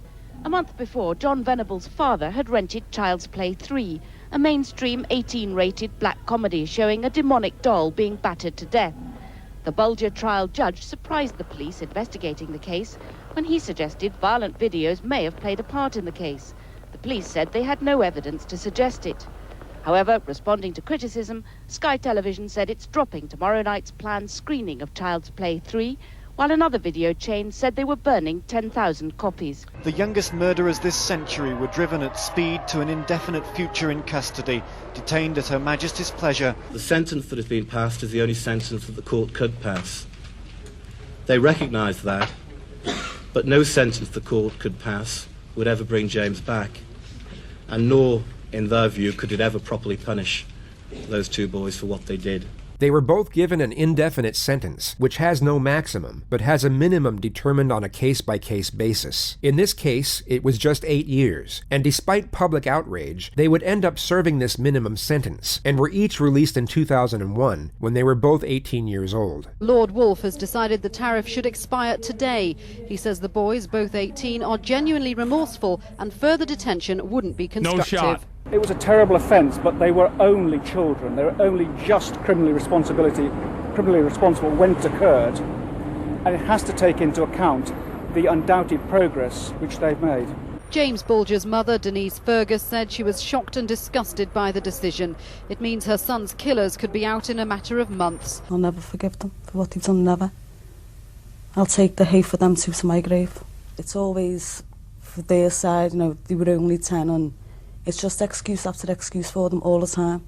They're not considering James. That's fucking psychopathic too. It's just like, oh, Jesus Christ. James isn't here anymore, but them two are. They were given new identities and granted legal anonymity for life due to the public fury that surrounded the case, and the danger of citizens hunting them down in order to take vengeance. In 2010, John Venables was taken back to prison for downloading child pornography of male toddlers. He served 3 years in prison and was released in 2013, only to be brought back again 4 years later, after a pedophile manual that provided instructions on having sex with kids was discovered on his computer. He was sentenced to 3.5 years in prison.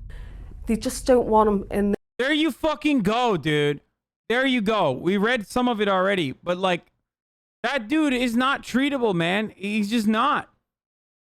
He's literally not. He's not. There's nothing. You can't do anything. I'm not saying you should murder him or anything like that. The state should not. But like,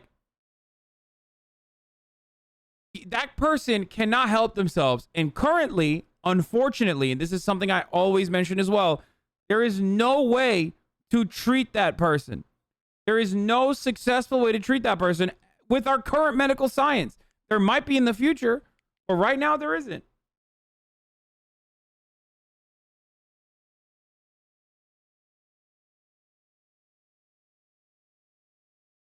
Their care. So what they're doing is throwing them back into the public, and I think it's wrong. You know, I'm more fearing now that someone is going to mistaken someone else's Venables and do someone who's innocent harm.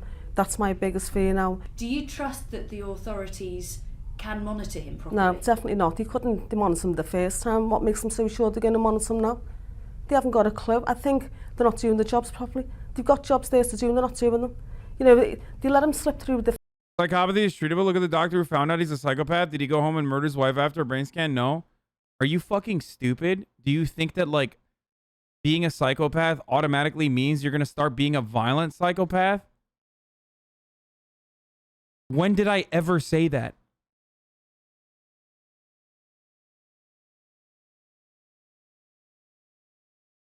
That's not even a good bait, dude. Shut the fuck up. The fingers the first time round, so no doubt it's going to happen again. He got away with so much. He's going to think he's untouchable again, and he's going to go and do even worse. I wouldn't trust him as far as I could throw him.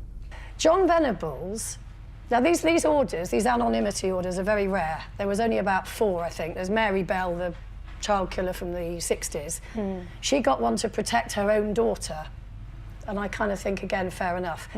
But John Venables, how many times does somebody have to keep committing a crime? Because what's happening is that his anonymity is protecting him from the crimes that he... So every time he does a crime, we don't know who he is, and then he comes back into society. Yeah. Does he meet people who don't know what his background is? You know, and I think he's now committing these crimes as an adult. He's making his choice to commit these crimes as an adult, therefore he has no further right to anonymity. It's quite interesting. It would come as no surprise that the most prevalent question surrounding the case was just how in the world this could even happen. How could two children at such a young age hurt another in such a cruel and horrific manner? The trial had not sought out what could have been the motivation, and this therefore remained a source of much speculation long after. This home video was taken at a school party 6 months before the killing. Robert Thompson is the little boy circled.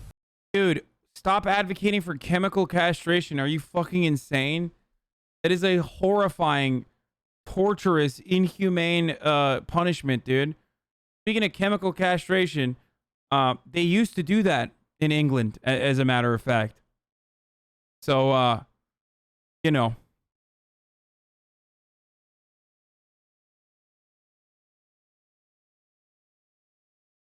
Even to heroes.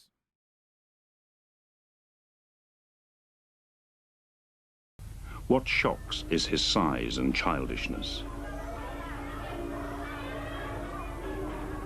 His family life was unhappy. A social work report after the killing revealed that his father was a violent drunk who had disappeared. I'm talking about Alan Turing, chat.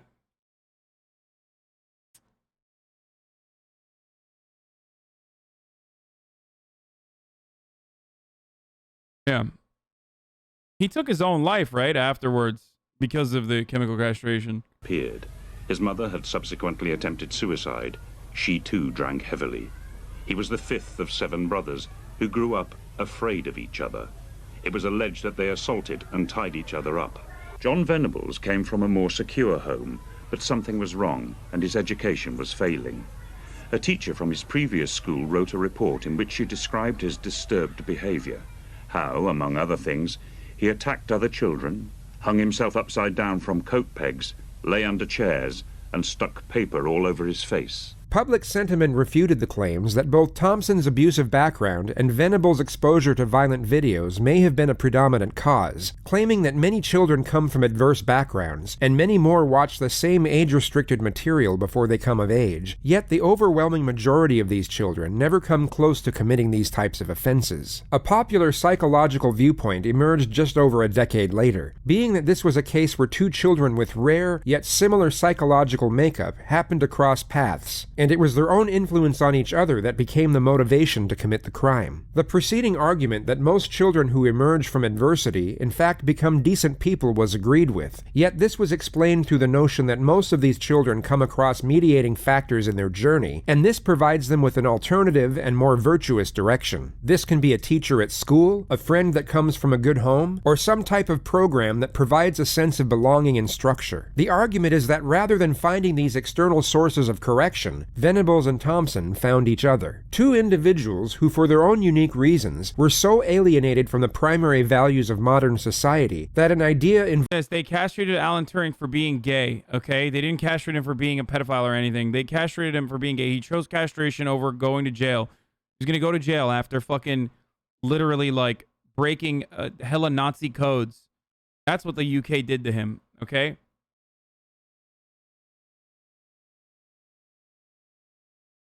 He had the option of, he was a hero, inventor of, like, the modern computer, visionary mathematician. He's known as the father of computer science and artificial intelligence. He's a cryptologist, a mathematician, and they fucking chemically castrated him. Now they put him on a banknote, a 50 pounds banknote, I guess, but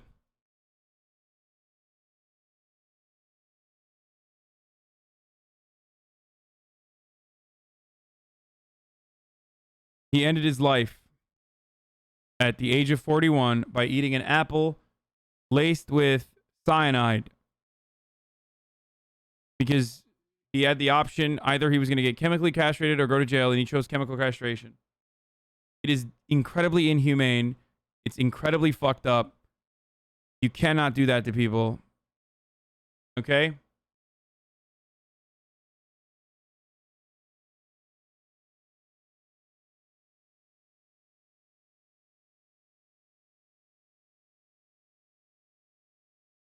Alan Turing. Also, there was a really good movie about his life, too. You can do it with the child molester's law? No, you can't. You can't do it to anyone. You shouldn't be able to do it to anyone. You should not be. The Imitation Game, is that what the movie was? Yeah, it's very good. Very good movie. You can't do that to anyone. The government should not engage in capital punishment, and the government should not chemically castrate people. Chemical castration with pedophiles is different from homosexuals / normal people? No, it doesn't matter, dude. No, dude. Okay, like, let's start torturing people too then. Why do you think torture is acceptable then? If someone has murdered someone, can you torture them?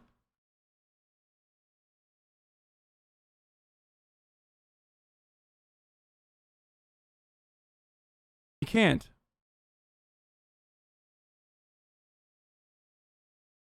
A lot of you are looking for vengeance, not justice. Justice is not about vengeance. Okay?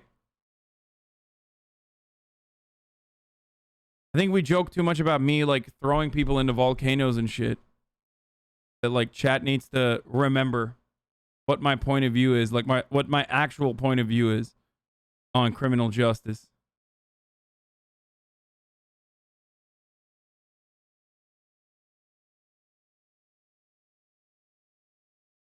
What if it's a violent child molester in question? What if castration can give the person a normal ability to live a normal life? That's a psychotic take. That's not a real thing.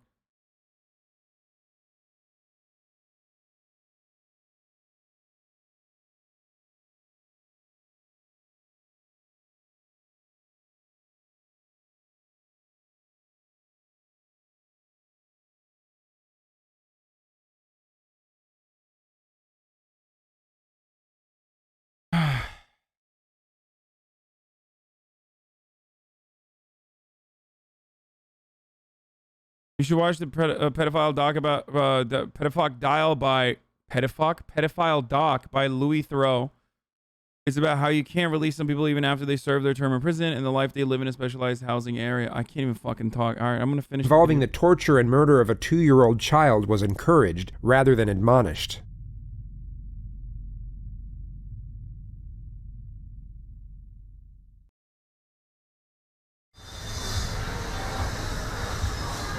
People are so stupid to think that, like, castration stops people from abusive behavior. Harvey Weinstein very most notably had a fucked up dick and was still a prolific rapist. Okay, he had a fucked up ass dick. Some people said that he couldn't even use it because rape is not about the act of fucking. Okay, you don't have to only rape someone with your dick. Jeffrey Epstein also had a fucked up dick. Rape is about power.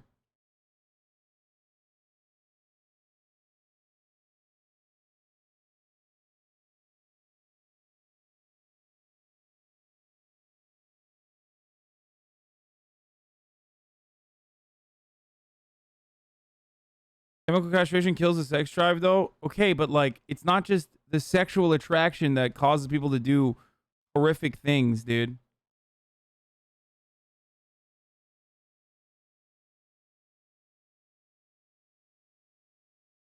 What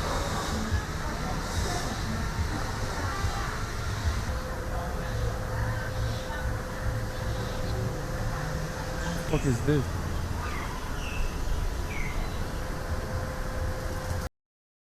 Oh, this is done.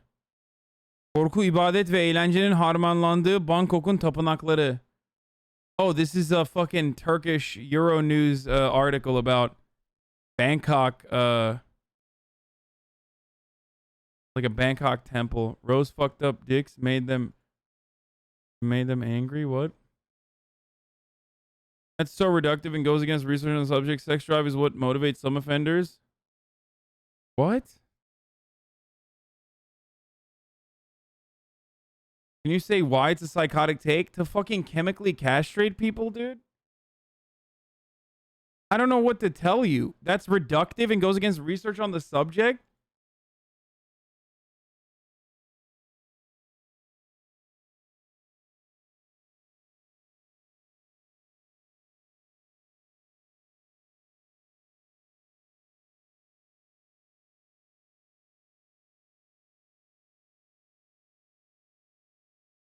What research are you referencing, dude? Actually, I'm confused. So you're just against torture. Yes, I know, bold take, but I think that the government should not dole out cruel and unusual punishment. He was referring to your rape is about power take. Oh, it's reductive to say rape is about power? Oh, shit, dude. I didn't realize. Nah, rape is just about being horny and fucking someone that doesn't want to be fucked. You're right. Man, I put out such a reductive fucking take, dude. Man, that's crazy. You could say literally, like, you could say that about sex in general if you wanted to be, like, broad about it. But the broader analysis of a rape is literally about power. Okay?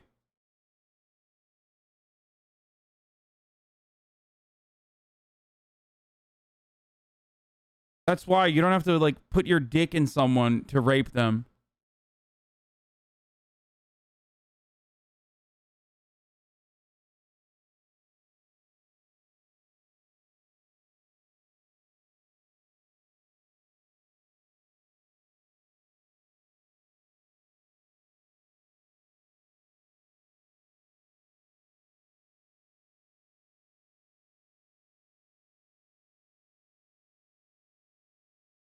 It does not at all go against research on the subject. In almost all cases, sexual abuse is rooted in power, damage, and the need to have things your way. There can be an element of attraction, but the power is the root.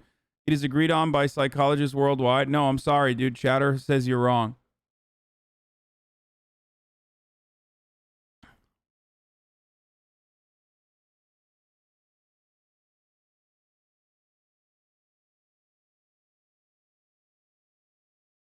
Chatter, who is advocating for chemical castration, thinks you're wrong.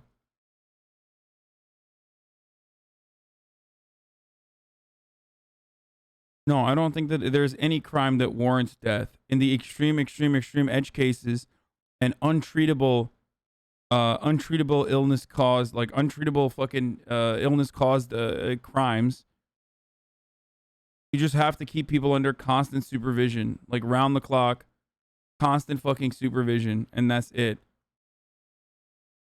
But the overwhelming majority of crime can be attributed to socioeconomic conditions, and therefore the root causes of crime can be eradicated by trying to eradicate the economic inequality,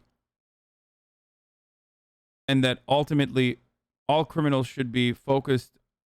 All of our treatment of criminals should be focused around rehabilitation rather than incarceration.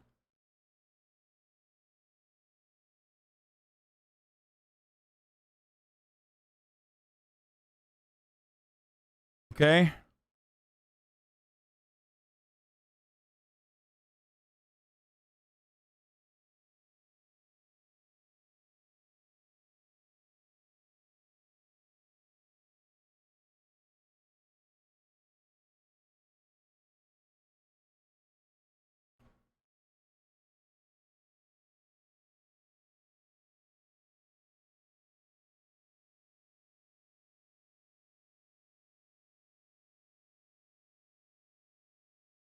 If someone killed my mother, I want him dead. Okay, well, good thing you're not, a judge. And if you were a judge, you would not be able to adjudicate over a case where your mother was fucking murdered. So there's a reason for that.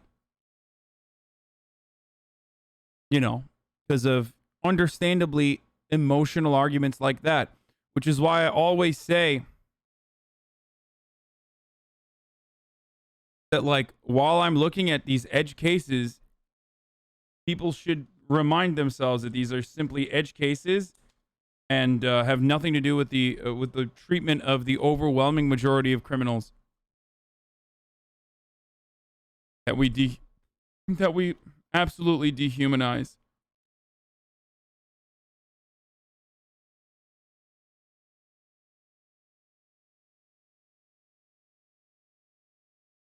But in the case of a terrorist, is more harm to society than keep him alive than kill him? What are you talking about, dude? Derek Black. Life After Hate is a great organization for literally fucking recovering terrorists, white supremacist domestic terrorists. Derek Black is the son of a famous Nazi. He was a famous Nazi himself. Now he literally works to de-radicalize Nazis. This is psychotic. In the case of a terrorist, the more harm to society to keep him alive than to kill him. I understand it's an extreme case, but it shows we need the death penalty in edge cases. No, we don't. You're so wrong. You're incredibly wrong, dude. That is like, that's not even a fucking, yo, terrorism is not even in the top like 5 untreatable situations. You absolutely can rehabilitate a fucking terrorist. You are just so wrong.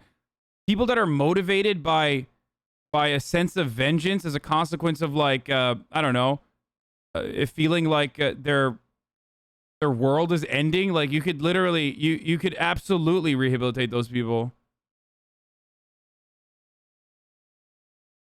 But Anders Breivik, for example, who is another white supremacist domestic terrorist in Norway, he is unfortunately not treatable. He will probably die in jail. He will probably be in jail for the rest of his life. In Norway, there are no like full-blown life sentences, but he will probably be, his sentence will probably be extended every single time it's brought up. Every single time he runs out the clock and gets the maximum sentence, a board will most likely continue his sentence.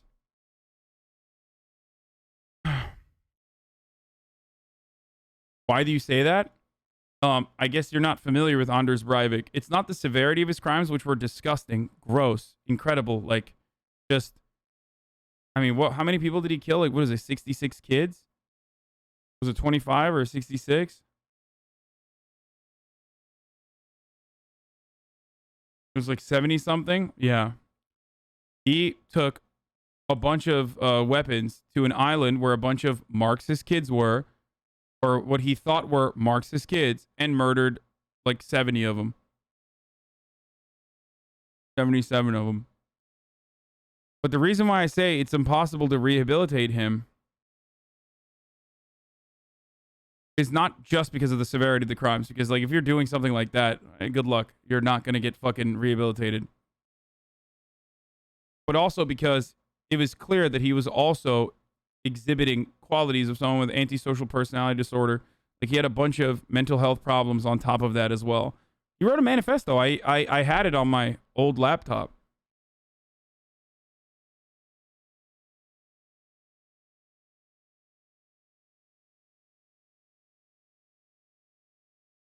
That's unconvincing to a lot of people like that. Just point out the existence of a death penalty kills innocent people. Yeah, but that doesn't matter. That's not the only reason. There is a larger reason. And I'm not even talking about like just the problems with the death penalty. I'm talking about what my broader understanding of criminal justice and what it's meant to do is.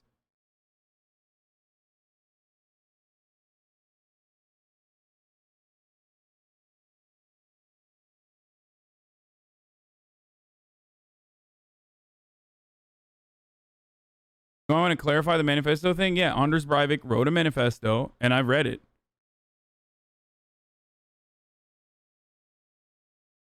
What?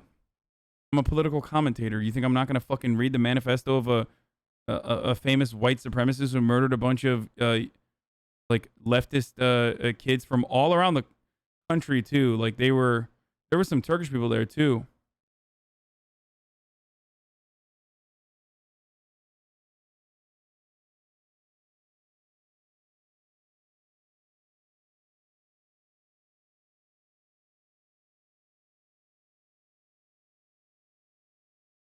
Why'd you keep it on your computer? Like I had it on my computer and I read it. Very long. I didn't read all of it. I posed the Louis documentary Daily Motion link in the chat log. He even talks about chemical castration as an only option for rehabilitation for some.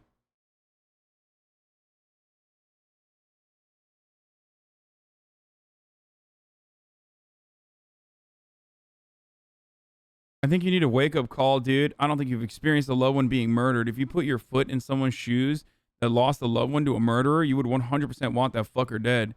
Hey, remember what I just said? A judge would never be able to adjudicate a fair trial if the fucking if the person that they were sentencing was literally a person that murdered their parents. Do you not understand that? There's a reason for that. Okay? It is totally understandable that people will behave in an emotional way. But that's not how that works. Vengeance is not justice. Revenge is not justice. That's not how this works.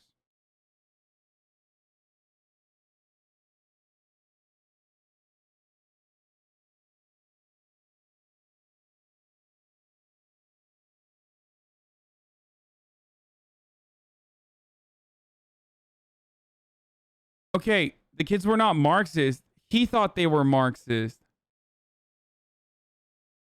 They were center left. They were part of the Norwegian Labor Party. I know, but he thought that they were Marxist. That's why I clarify by saying, like, he thought that he was murdering a bunch of, like, Marxist youth.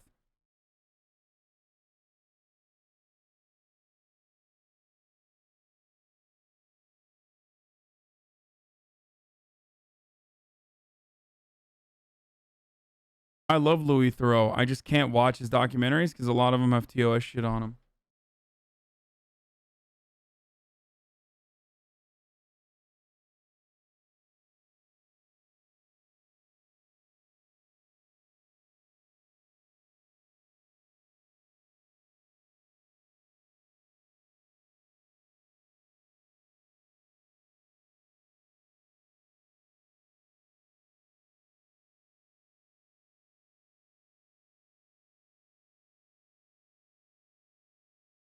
Anyway. The first time I ever heard you explain vengeance is not justice, it totally changed the way I looked at the criminal justice system and reflect on my own values. Oh, that's great.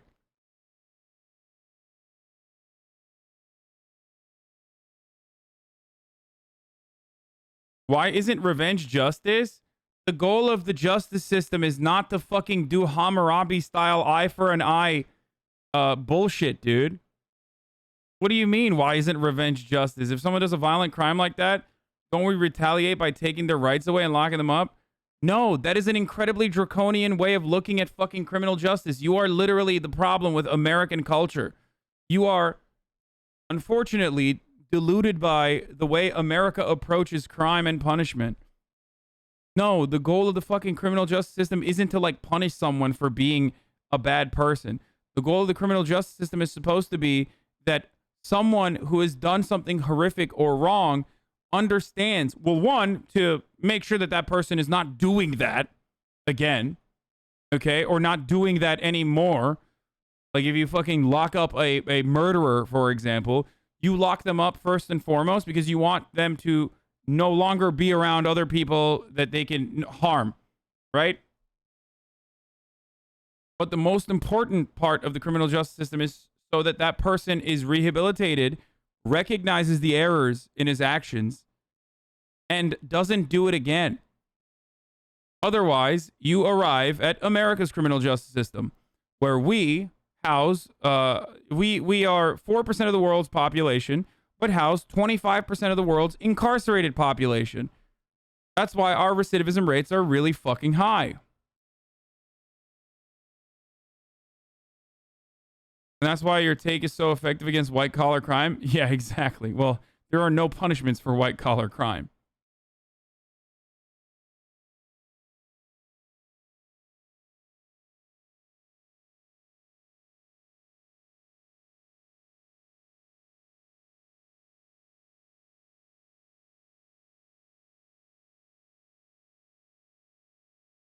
Anyway, I'm done for the night, boys.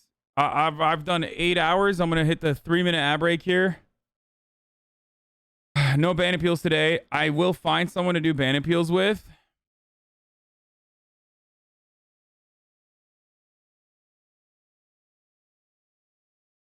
And then we'll do ban appeals this weekend, okay?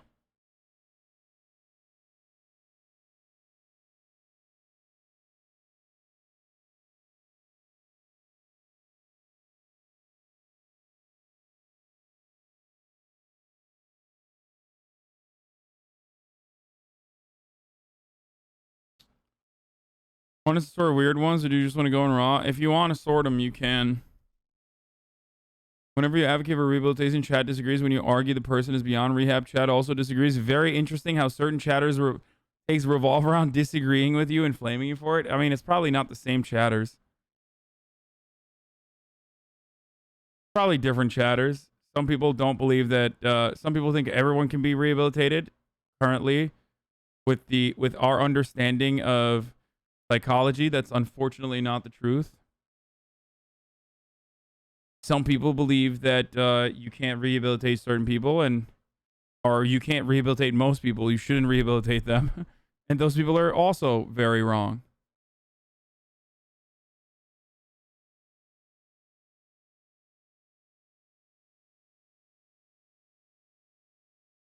Okay.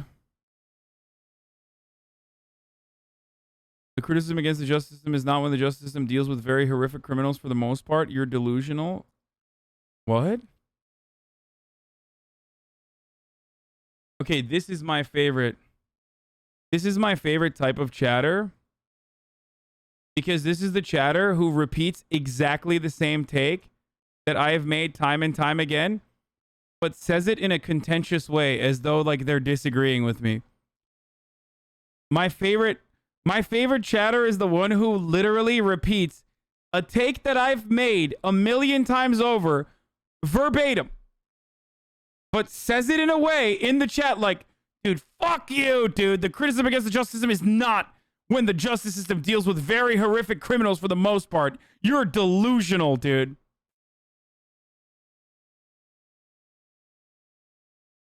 You're fucking right, and I hate you for being right. You're so wrong about...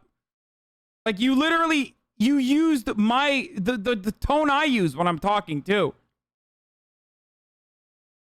What the fuck is wrong with you? Why are you so hostile, you dumbass? You're repeating my take.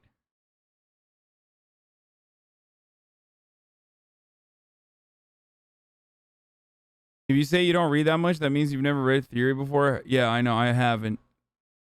I just made it all up.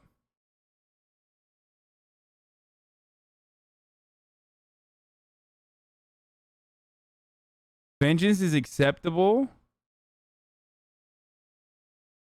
What do you mean wrong? Who gives a fuck about rehabilitation?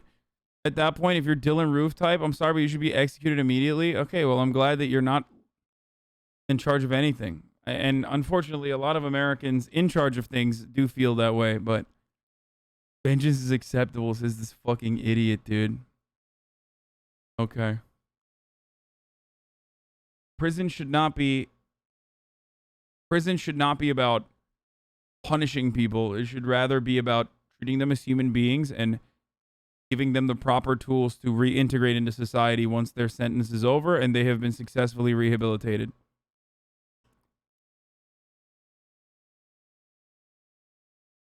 Unlocked from ending stream. It's true. I'm literally trying to end the stream, but I have like such idiotic takes. That chatter would lose his fucking mind if I actually permanently banned him right now, too. It'd be like, that's so horrifying, dude. I cannot believe you just perma'd me. What the fuck, dude?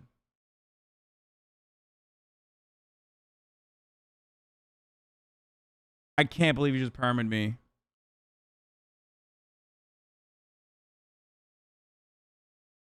Unacceptable.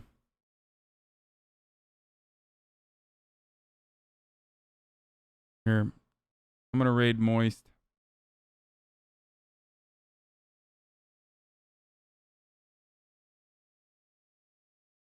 Peace, everybody. I might get Charlie to be on the ban appeals. I wonder how he would be. He might not be great, but who knows. All right, good night, everybody. See you tomorrow.